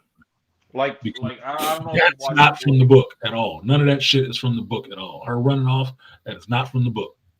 That is all off book shit. So however I'm just thinking of the most logical way to sew that shit back, to get it back off of the diversion track, back onto the story. He has to chase her, or she has to come back. But the story only progresses with her, Chani, and Paul together. That's how the story progresses. Because he ain't gonna be fucking on Earl on. He's not. I don't care how hot Florence Pugh is. She cute, but I can see her naked again too. So that's all I can see that. I'm cool with that, but that's not what the story is. So if they end up together in some sense, that's fucking it up for the story. That's not how it happens. And here's some interesting shit, because another part that because they didn't pay any attention to Aaliyah except for in the dreamscape. No, and that shit pissed me off, because I'm sitting back like, wait a minute. He's supposed to be here. Yeah, she kills her grandfather, and her grandfather comes back and possesses her, and then uses her body like a slut. Right. So, and that's going to be a problem, because they didn't have her born already. She didn't kill him, so she wouldn't really have a connection to him in that sense. Mm-hmm. Because you did it that way, it's kind of fucked up. Like, I don't give a damn about Anya Taylor-Joy playing Aaliyah grown up. Yeah, I can buy her as a crazy chick. Yeah, I can buy her as a crazy chick and being slutty and all that. Fine. I saw, what was that, the Horsemen or the Norsemen or whatever. Yeah, okay. Right. But because she's not born, because she doesn't actually kill her grandfather, you set up a problem for this character. How do I know this character is supposed to be a badass? Because one of the things I got back to after the movie came out, I went back and went through the second book again, right? Mm-hmm. I forgot the name that they called her, Aaliyah the Blade. Aaliyah the Blade. Yep. Where do you get that from then if she ain't out there doing shit? Aaliyah's supposed to be a problem. She's supposed to be more connected to the Fremen than the Atreides. Yep. She's supposed to be straight up Fremen. So she's supposed to be a young killer. Raised in the Sietch. Raised in the Sietch. So where's that coming from now? Where's it gonna be at? Like, I'm missing fix it. It's a problem I got with it. I like that character of Aaliyah. Fix it. You're gonna have to tell me how you're gonna fix this, because she is supposed to be there. That was pivotal. Yeah, and the funny thing about that too is Stilgar had great love for Aaliyah, but in the third book he wanted to murder that bitch because he was like, "This bitch is an abomination. Can't y'all see this shit?" Like, she was staying away from that motherfucker. He was like, "Oh my gosh, she's gonna see." Yeah, because them voices took over her ass. Ain't right. Your sister ain't right, Paul. Yeah, telling you that. But the kids saw it. The twins, the twins knew talking about it. They was like, yeah, the twins knew it. Yep, chatting each other up about that shit. Like, yeah, we're gonna have to deal with Auntie. Exactly. We're gonna have to deal with Auntie. Yeah, I know she tripping. Yeah, we're gonna have to kill that bitch. There was a Carino cousin who sent the what was it? The battle cats after the twins. Yeah, them fucking murderers. Murder cat. Man, that's a great story. Yeah, it's a damn good story. But that's the stuff that I want to see going forward in the stories. But they did some fucked up stuff in this one, because understand the reason why this one is in two parts, right? Part 1 and part 2 is just the first book. Right. It's not the rest of the book. It's just the first book. Instead of giving you an old school intermission and then coming back and giving you the rest, or giving you a 3-hour movie like David Lynch did, he just broke it in two parts. Right. The first movie is one part of the book. The second part, part 2, is the second part of the book. But it's only one book. Right. A lot more to go into with Paul as being the Messiah, like you got in Matrix, where you got to reload it. Okay, Neo, now you're the one. What does it mean to be the one? Yeah, exactly. Paul has that same journey. What does it mean to be the Messiah now, Paul? Mm-hmm. Now what? How do you secure your dynasty now? How do you do that? Now, that's some fucking kids. But at the end, what happens? You walk your ass out into the desert blind. Yeah.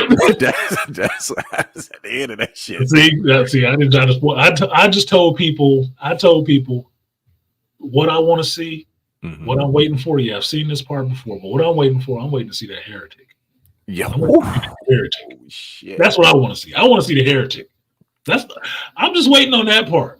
Get the kids, let Leto show up, let Ganima show up, and give me that heretic. That's all I want to see, because that is a story. That is a journey that I want to see. I want to see that on the big screen. I've already seen it in the miniseries. Right. Part. I want to see it given Denis Villeneuve treatment with that big scope and that music. I want to see his version. He said, "You want a big gulp?" Yeah, I want a big gulp. I want the big gulp, the big icy, and the large popcorn. Like, I didn't read the books like you guys did, but I did read that, like, yeah, he was supposed to be blind. So I was wondering why he wasn't in that movie. No, he was not. Yeah. It didn't happen yet. Yeah. It didn't happen yet. It didn't happen until Heretic. Yeah. I want to see some of that shit. Oh my God, I want to see. That's what I said. I'm getting up there. I'm 50 now. Like, can I live long enough to see this shit come out, or what? What's gonna happen? Yeah, because I want to get to God Emperor. That's what I want to get to. I want to get to God Emperor too, but at this rate, these motherfuckers, I don't know if I'm gonna do the fourth movie. I mean, just shut up and do the movie. Here's the thing, though. Like, when Chaney ran off, and this is my real fear, that they split them apart, and then they make Ganima and Leto the Third children of Irulan, which would piss me the fuck off. Hell no, don't do that. I'm entertaining my thought process here. Look, you won't be the only one. Don't let me roll into a theater. Finally, whenever they fucking make this shit, and let me see that they made his kids, him and Orlan's kids. I'd be heated. I would be so fucking heated, motherfucker. That would be a popcorn throwing moment. What the fuck is this shit? Oh hell no, I can't watch the rest of this movie, man. Because I mean, I'm only thinking about them condensing this shit down. Like, let's say they condense, like, I don't even know how the fuck you can condense Messiah. I mean, you can condense Messiah and children of Doom. Right. Those can be condensed. But once you get to Heretics and God Emperor, that shit can't be condensed. No. And when you're talking about the Arnold March race, because that's what I was thinking when Chiani got on that sandworm. I was like, this bitch is about to become an Arnold March race. And if they even mention the word in the next movie, I'm gonna be like, fuck you, fuck France, fuck everybody. Fuck France. I'm blaming that on the entire fucking nation. Okay, birth is an asshole. Surrender monkeys. It's like, fuck you, motherfuckers. You fuck our American shit. When I theory craft, I don't usually throw it out there, right? But when I theory craft, I try to think of it, what would make the most sense for them to do, right, to get the story close back to the original source, right? And I'm just thinking of it in the movie sense. They got 2 hours. Right. How are they going to how can they condense this down to get into the next movie? That's why I came up with the idea they're going to spend 30 minutes. They'd have to spend in the next movie 30 minutes getting Chani back to fucking Paul. Well, how would they do that? Story-wise, how could you get them back together at this point? She either got to come back or you got to chase after her. Yeah, he gonna be over that motherfucker singing some Peebo Bryson. No shit. That's what he gonna be doing. He was like, Paul just got weaker in movie 3. Singing like Carl Thomas. I'm emotional and I can't let go. Baby, come back. You can wall on me. Like any of that shit, right? If you thought he was a simp in this one, well, you got to get that bitch back. Story-wise, they have to be together to get these damn kids. If they ain't gonna have kids, then that would be a screenplay edit because Zendaya is involved with Tom Holland or something, or she only like making out with certain. I don't fucking know, but it would be something silly. It would be some modern sensibility bullshit, which I don't like. Stick to the fucking story as much as possible. Stick to the story. Yeah, put a porn star in there and use some AI to change her face. With it. Like I said, I can see Florence Pugh naked again, but that character don't have kids with Paul. Exactly. And that needs to stay that way because that sets up that character for who she is, how she proves her loyalty to the Atreides house. Exactly. To Paul, because she kind of like Paul. Yeah. Paul ain't interested. He ain't. He's just not. That's what happened with chicks. What's good about a love triangle? Somebody ain't getting what they fucking want. Mm-hmm. Somebody ain't getting. She the one who ain't get it. She ain't getting nothing. He's my cousin.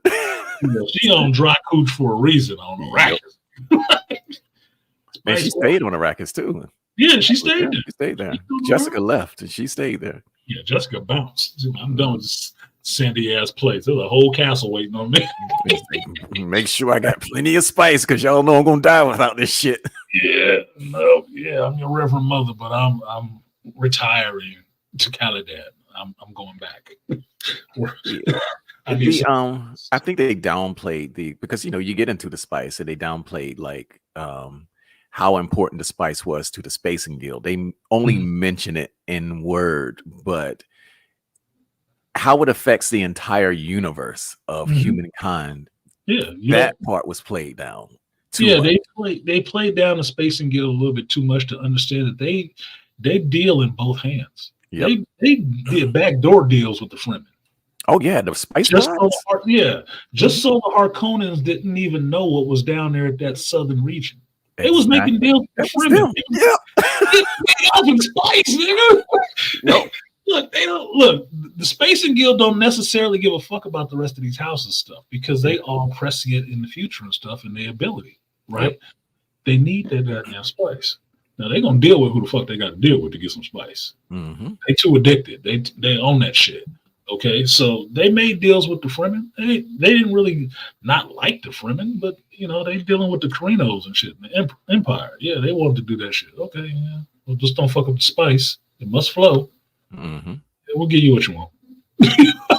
At the same time, the Fremen, yeah, you don't want them to see your sieges. You cut me some of that spice. Yep. Cut me some of that spice. I don't say shit. I didn't see nothing. I say we didn't see anything. I mean, that's what they did. They made backdoor deals the whole time. So, there was always a plan within a plan within another plan within another plan. And that's a line from the books. Plans within plans within plans. Yep. And the reason they understood that Paul was a problem because they had enough forward vision of the Prescience to see this ain't gonna fuck up some of this shit. Look, we need y'all to intervene. Yeah, why? Taking that shit. Must flow. The spice must flow. I see a shortage coming up, and I don't want that. The funny thing about the Harkonnens, it wasn't even about their melange addiction. Them motherfuckers were addicted to profits. That was their whole thing. It was like, no, you get my money, motherfucker. That's what they were about. Well, he done stopped the spice. He done stopped the money. Yeah, he fucked up my money. Oh no! And the Fuck my cousin. He fucked up my money. He gonna have to die. Look, that's street rules. That's street logic right there. Like, man, he fucking up the church's money. You gonna have to take him out. But that's your cousin. Fuck that nigga. But that's a good point that you made as into why the Harkonnens couldn't see in the South, because if they focused just a little bit on the Spacing Guild, you just had to, say some lines in the other guilds. What is the guild not showing us, or some shit? Anything to let them go that there was another party in there working with the Fremen. Yeah, because you have to remember when Gurney, when House Atreides was wiped out, Gurney was running with them smugglers and shit. Exactly. Right? The fuck was they smuggling? Spice. Spice. Exactly. Spice. He wasn't smuggling steel suits off that bitch. They're useless anywhere else. Yep. No, they were smuggling spice. The spice is everywhere. Mm-hmm. It's everywhere.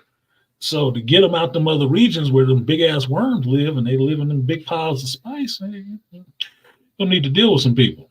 There's a whole economy, a whole black market economy that go on Arrakis. So that was good attention to detail though, because you remember the spice collector that the Atreides were using were a lot larger. Mm-hmm. And then when you got to the one that Gurney was guarding for the smugglers, it was smaller. Yep. It was more square. It was more squat. And I was like, okay, that's good attention to detail. Yep. You need to get out because remember the Atreides had the old Harkonnen ones. Exactly. They had old equipment. Yep. Smugglers was getting in there quick and getting out quiet. Yep. Get this shit and get the fuck out of here quick. Let's go. Yeah, because somebody gonna show up or a worm gonna show up, but we gotta go. Yeah, there's a couple of people you don't want to see. You don't want to see a worm, but you don't want to see the Harkonnens, and we working with the Fremen a little bit. Yeah. They don't like us, but I think one of the things that was also because I remember when we were talking about like when the first one came out in 2019, was it 2019 or 2020? Mm-hmm. I think it was 2020. They wrapped up Human in 2019. 2020, I think. Yeah. And I remember I said, I went and watched it and I fell asleep on it twice. It was just like, and I remember why I fell asleep because I was disappointed because Arakeen was so barren.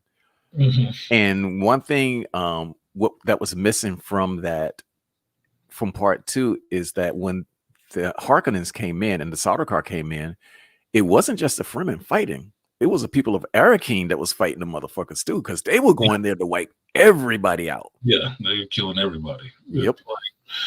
The thing everybody, I would say in my mind from the book and the movie, everybody is not Fremen. Fremen live out. Fremen live out in the wild, right? Yep. In the dunes and stuff like that.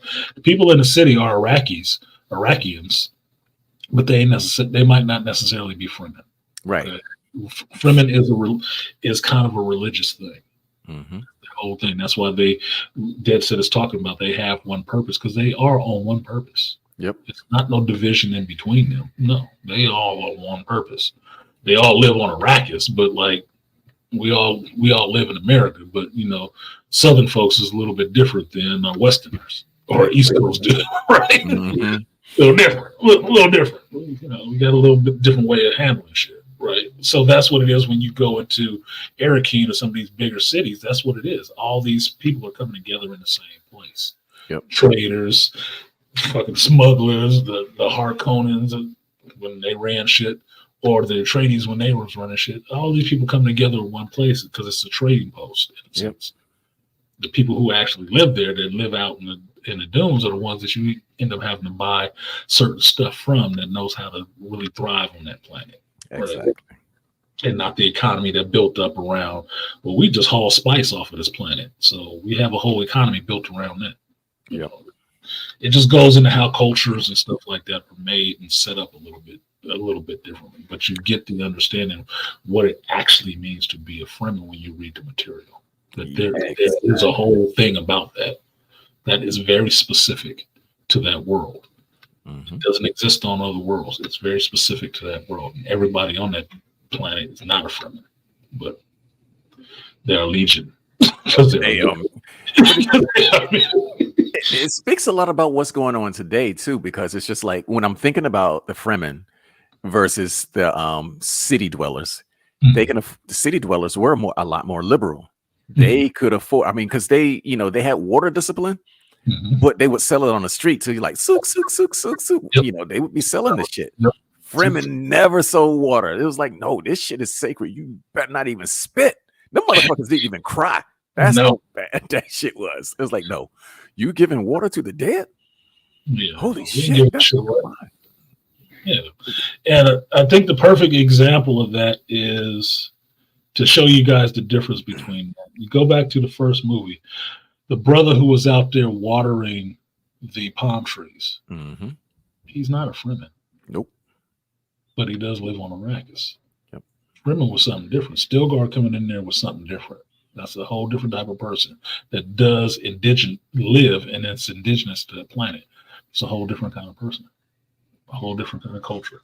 If I could give a good example of that, think about because that whole thing with the Harkonnens versus the Fremen was just like the Afghans versus the Russians. Yep. Pretty much the same thing. Yep. So if you think about Afghanistan, you would think of that dude doing the watering the palm trees. Mm-hmm. He's just your basic Afghani citizen. Yep. The Fremen, they would be the Mujahid. up in the hills. Like, oh, No, these are serious motherfuckers, and those people were kind of scared of them. They was like, those religious nuts from out there in the desert. Yep. They will kill you just for insulting them. yeah. Yeah. No, people, no Chris knife carrying motherfuckers is something different. Yeah. Them motherfuckers ride sandworms. They ride worms. We don't usually see a lot of them because a lot of them don't come to the city all at the same time. Yes. It's a whole different thing. So, a city dweller coming across a goddamn cannibal. That's you gonna go there and get your ass eaten by the fucking Fremen. Fuck with them. Like, don't fuck with no Fremen. They serious. roll down with the garb on. Like, no shit. But they in here on. They ain't on no bullshit. Are they just let them do what they need to do and they'll leave. Yeah. Don't get into. I know they smell bad because they talked about that with like Yes. the first time Paul went to see it, and they took off their steel suits. What's it say? Ooh, It was the great smell of feces. And then what the Fremen say? Stilgar said, the smell of home. Yeah, oh my God, yeah. Seats smell. Haven't read that again recently. I was like, ugh. It reeked in the Seaches. Look, this just saying that. This proves the point. If Paul was at the Siege and his chick was a Fremen, she was obviously down for his ass because them smells coming out that fucking suit. Like, y'all had to be bonded for life after that shit. You ain't fucking nobody at the Siege. Yeah, because I mean, what they did not tell y'all is it only collects sweat; it collects feces and urine. Urine. All of that shit is in there. Recycled. You drinking that shit. Like, bro. You got a pile of shit sitting at your ankles. Yeah. And it's pumping. Pumping, just mushing it up and just shaking it together for all this time you walking and riding. Like, and you get back to the Siege and pull the Ziploc back, like, oh my God. Dirty diaper. Hot, moist, dirty diaper. No. And now we gotta clean ourselves with spice soap.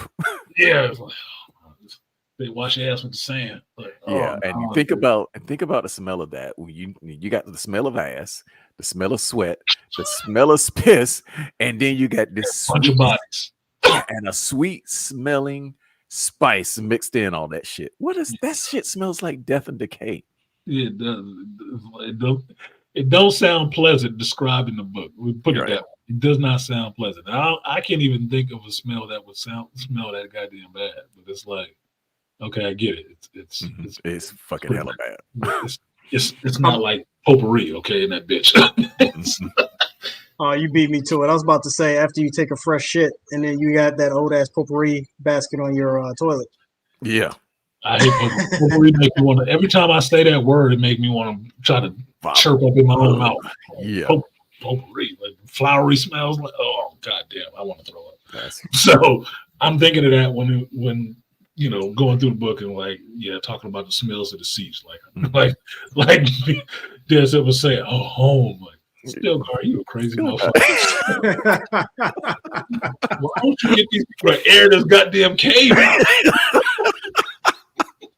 Hey, that's another good point, man. They were all like piled up in that cave. Yeah, they were all piled up. They have seals and stuff on the doors to keep the moisture in. So there wasn't no airflow in that motherfucker. Yeah, there's no airflow. You hot boxing with body odor. And then on top of that, man, they had the spice orgy in that shit. Yes. Yeah. This wasn't the cool one with the cool music like in the Matrix and shit. No. The spice orgy was one big fucking get down. And this is what Noya and Andre, this is one of the shits that they deleted. Because when Jessica #1, she didn't just take the water of life, she changed it from the poison to something that everybody could drink. And it was an aphrodisiac that put them all in a trance. Yep. And then once they went into that trance, they fucked the shit out of each other. And that goes back to their unity of purpose, because because drinking that spice wine or that liquor after she transmuted it, it kind of connected all their minds. They could feel it. Exactly. They could feel each other. That's why they were always, the Fremen were really connected with each other like that, of one purpose. You wouldn't be doing that and then be like, well, I'm gonna go my own way. No, bitch, I know what you think. I know what you think. Yep. I know what's on your mind. We just had a connection, like for real. Fremen were deep people, man. Yeah. And you know, even the smell does point to that intimacy in a very potent way, pun intended. Because you know, you sitting next to this stinking motherfucker, and then you get somebody like Liet Kynes, who was born in the Empire, right? Goes to that motherfucker, or Duncan Idaho, born in Carino, gets with them and falls in love with them because he also found that unity of purpose from what he was drinking spice wine. Yeah. And he, you know, and when he drank the spice wine, y'all didn't see this in the book. He got drunk, went up to Jessica, calling her, disrespected her and shit. Yep. Yes. Yeah, Duncan was. That's why Duncan is that dude. Yeah, Duncan was that dude. I wait to see Jason Momoa come back as Duncan because that'll be more fun. As a Gola? Yeah, if he can pull it off, because I know he'll want to be silly. He'll want to be silly. He'll want to be Jason Momoa, but you know, I think he can pull it off. I think he can. The Gola loosens up a little bit over time. He loosens up a little bit, but yeah, I like to see him come back to that fucking franchise. Do that. And how would they do the face dances? Do you think? Oh, man, who would be a good face dancer? I don't know. I hope they do, because the face dancers, look, for you guys that didn't read the book, think of a face dancer as in Game of Thrones, the Nameless, you know, this man. That's who they are. They shapeshift. Yep. And they take on voices and they do all kind of dirty shit. And face dancers are not nice people. Mm-hmm. They're not nice motherfuckers. They be doing some grimy shit, setting people up. So I would. Hopefully, it's just a facial effect that they can master. Special effects wise, they can do some clever shit, but it just should be a space. It just should be a facial effect, because that'll get a face dancer should get into some craziness. Trying to get down with the Fremen chick. The older may keep my soldier. Look, absolutely. Anybody going down on a Fremen chick, dude? You are definitely a soldier. Yes, you are. You is definitely the Fidakim. Definitely, like holy cow, dude! That's some serious soldiering. Yeah, you're gonna be doing that shit with their smell of her ass and a hot, humid room. You are definitely bonded for life, because after that shit, you can touch nobody else. You will be forever changed. That's funny. How do you think they would do an axolotl tank though?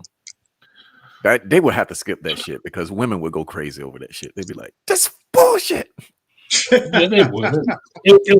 Trying to go into that would actually give the same treatment that Why the Last Man got. They'd be trying to X that shit out. Exactly. And Why the Last Man was a great series.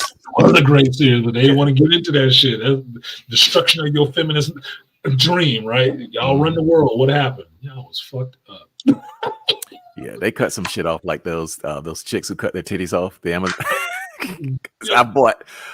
I was in Dallas and I was going to my comic book shop, and the guy was like, I cannot remember this white boy's name. He owned 2 comic book shops. He owned one in Dallas and one in Denton, and he would go between the 2. And he always catered to the college crowd, so he knew me because I would come in there after work or like on a few nights a week. And he said, "Yo, Jonathan, check this out." And I was like, "What's this all about, man? What the fuck you talking about? You got some good ideas, but I ain't too keen on your choices." So I bought it. I took it home and I read it. I was like, "Yo, man, they continue with this shit." See, that is a good comic book. I tell people I don't judge. I don't judge. I just need to understand my customers and what their proclivities are and what they into. I didn't say anything. Like I told a chick before, where she met me in a comic shop. We went out. Her sister wanted to know what I did. And I told her sister I sold porn. Why? Because we sell hentai. Right. And it's not our goddamn business. Mind your business. Right. But that's what it is, because you get into understanding what people like. And if you understand what people like, you know how to recommend stuff to them. Because you at comic shop, you usually have to. Yeah, they can come in for the mainline shit. Yeah, but people usually have some particular things that they kind of get into. And you might want to understand that so you can sell it to them. I don't judge. I just got to sell it to you. Right. That's it. Because money don't give a damn if it's on the plus side or the minus side. I like them on the pluses. And he understood that I was one of those guys who would come in, I would read, a few comic books on the shelf, but I did not leave that shop without paying for something. Yep. You'd always grab something. That one of my favorite customers, Gary E. Hara, that's how he was. Even when we were going through our transition, that's how he was. He'd come in and buy shit. And maybe he didn't want it, but he wanted to help the shop. Yeah. He'd still come in and drop $100, $200 buying a bunch of other shit, read it, he'd bring it back later. Donate it to the shop. So we can sell the shit again. He didn't give a fuck. He's like, nigga, you just spent like $150 on this shit. Yeah, a month or two ago, he brought a box back with all that same shit he bought and donated it to the store. Yeah, used comic section. Used comics. Go into my back issue biz and sell that shit all over again. Loved it, man. I loved it. Yep. But that's what you do is you figure out your customers and what they like to read, what kind of stuff they like to read. Like my boy Pep, he likes some violent shit. He's a sheriff. He likes some violent shit. Like, you ever read the comic Crossed? No. Oh, fuck yeah, that shit. That's some violent, sexual depraved shit. Sounds like Faust. Yeah, might go down that. But he bought Crossed. He liked that shit. I looked through there and was like, God damn. The hell? Is that a spike? Like, whatever, man. Here, that's for you. That's how I know about Peanut Butter and some of these other little raunchy ass novels and shit like that. Like, dudes like what they fucking like. I don't judge. I just have to sell it to them. Like, okay, now I know what your proclivity is, what you like. Nigga, some of this other stuff is coming out. This is kind of like this. It's kind of like that. Read this and see if you like it. If you don't like it, you just bring it back. You just charge you for that shit. No, I'll put this on my savers. Got you, motherfucker. You see, that's one of the reasons why I wanted the shit to stay niche, because like I said, I'm getting tired of people coming in talking about the books that people are putting out now. Because like I said, I don't have to like what's being put out, but it's a greater danger to censor that shit. And I am just like, no censorship. You can call me all kinds of niggas up and down. I don't care, because I ain't got to read the shit. Right. It's like, okay, if that's what you like, brother, go ahead. Knock yourself out. Yeah. Well, that's my thing, and that's why you say niche. And I mentioned it earlier about not liking things when everybody is crowding there and it's the new hot thing.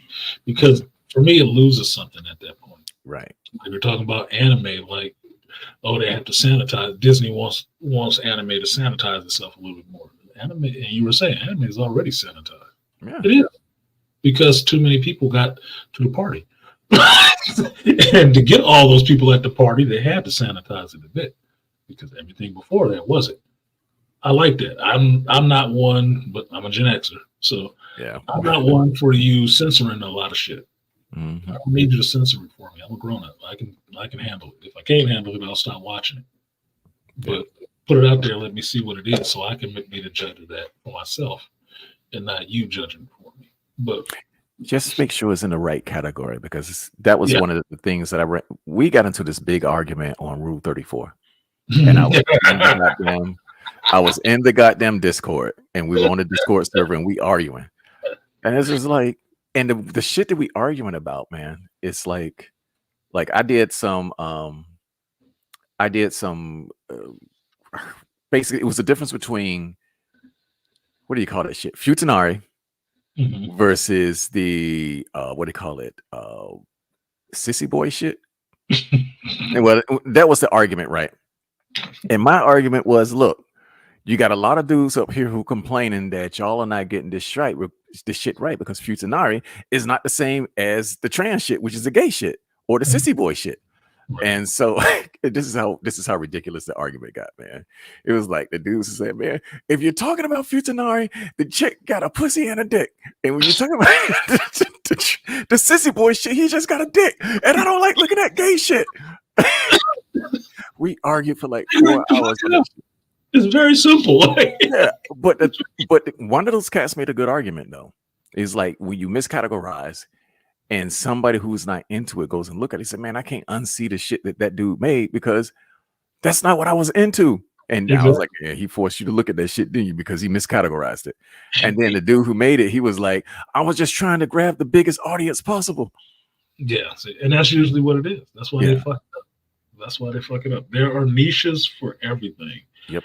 And you will find your audience, or your audience will find you. As long as you got a tent set up, the audience will find you. Mm-hmm.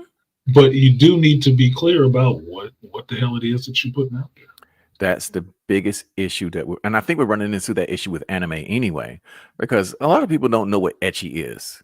Right. And they would look at something like Evangelion and then call that ecchi. That's not ecchi. Evangelion is not ecchi. Oh yeah, you got girls in tight suits and you got some nudity, but that's not the point of it. Right. So that's the sanitized version of exactly, because you want to see some ecchi. Yeah, right. It ain't quite hentai, but it's real close. Well, this was the thing. Reading this book, right, the 9.5 weeks, it gets into the S&M shit, right? This book is what they were trying to make and copy to make 50 Shades of Grey. Oh, okay. 50 Shades of Grey is tame as fuck. Everybody else is getting titillated off the shit. It's like, this is nothing, dude. This is a fucking romance novel, as far as I'm concerned, right? Mm-hmm. But it was supposed to be a copy of this book. This book gets into some shit that, it didn't happen in the movie. And what I'm realizing is this is why people said they hated the movie, because they read the book. And that movie was tame. I said, well, if that movie was tame, 50 Shades of Grey is Disneyland. Wow. Because it's sanitized. It's some woman reading this, because the book came out in 1978. So it was some woman reading this book, got in the TV for a while, and then she wanted to write a novel, and the novel she wrote was 50 Shades of Grey, which was just based on 9.5 weeks. She tried to make her own version of it. Mm-hmm. And play up these certain love elements. The rest of this shit, and this reading this book, the chick who wrote this book, and this was her story. This was her real story. She wrote this under a pseudonym. Mm-hmm. So this is her real life she's writing in this shit. It wasn't just a story, right? Being chained up to the table eating dinner. Oh shit! I might have to read that. She did. By the new chair, handcuffed to the table. She said, "Yeah, my evenings are all him. Yeah, I go to work, I do my things or whatever, but I come home, he cooks, he does this, he takes care of this, he buys me clothes, he does this, he changes me to the table, he feeds me, he washes me, he bathes me. What did I do for him? Nothing. He was in charge of all that shit. And the time he got pissed off at her, he told her to do one thing. Look, I got to go to this meeting. What I want you to do," and he chained her to the bed, lay on the bed, and play with yourself. Oh, I can't do that. What? The fuck you say? He lost his shit. That nigga left for 2 hours with her ass chained to the bed and a cigarette in her mouth. I'm like, bro. Wow. And when he came back, she still didn't want to do that shit. He pulled you get this. And he pulled a straight move. She still didn't want to do that shit. He said, okay. He got on the phone. He called down to the doorman. Yeah, 15 minutes. Wait. He went back in the bedroom, got a bag out the closet, and started putting all her shit in that bag. Mm-hmm. The brand new expensive body lotion and shit like that he bought her in the bathroom. Went and got that shit. He put it in the suitcase too. He didn't say shit to her other than that. Packed up all that shit and took that shit by the door. She was crying to stay with that motherfucker. Crying to stay with that motherfucker. Like, no, but nope. This is not the rules. This is not what we do. Right. So you can get the fuck out of here. You can get on program. She got on program. And he beat her ass. I'm like, God damn, dude. Slow clap. he beat her ass. Like, okay. Because one of the first things that I got that this wasn't the actual movie at all was when she said, she said like it was the third time they actually had sex. Smacked that bitch in the face. Then went and got a mirror and put the mirror up in front of her while they were laying in bed, and then just start tracing the lines of his hand swelling up on her face. I'm like, whoa, we going there, I guess. This is what it is. This motherfucker's an animal. She was into that shit. The chick was into that shit. But they did a good job of explaining it initially of the time frame that this shit was made, where women were just coming into their, after the 60s, the free 60s and free love and all that stuff, and coming into their own, prominence. They no, we're strong and independent, the rise of this feminism shit. But this is the shit that they really liked. This is the shit that they wanted. I'm like, oh, I am all into this. I gotta read the rest of this shit. How many pages is that book? Because it didn't look that big. It's not that big. It is, because I'm reading this shit like when I get home and when I'm at work. So it's like I can get through like maybe 12 to 24 pages before somebody starts fucking with me. What you doing? Mind my goddamn business. 121 pages. Oh, that's a weekend read. And that's the afterword. Yeah, 117. Oh, 117 pages. It's not long. And it's not written like a story. It's written like memoirs. It's written like journal entries. Now, there's no dates on the shit, but it's written like journal entries. This is what happened this day, and this is what happened this time. I'm like, it just got to the juicy part where he really got pissed off at her ass. So it's written like the beginning of Bram Stoker when he was journaling. Sort of like that. It's basically just an account. Like, that's the best way to describe it. Tell somebody else this shit.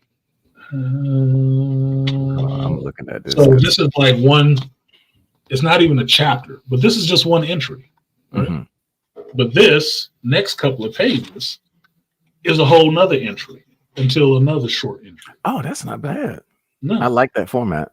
Yeah, it's cool. It's kind of like reading James Patterson. James Patterson does short chapters. He don't do bloviating forever. He get to the point. Right. You'll get a chapter, that motherfucker will probably be 6 pages. 6 or 7 pages, and you out and you on to the next chapter. So when you see a James Patterson book and it says it's 100 and something chapters, they short. Okay. It ain't 30 goddamn pages. No. He get in and get out. So you don't do that Michael Crichton shit. Oh, he been writing long enough. He's like, man, this is the point. This was happening. This was going on. And boom. Because I read a lot of his Alex Cross books. And I like that short chapter sense. It goes pretty quick. So this one is going pretty quick because it's that same thing. Hey, this is an account of what was happening at this time, right? Just talking, and then it stops, and then it goes on to some other shit.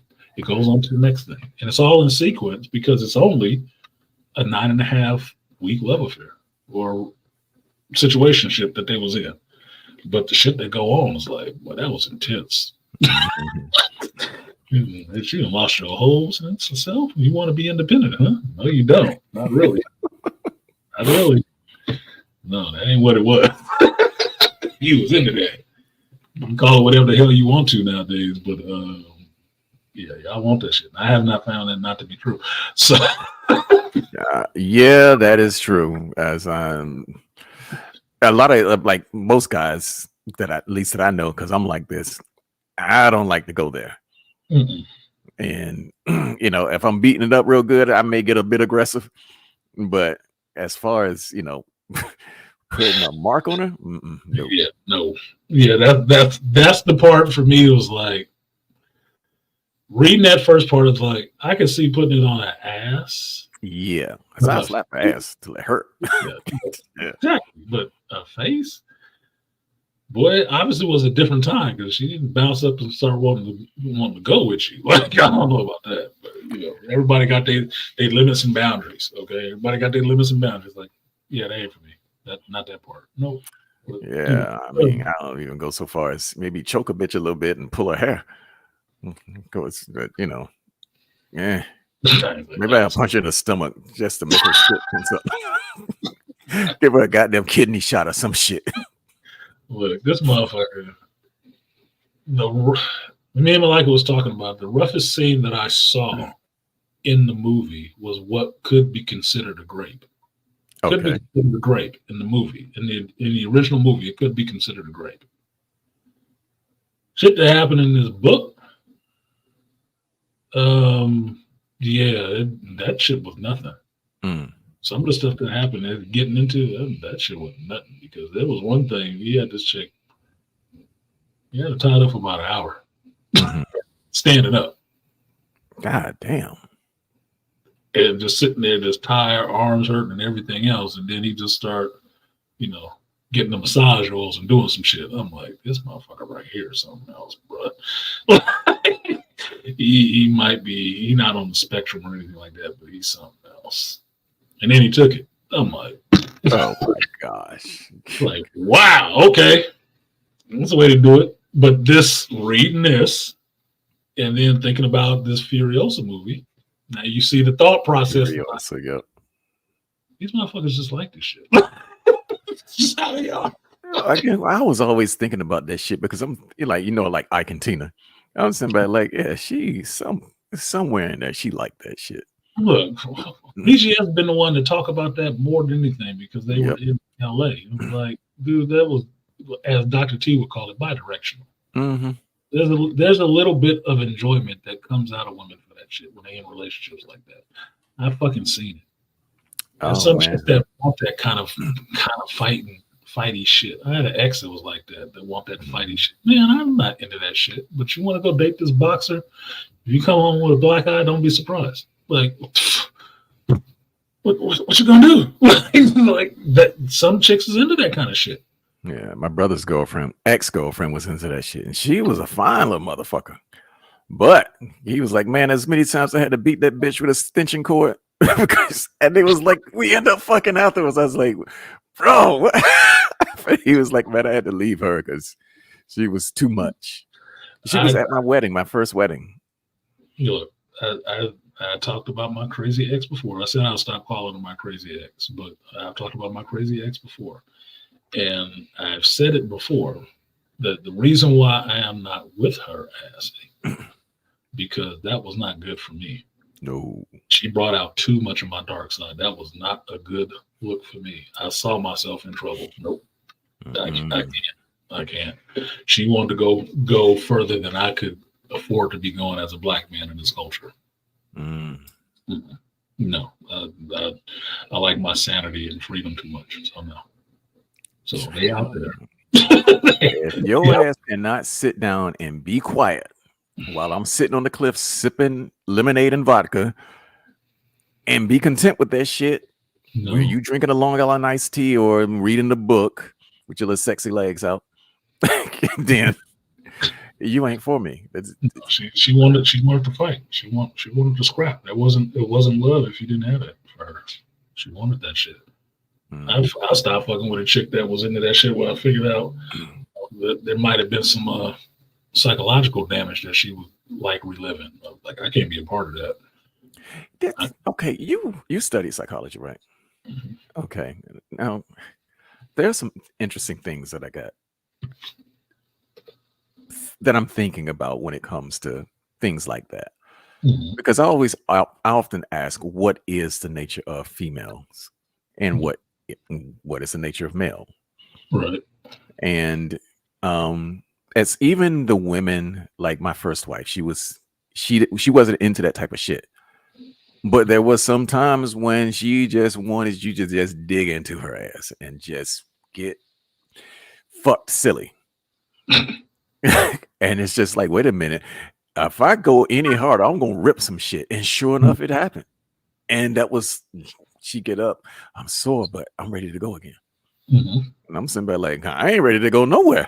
You exceeded your shit. I'm kind of traumatized by this whole situation. What you doing? I like the way your ass shook and all this other shit, but yes, you ain't like my wife right now. Yes. And I can say, from my experience, there are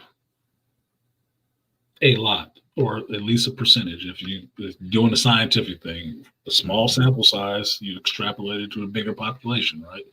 There's a lot of women that's into that kind of shit. A lot of really rough stuff. It wouldn't even exist, really, if they weren't into it. Exactly. That's what I was thinking. It wouldn't even exist, because think about it this way.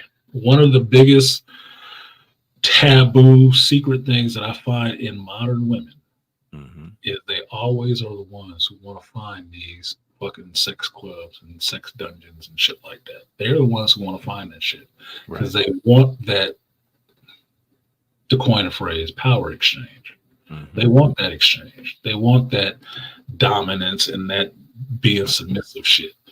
The thing is, like any pimp will figure out, you bring that out of them yourself. Yeah, as a dude. They want to see if that's in you to do it. And it's not like they tell you flat out, this is what I want, but they leave indications. Like the first indication I got that my crazy ex was like that is how I got her to talk to me out on the street. I told her to come to me. I didn't say anything to her. I told her to come over here, and she walked for a good 20 feet to come to me. She liked that authority part. She liked that authority of being told what to do part. And there's little things that you can do to find that in women. That's right. Because they kind of look for it, because I saw what she was doing. She was doing a lot of fucking choosing to try to make me see certain parts of her, see her ass, see her legs, see her. She was throwing out all kinds of fucking signals. The difference with me is I see signals, I may not respond to them, but I understand what the signal is because I'm more cerebral and thinking about the psychology. Oh, I see a signal. Yeah, she wants me to come up and talk to her now. And then I sit. Because I thought of the countermeasure for that. No, I'm not going to go over there, because the psychological thing is this is a reaction that, the animals that didn't pass the Gom-Jabbar test would just respond. They would act like an animal and just respond to that shit. I'm not going to respond. I see it. I recognize what it is. I'm not responding. That's the reason why I think, because number one, I got to look at this in three ways. Number one, how did men deal with this historically? The greatest, when we look at religious texts, it's old and it's the best you're going to get on that. So when I see things like in Genesis where it says the man when Eve was getting cursed by God, he stated that the man will dominate you and you will love him. It says that it's right there. And I was saying, you know why, right? My theory on that, why that's in there like that? Why is that? I said this before to somebody else, like going through certain things. Like serpent wasn't the devil. Serpent was a woman. Serpent was Lilith. Lilith, yep. And and Eve and Lilith fell down on each other. They was doing a little lesbian action. And that's why when God went to punish their asses, he said, you will, like you just pointed out, you will love this man. You will love this man and he will dominate you. And that bitch right there, she will crawl on her belly. Because that means she was walking beforehand. She will crawl on her belly and there will be enmity between the two of you. That's why two women can't get along with each other anymore. That's why. That's the metaphor. That's the metaphor. Like, and that's just reading the text as it is. Like, just read the shit. Like, okay, how does that work? She crawling now. I mean, that bitch was walking before. Okay, so you having an awful overreaction for some shit that didn't sound like it was there, unless you understand that was a chick. That was two chicks fell down on each other and left Adam to his devices to be playing with animals and shit. Yeah. Then Adam simped out because I wouldn't say he simped out, because I always ask myself the question: was that the first time he fucked Eve, or was he always getting it? Because those questions are never answered. It's not answered, but I think in a Blue Lagoon kind of way, the first time she showed up, he probably got her. Probably, if you want to believe the whole Paradise Lost story that Lilith was his first wife and she didn't like his ass. Right. So God made him with Eve. that's from his rib, so she would have some connection to him to like him. And then Lilith came and corrupted that bitch. Like, can't have shit, right? I can't have shit. That he probably tapped that shit once or twice, but Eve was more vain because that's what she would just stare at herself in the reflection of the pool, right? Yeah, of the water. She's more vain. She's more concerned with herself than Adam. So Adam was off cataloging. You know, God gave me this. So this is all good. I got to do my little chores. You a simp. She came and gave you some pussy, and you elevated her above your purpose. Fuck you doing, man? Yeah, what the fuck you doing, bro? That's how we roll over here. That was not the rules. Yeah, so yeah, I think it's in their nature because without prompting, they'll go to it on their own. That's the issue that you've raised a daughter, so you already know. And that's the issue that I'm dealing with my own daughter, because I'm like, I'm not around this little girl enough to deal with this shit that she's going through with the motherfucker who my ex brings into the house to cut my son's hair. And I told her, I say, do not bring men around this developing girl. Don't you dare do that shit. It's problematic. It's problematic. I would say my biggest concern, especially when me and my ex-wife split, and my daughter was 13, 14 and just finally developing, she was getting attention from men. My ex-wife is not a tall person. When my daughter was 13 and 14, they could look like they was both sisters, right? So they don't really look that much different. And this dude coming around ain't got no goddamn kids, and he into some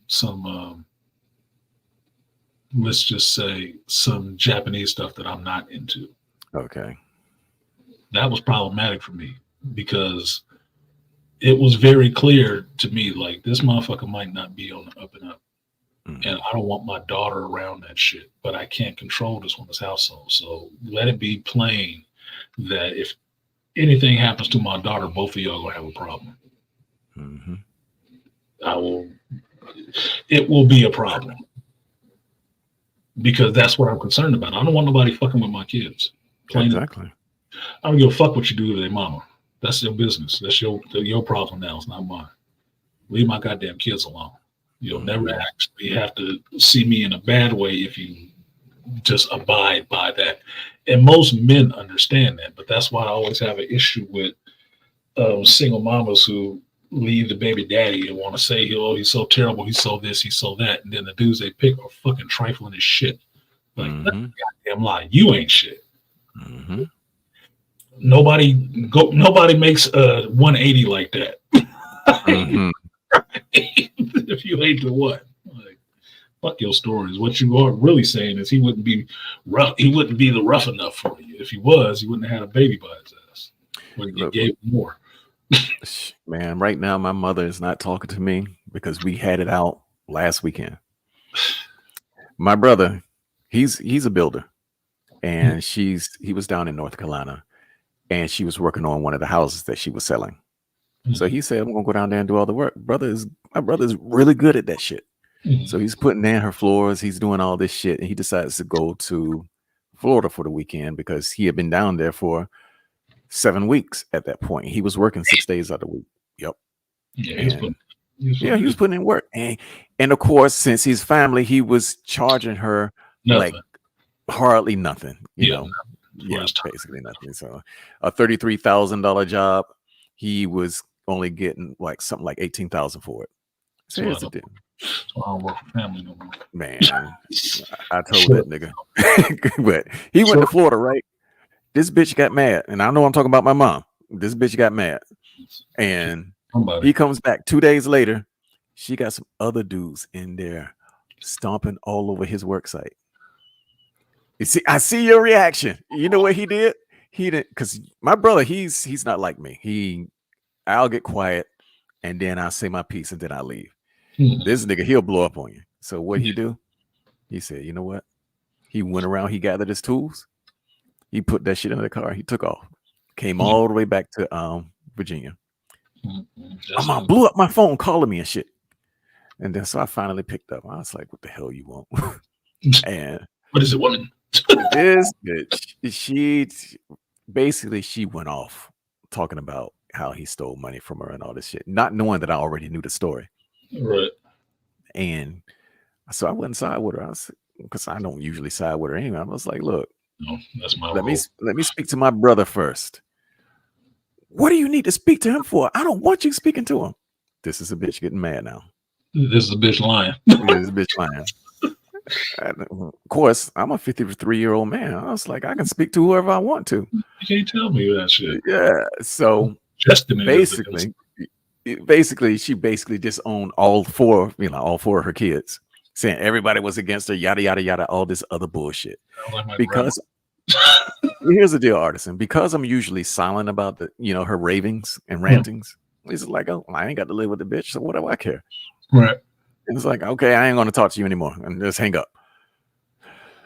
So she started talking about some shit that, writing me out of her will, the same old usual bullshit that she say. My grandmother talking that shit right now. Yeah, and I was sitting back like, brother. I said, look, I pulled rank on her, number one, because it was like, look, you ain't talking to your husband or this dude down the street. You talking to a grown ass man. Reality check. Reality check. Reality check. Guess what? I'm not. Yeah. And so basically, before things went too far, brother, I was like, okay, I'm going right now. Yeah, and I don't want to talk to you anyway. This is a 70-year-old woman talking to her son. I was like, you ain't got to talk to me because my grandmother pulled that shit. And she lived for 15 to 20 more years. I didn't speak to her again for the rest of my life. I was like, what I got to talk to you for? I don't need you for shit. Look, you Gen Xers have kind of the same story. Exactly. My mother and my grandmother do the same shit. Me and my mother are to the point where we cool and talking right now. But we'll be due for an argument sooner or later, and we will not talk to each other again for probably another year and a half, 2 years, because I'm on that. I'm firm on that shit. No, you don't get to talk to me that kind of way about it, because you're not doing shit for me like that. And we will get into it just like you talking about with your mother, because I'm usually that dissenting voice. I usually stay quiet. It's kind of like a Gen X thing to observe and just, kind of keep it to yourself, because it goes back to your raising, right? Yep. But when you want to hear it, and I'm grown, I understand I can have my own voice, so I don't like being cut off. But when I have my own voice, if you keep fucking with me, you will hear it, and you're going to hear some shit you don't like. And then you'll feel some kind of way. My mother has hung up on me plenty of times. I got called all kind of shit. That's why most things that people say to me don't bother me, because I already heard it from my mother. Don't do shit to me to hear it from you. Don't mean a goddamn thing. You're an asshole. Really? Oh my God. I haven't heard that before from my mother. Come on, man. You gotta think it's more original. So I get that, but that's usually somebody in their feelings and they wrong. Exactly. And they're going for the emotional plea to get you on their side. The fact that she called you to try to get you on her side lets you know she was already in the wrong. Because why did she call?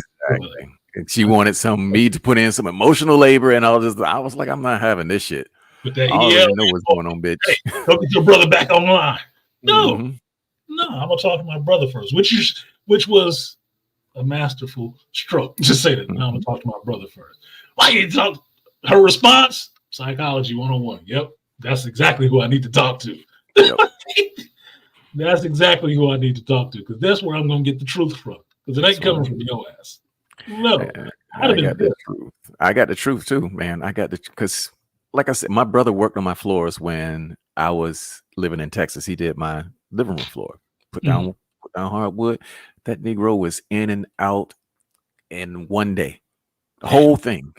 He was good. And I'm just like, God damn, this shit is beautiful. Good and quick. Good and quick. So he did the same thing for my sister's house. Now my mom, he's doing everything, because he's got the goddamn bin out there. He's stripping the house down. He's painting. He's doing everything. And I'm sitting back like, brother, that's a fucking insult. I'd say any tradesman worth his salt, who really takes pride in the work that he does, and you can tell that by looking at the work that he does, how much time of himself he puts into it.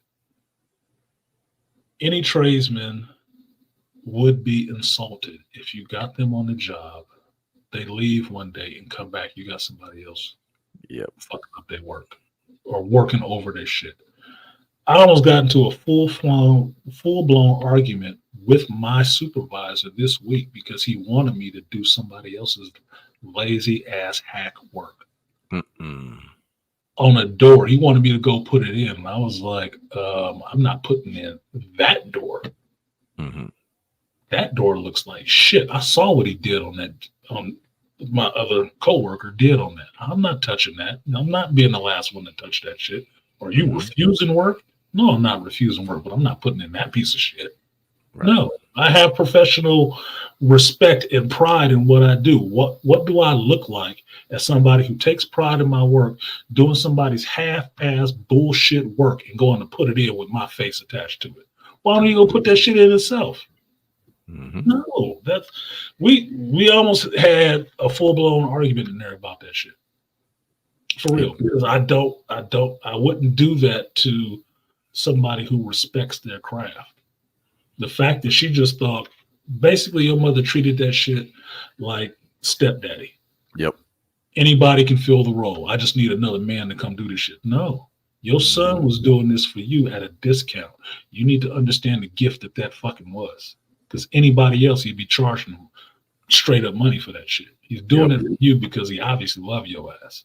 You went and got some other dudes to come do his work that he started. Fuck you. You can be fuck you for life on some shit like that. That is a complete disrespect. Because one, as a tradesman, I don't like doing nobody else's work. And two, I don't like coming behind nobody else's work. And three, nobody else needs to come behind and do my goddamn work. Yep. No, absolutely not. You did that shit. You don't give a fuck about him. You don't give a fuck about the work that he was doing for you. You damn sure don't give a fuck about him charging you little or nothing for it. No, that's a total disrespect. Yeah. He probably drove away there thinking he ain't never talking to your ass again anyway. Yeah, that's exactly what he told me. There you go.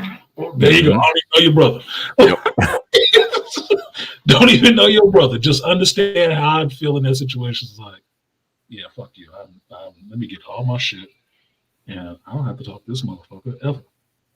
Man, I explained to that stupid woman. I said, look, because she always said, but it's my house. I was like, it might be your house, but that's his work site. That's his work. Don't you go fuck with his work site. That's his work. No. You don't bring another tradesman in there, especially if I got my tools there. Don't bring this other motherfucker around here with my tools. I'm stealing shit. Right. No. That's what somebody that ain't your faith coming to worship me in your church. What the fuck you doing? Exactly.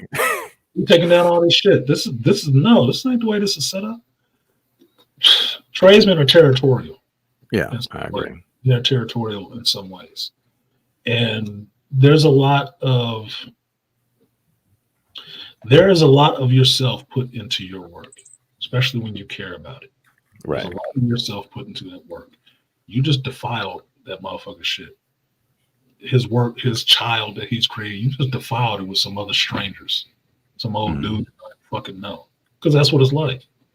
Really? This is what you're gonna do? Okay, never mind. I'm good. Get the fuck out of here.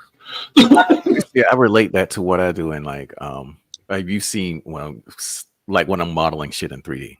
And I'm like, there's a methodology to this. I don't like sculpting first and then going back and then doing topology. I was like, no, you don't do that shit. It's the difference between working from top down to bottom up. I work from the bottom up. Start simple and then it just gets complex. These motherfuckers start complex and then they try to simplify what they've already done. And I'm sitting back like, okay, this is the pattern that y'all are doing because y'all want these shapes now, but y'all are not thinking about the journey to get to that shape. Right. And so now you got to work your way backwards just to make the model usable. And that's basically what my channel has been about a lot. It's like, you motherfuckers are working backwards. Exactly. And I appreciate you saying that because one of the things that people don't respect nowadays or understand is the process to get to. Exactly. Like, say YouTube. Everybody might want 1 million subs. What is the process to get to 1 million subs? How much work do you have to actually put in to get to that point? And understand that that is not a stopping point. That is still a starting point. Yep. That's where you actually become a full-fledged YouTuber. You've grown up, right? And Still got ways to go. Yeah, right? dudes be putting in a lot of work to get that 700,000, 500,000, and what? What's the lead attorney at? Around 300 something, 300 or 400,000. That's a lot. It's a lot of work. It's a lot of time. Yeah, some people are lucky to get the quick bubble, but you still got to put in some work. Yep. Still got to put in some work, and it's a daily fucking grind. Yep. You have to understand that shit. It is a daily fucking grind. That's why I was proud of Angry Man when he started getting the big numbers. I was like, man, Yep. this dude been at. I remember when he was on his couch doing shit. I go back to him being in his car with the interior falling down in the back. Damn. I remember that shit. I've been supporting him that damn long. That's why any success he gets, however big his channel gets, I'm always appreciative of seeing that brother's journey to get to that point. It ain't been overnight. That's why I get protective of people who come along. Oh, I know so and so. Really? How long you know? Oh, I've known him for years. Really, nigga. Who is you, and what are you looking for exactly? Who you? Where you come from? Who your peoples? Yeah, same reason why I stick with Art Nusto, because he is the same. He didn't change his shit. He's just like, I just want him to go back to, and he already know this, so it ain't nothing. It's like I would like for him to go back to we just drawing and chopping it up. Yes, that's what Nusto knows that. Yeah, I haven't been on Black Artists on the Spot for a while, and I think it was Andre. I was telling him too. I said, you know why it's called Black Artists on the Spot? Because me, Art Nusto, and Artie Idmore was the artists on there, the three artists in the Black manosphere doing art. And then when it started shifting more to just talking about politics the whole fucking time, I wasn't interested. Right. I like drawing with my homeboys. I like that book. That's the part I like. I don't like talking politics all the goddamn time. I don't. I live in the real world. I can't argue about this shit forever, dude. It's not how my brain works. It's not what tickles my pickle. But that's why I play video games to get away from this shit or watch movies. I don't look. I got two of Art Nusto's pieces hanging up in my house that I bought from him. Yeah, the Vanity that I bought from him when he did his auction, and the Miles Davis one. I like that. He's still got that Samuel. I think he's still got the Samuel L. Jackson and that Prince one I still want. I love Art's work. I do. I just don't like talking politics all the time. Right. I don't. I don't like the back and forth argument. That's what got me into politics and out of politics once I figured out what it was for me. I'm not interested in an argument session about shit. Either make some moves or shut the fuck up. Very simple on this shit. I can't go back and forth all the time about the same shit. And there's no slight against Art at all. It's not a slight against him at all. It's the people that bring that shit to him. He's having a conversation. Your teacher. You're gonna have a conversation. Hookers bring a lot of bullshit on his doorstep. That's what I dislike. And I did that shit. Yeah. That's the part I dislike. I was like, I can't do this. I mean, I want to draw. And I want to fuck. And I was passing up on fucking to be drawing some nights. So sometimes that's a wiser choice. Yeah, so let's switch the other. Maybe I'll fucking not draw. Yeah, man. If he got back to that, man, it was because I haven't been on his channel. Because I've been backing away from a lot of this shit too, because it's just been getting tiring. It is. Yeah, and tiring and repetitive, and very repetitive. I had that conversation with Malika when we were talking about this idea, and my main thing was it needs to be original. It needs to be original and something nobody else is doing. Because I don't want to do just what somebody else is doing. I'm not somebody who likes to copy. I like to originate. I like to be authentic, but I don't like to copy things. I'm not a follower. I've never been a follower. I get in a lot of shit for that, but I accept it because I understand what it is. It's just not natural for me. Sorry, I'm having trouble understanding right now. But I'm not talking to you.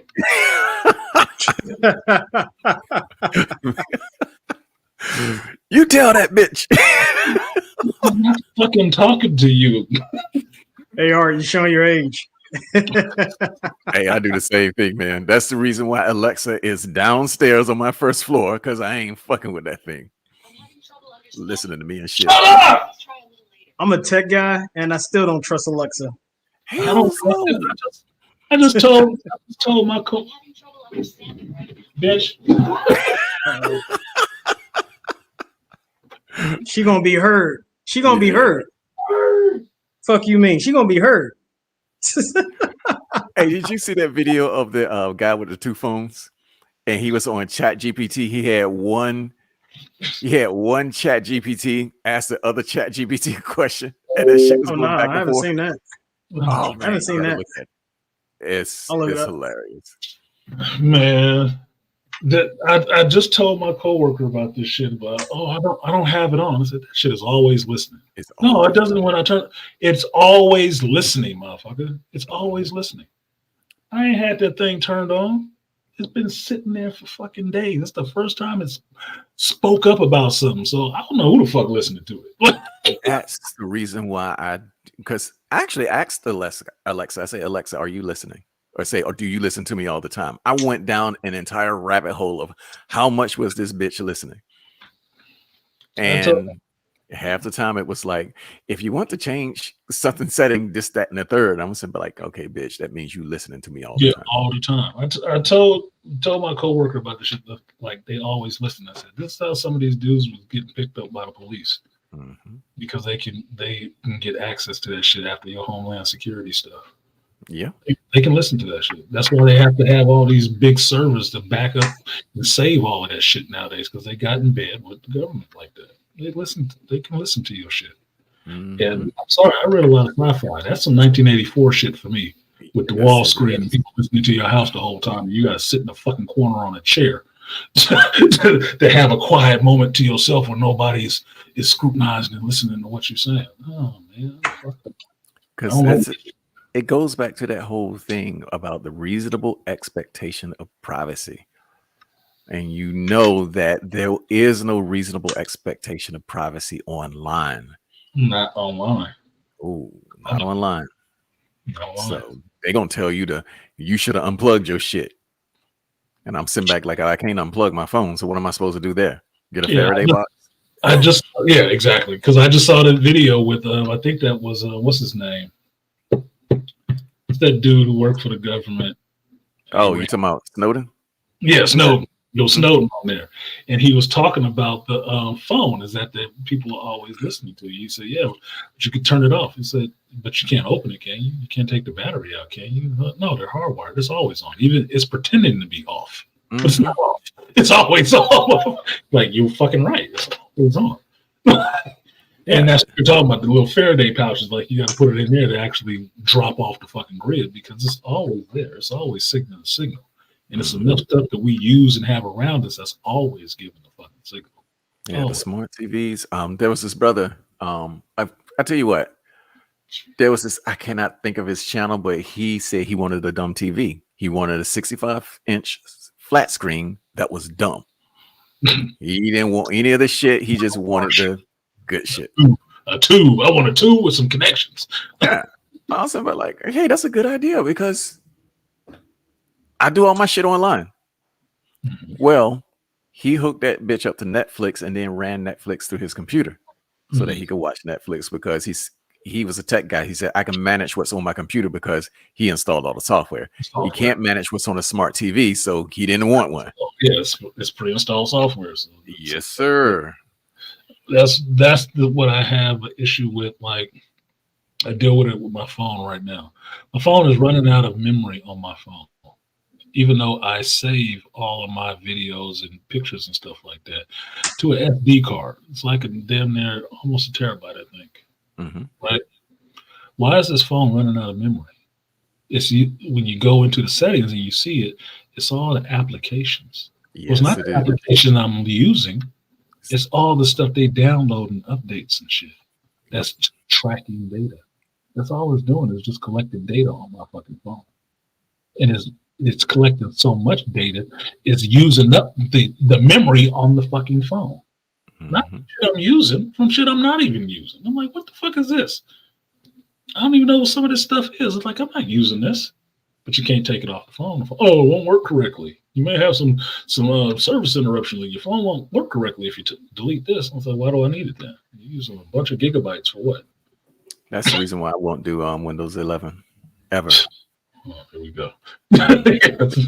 Windows 10 is bad enough, but Microsoft just got this new feature in Windows 11 where it gives you the choice to record everything down to your keystrokes.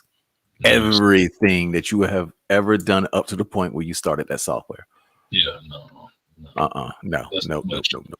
Too much. I know you listening, but that's too much, motherfucker. You don't need to listen that goddamn close. Mm-hmm. That's why that shit right there irritates me, because nothing we said was a keyword to tell that motherfucker to start up. Mm-hmm. Because I've checked it before. Like you, I've said stuff in here. Hey, play such and such. No response. Mm-hmm.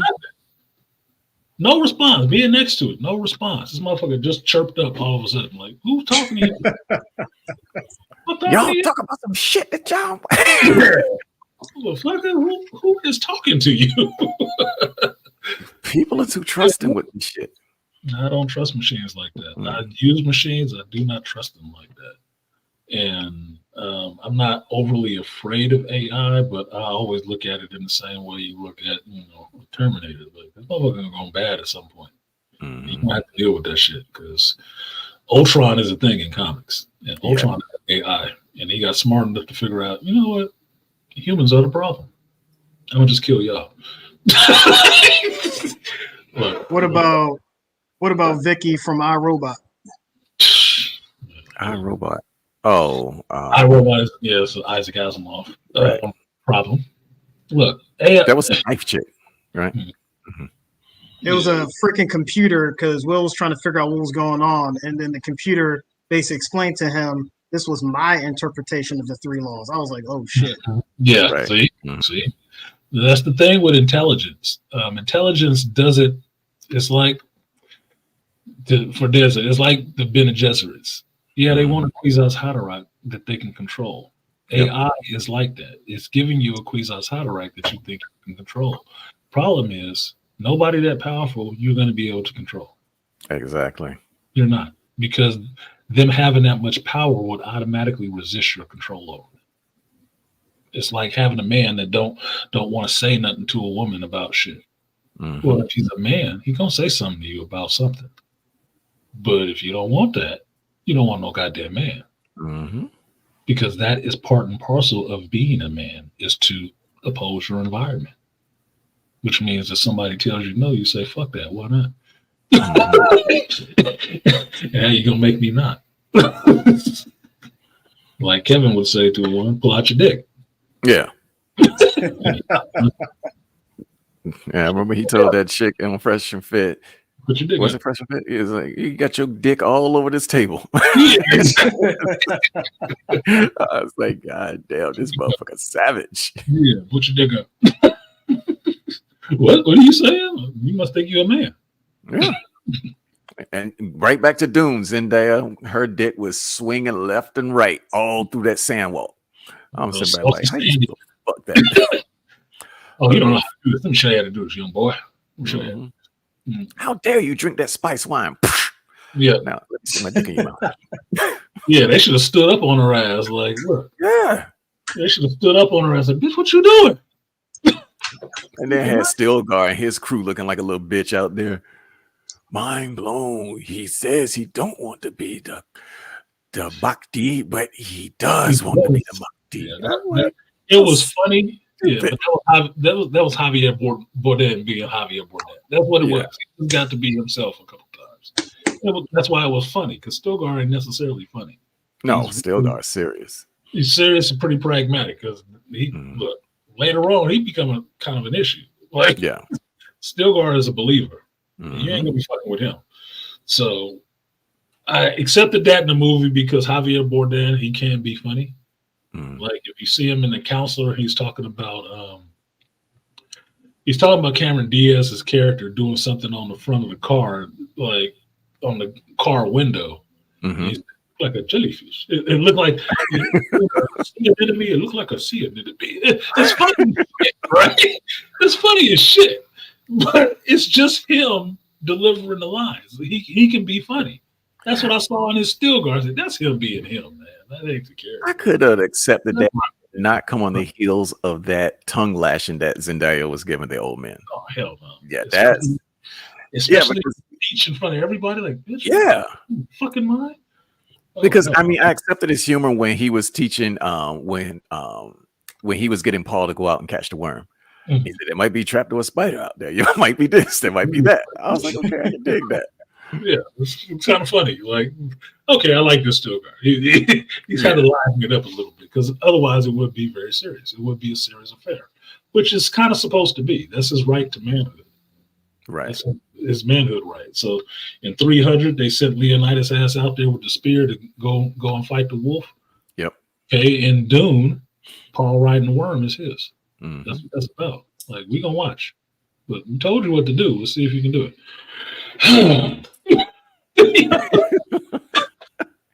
If you get eaten, no one cry. Yeah. I believe we'll decide. But you know what I really loved about the way they rolled the sandworms is most of the time when they were in the deep desert, the worm was just like above the sand and it looked like they were floating on the sand. That shit was dope. That shit right there. I was like, okay, you got me right there. That shit. No, what I can really enjoy about the movie, which I wanted to see from the first one, is how they depicted him riding that sandworm. Because it's a big deal, right? A big deal for the story. It's a big deal for the character. How they did it in this movie looked awesome. Yes, it looked like you want to be on that goddamn worm. Okay, yeah, that is cool. That is some cool shit. Yeah, and unlike David Lynch's version, I mean, they were getting sand everywhere. It was in their face. It was dusty up. I was like, whoa, this is a dirty job. Look, in this one, at least they had to have on their goggles and shit. Like, bro, this is water ski in the sand. This is a problem. Like, this is a hard life, man. This is your transportation. No shit. But what do I want to say about the worm? I keep hitting on this point about the worm just to try to tease people to read the books. Mm-hmm. But I told them on here before about the worm looks a certain way for a reason. Yep. And you don't understand why till you get to Leto. Right. And the God Emperor and why he becomes the God Emperor. And when I was reading that the first time, I was like, this could be a straight up Marvel movie. Mm-hmm. But what happens with him is you find out about what the sandtrites are and why the worms look the way they look and why the worms are so tied into that ecosystem, because you understand the worm is not just one thing. Mm-hmm. It's a collection of things. Exactly. It's a collection of things all together. Kill the worm, you kill the spice. Mm-hmm. That's why it has segments and stuff like that. And it gets into the book, which is really fucking cool. Like, oh shit. But when you get to God Emperor and stuff past that, you understand what is happening, why and the way it's happening. What does it mean? It's like some good shit. Some good shit. I wouldn't have mind a roll in the head with those fish speakers, boy. It was freaks. They were some motherfucking freaks. They were so freaky. Even Duncan Idaho had to say, "What the holy hell is going on here?" Duncan was our man in the bush. Okay, fish bush or not. He's like, you got these bitches in here fucking each other and doing all kinds of depraved shit. What did the God Emperor say? Leave them alone, motherfucker. Don't leave my bitches. Find your own bitches, Duncan. These are mine. Yeah. Emperor hoes. Yeah, they were some violent bitches though. Boy. Good shit. Good shit. But I'm over 5 hours now, which means it's been that long. Yeah, man, you pulled a long one. I did. I told somebody that. I said, sometimes I go long. I had my longest stream with like 7 hours and something. I almost did a BGS number. But it is what it is. Look, I like a good conversation. I like a good conversation. If the conversation is good, then I'll be doing that shit for a long time. If it's not, I'll leave. It's just what it is. And I said I was gonna keep this short, and as soon as I said that shit, 5 hours later, my short stream was not a short stream at all. That's what's up. But I'm gonna go ahead. I hate to end it now, but I am gonna end it now so I can edit this, take the music off of it, because otherwise YouTube will hang it up. Like, oh well, can't edit this one, and you can't monetize it either. That's the shadow man, Andre. That's what that shit is. The shadow man. Yeah, Well, yeah. yeah, Techie. It does. I mean, you showed up though, bro. What's up? Oh yeah. And Noyer, you got a channel? I'm getting into it. I've just been busy with work, like Yeah. seriously busy.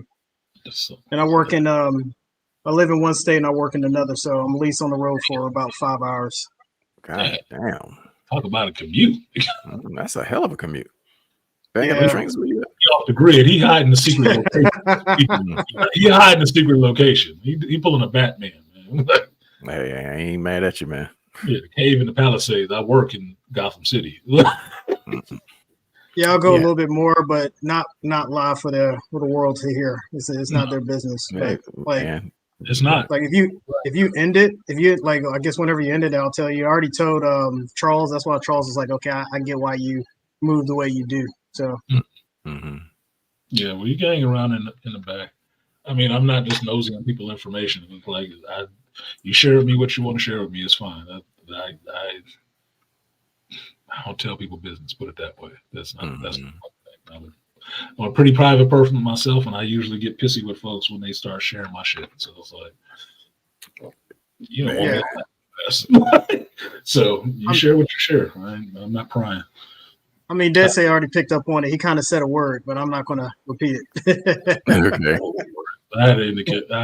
I had my own theories. All I would be doing is confirming. But it's like I said on what's his name, Dr. T's panel one day. I don't want too many people knowing too much of anything about me. Exactly. It's better that they don't. It's not their business. I don't. I share a lot because I do a channel, and it's just me. Just like some of it I don't care about. Some of it I really do care about, and I won't share. But some of it is useful. If it's useful for helping other people, I'll share it. Like Right. personal shit, I'll share it.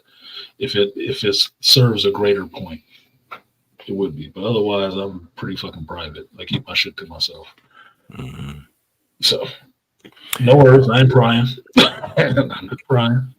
Yeah, I mean, Know who people are. okay, well, I got some beer to go drink.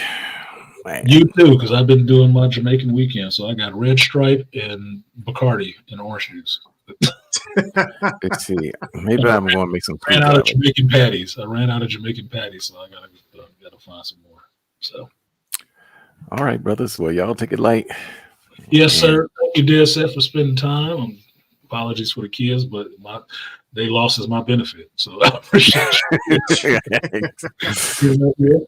Take opportunity where you can, man. So Yeah, exactly. You got to, share some of your knowledge and your levity and get it off. If you have not seen Dead Says video on why he does not like Dune 2, you should go watch that shit. You should run the numbers up on that shit. I appreciate that. These goofy ass motherfuckers ain't even read the books with millions of likes, but and views. Like they didn't even read this shit. They didn't watch the whole movie. What the fuck, dude? That's concerning. But yeah, run it up. You have a link, Des. Put your link in the chat. oh yeah, let me go ahead and comments. So when you do another review, they can actually see that shit. Yeah, because this one's getting some numbers like I ain't never had before. Yeah, you jumped out there with that dissenting opinion. You see what happened? Crawl out the woodwork like the movie Ghost. They come out of the shadows like, oh! Hold on, let me see what. Hold Yeah. on. Oh, okay. All I got to do is click my goddamn name. Yeah. There you go. And no, that's not it. Yeah. Well, What is that's just Jigif. What the fuck is that? That's not your channel. Oh. God. No, I'm just clicking my name. And I thought I had a deeper meaning. I was like, oh shit. let me just go ahead and link the goddamn channel. Yeah, the channel. Shit. So I'm like, man, all you gotta do is click my name and I'm good. Uh-huh. Let's see. Yeah.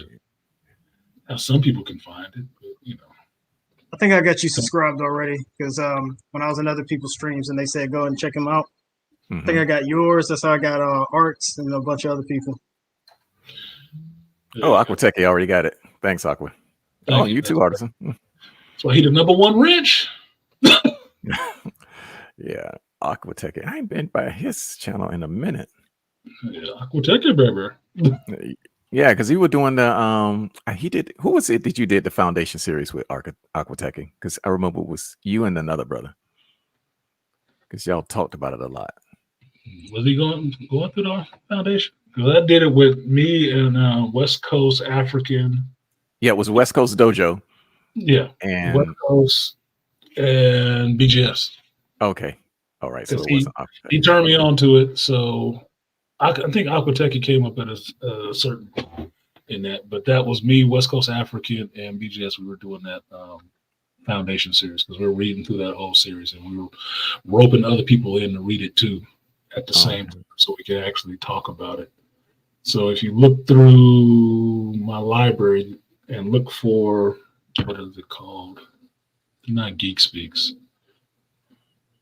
but it's Encyclopedia Negrolactica. Okay. And that's what it is. It's just talking about the foundation. It's the foundation shows. Before this TV show actually came out, before the first season came out, after we went through all the books and we just breaking down the material and talking about it, and then the show came out and we were like totally just destroyed. And they talked about it again. Like, sadness. Oh, but again, good on its own because I do enjoy the idea of the 3 Cleons. I think that was do enjoy that. That is it's clever. That's the main point that I've always made with BGS from the first season is we both agreed on that it would be a better show if they didn't call it the Foundation. Yeah. They could have called it Trantor or something else, but not call it the Foundation, because calling it the Foundation does a disservice to the book because it's not really the book. Right. Cliff notes or fucking salad bar pieces of the book, but it's not the book at all. So stop saying that shit. Let's call it something else. And I still watch it because, like you said, the 3 Cleons, interested. Yep. Lee Pace, killing it. Brother Day, oh, that motherfucker's something else. Beyond the 15th, like, oh my God, dude, he is twisted. All the rest of the gender swaps and race swaps, Jimmerzell and all the rest of that shit. Okay, but it's a problem because you mentioned iRobot. So here's the thing. What's the robot? The main robot in iRobot is Jerry, right? Is that his name? I think it's his name. Is that read? I didn't read iRobot, but I did read all the Foundation. Okay. I didn't read iRobot either, but you understand from Foundation that Demerzel was that robot. Exactly. Yep. That's who he was, because Isaac Asimov wrote that iRobot and that whole robot series. That robot in that series is the one that ends up becoming Demerzel in the Foundation, because like Dune, it's just further in the future. When exactly. He left Earth and gone off into the stars. That robot is still walking around. And when you get to the end of the Foundation story, it's like it's not even Foundation Earth. When they're trying to go back and find Earth, find that shit again. You find that fucking robot again. It's like, oh shit, this is where fucking it's him. Like, all these thousands of years later, like, damn, this motherfucker is still here. Holy shit, this is that robot. I was like, that's some awesome writing. And I'm really disappointed that that's not what's being put onto the screen. I'm disappointed in that sense, but the show in and of itself, it's good. It's pretty good. Yeah, I'm gonna check out that. I'm gonna start For All Mankind because people keep on saying that how great that show is, and I'm like, okay, I like the idea of us in this time finally breaking out and colonizing Mars and the moon. So how is this actually gonna play out? Yeah, I have to get into, when I finish this 9.5 weeks, I got to get into the 3-body problem because I keep being asked if I've watched that yet. And the only people I hear raving about it is females that haven't read the book. So Yeah, my brother just finished the book series. yeah, from what I understand, the people who have read the book hate this fucking show.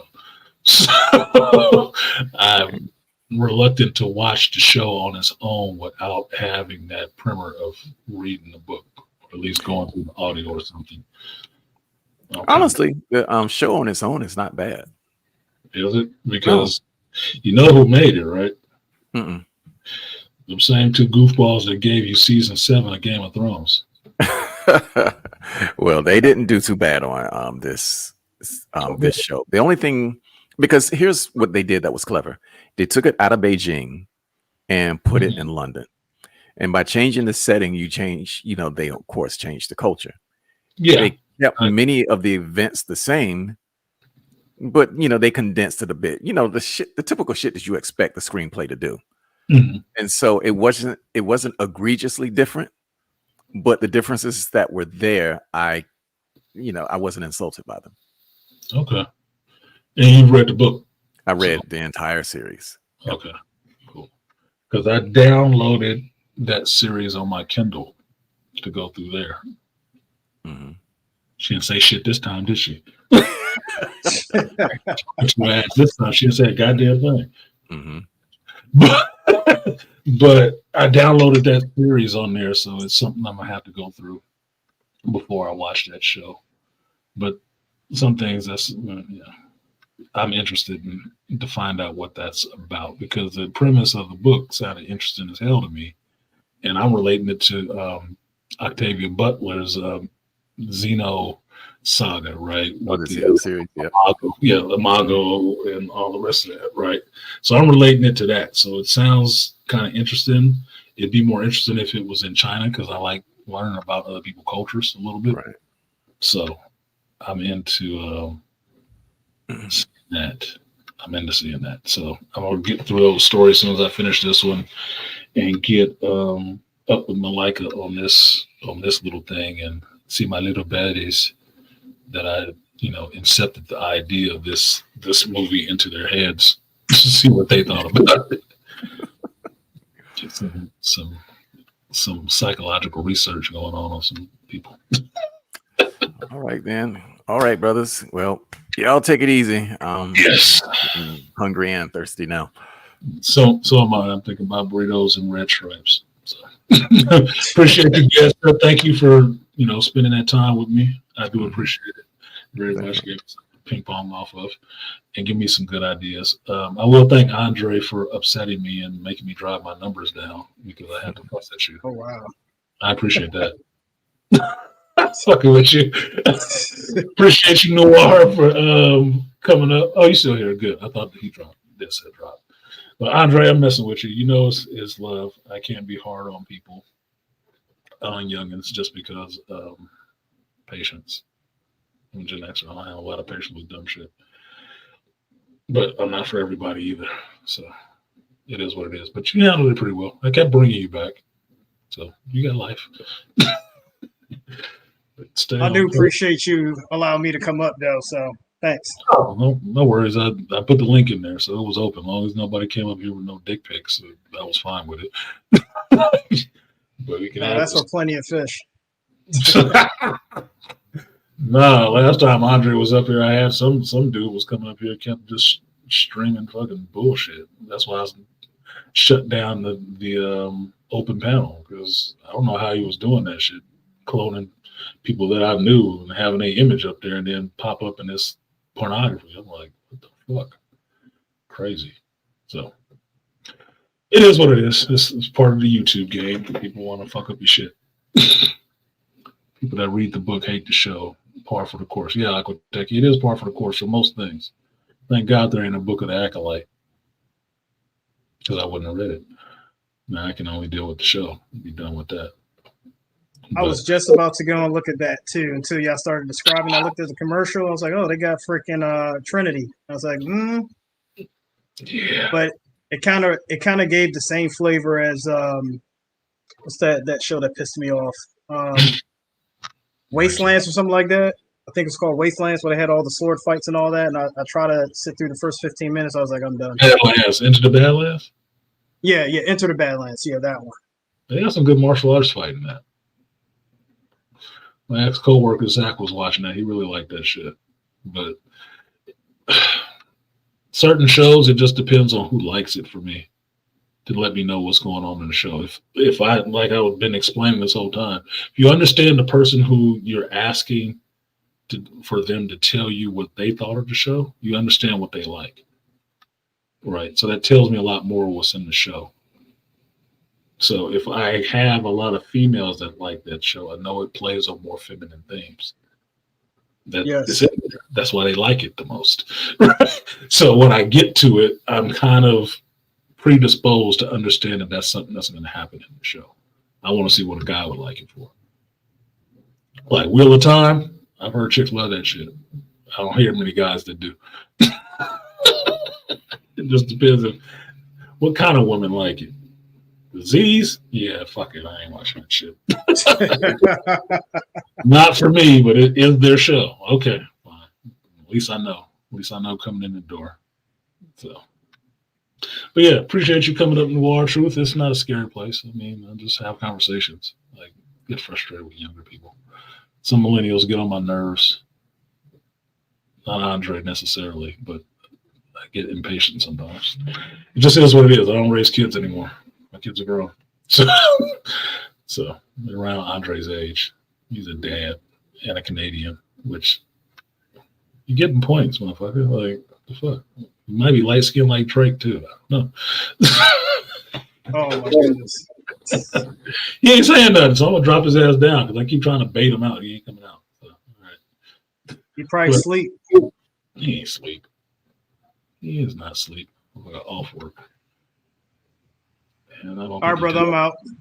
All right, Talk to you in a bit. Peace. Thank you for coming up and joining the show. Adding your voice to the stream. I don't hear Andre chiming back, so I'm going to drop him down. I ain't going to kick him because then he won't be able to come back next time. So, on Memorial Day, that is the show for today. Thank you guys for coming through. Thank you for everybody who did support the stream. I didn't give them their shouts out because we were having a conversation, but I did not forget you at all. So, shout out to Joe Herb for supporting the stream, coming through swinging his nuts. Appreciate your Herb stay. I will give you a double up. Money for the rap, double lag. Fat, double lag. 100 on the sack, double that. Block like a ghost town, still double bag. Shout out to Louis Cunha. He says, salute. Appreciate you, Louis, for the 10 spotty. Spotted 10, I will give you, sir, the guts and butts.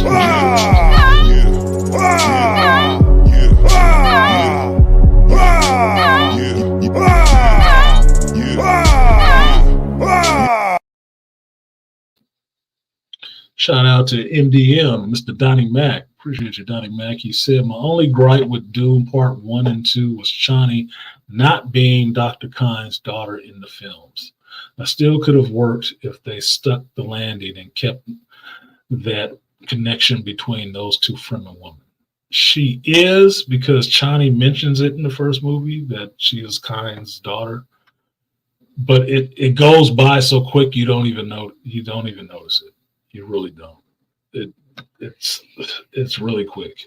They didn't play it up enough, so it would understand what kind of position Chani has within the Fremen, who she is. Like I said, she's like the preacher's kid.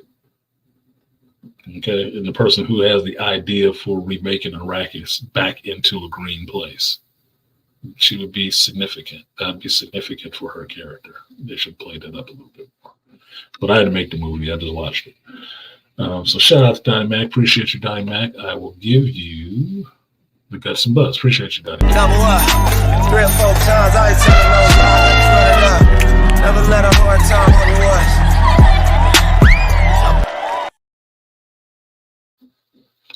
Shout out to Andre Weed. Andre 420, our favorite Canadian Donate to the stream, no message. You did the $7 holla. Appreciate you, Troy. I will give you.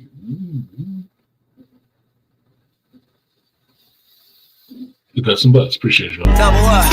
3 or 4 times, I ain't telling no lies. Run it up. Never let a hard time on the was.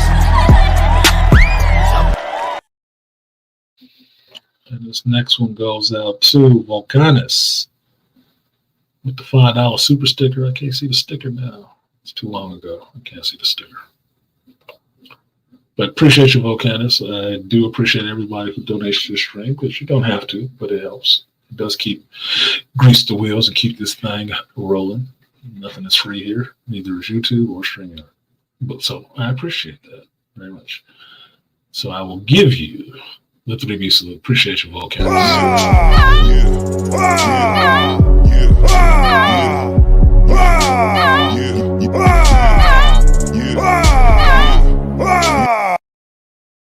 See if I missed anybody and anything. No.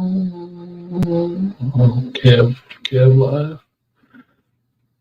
Gotta see what my appreciative line stepper is doing. Why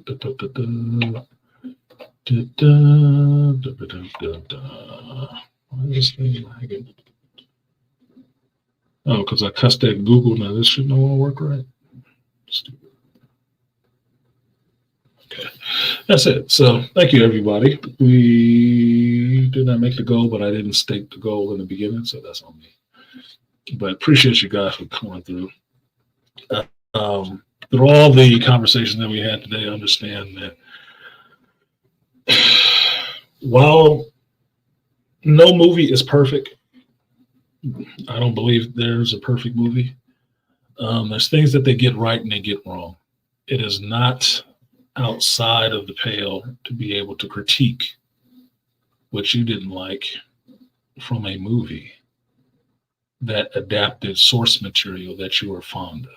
There's nothing wrong with critiquing that. That is how you get better at things, with critique. And knowledgeable critique helps a lot more than just impassionate critique. It does help. Dead set, I wanted to invite him up here. He had time to come up here, which was good, because I did want to talk to him about his review, because it's his review. And the fact that you can see his review is getting a bunch of numbers because people want to argue with him about his damn opinion and what he didn't like about stories he's read and a movie he watched. Seems silly to me. But people are always free to voice their opinion. That's what the internet is for, I guess. So with that, I'm going to go ahead and get out of here and close out this Memorial Day episode of the Hero's Journey. I do this every Sunday, 11 a.m. until I stop. And be sure to like, share, subscribe. Leave a comment down below with something caught your eye or you want to expound on something. I welcome that. I welcome that conversation. But in the meantime, I'm going to go and do the stuff I needed to do here. And I will see you guys next time. Peace.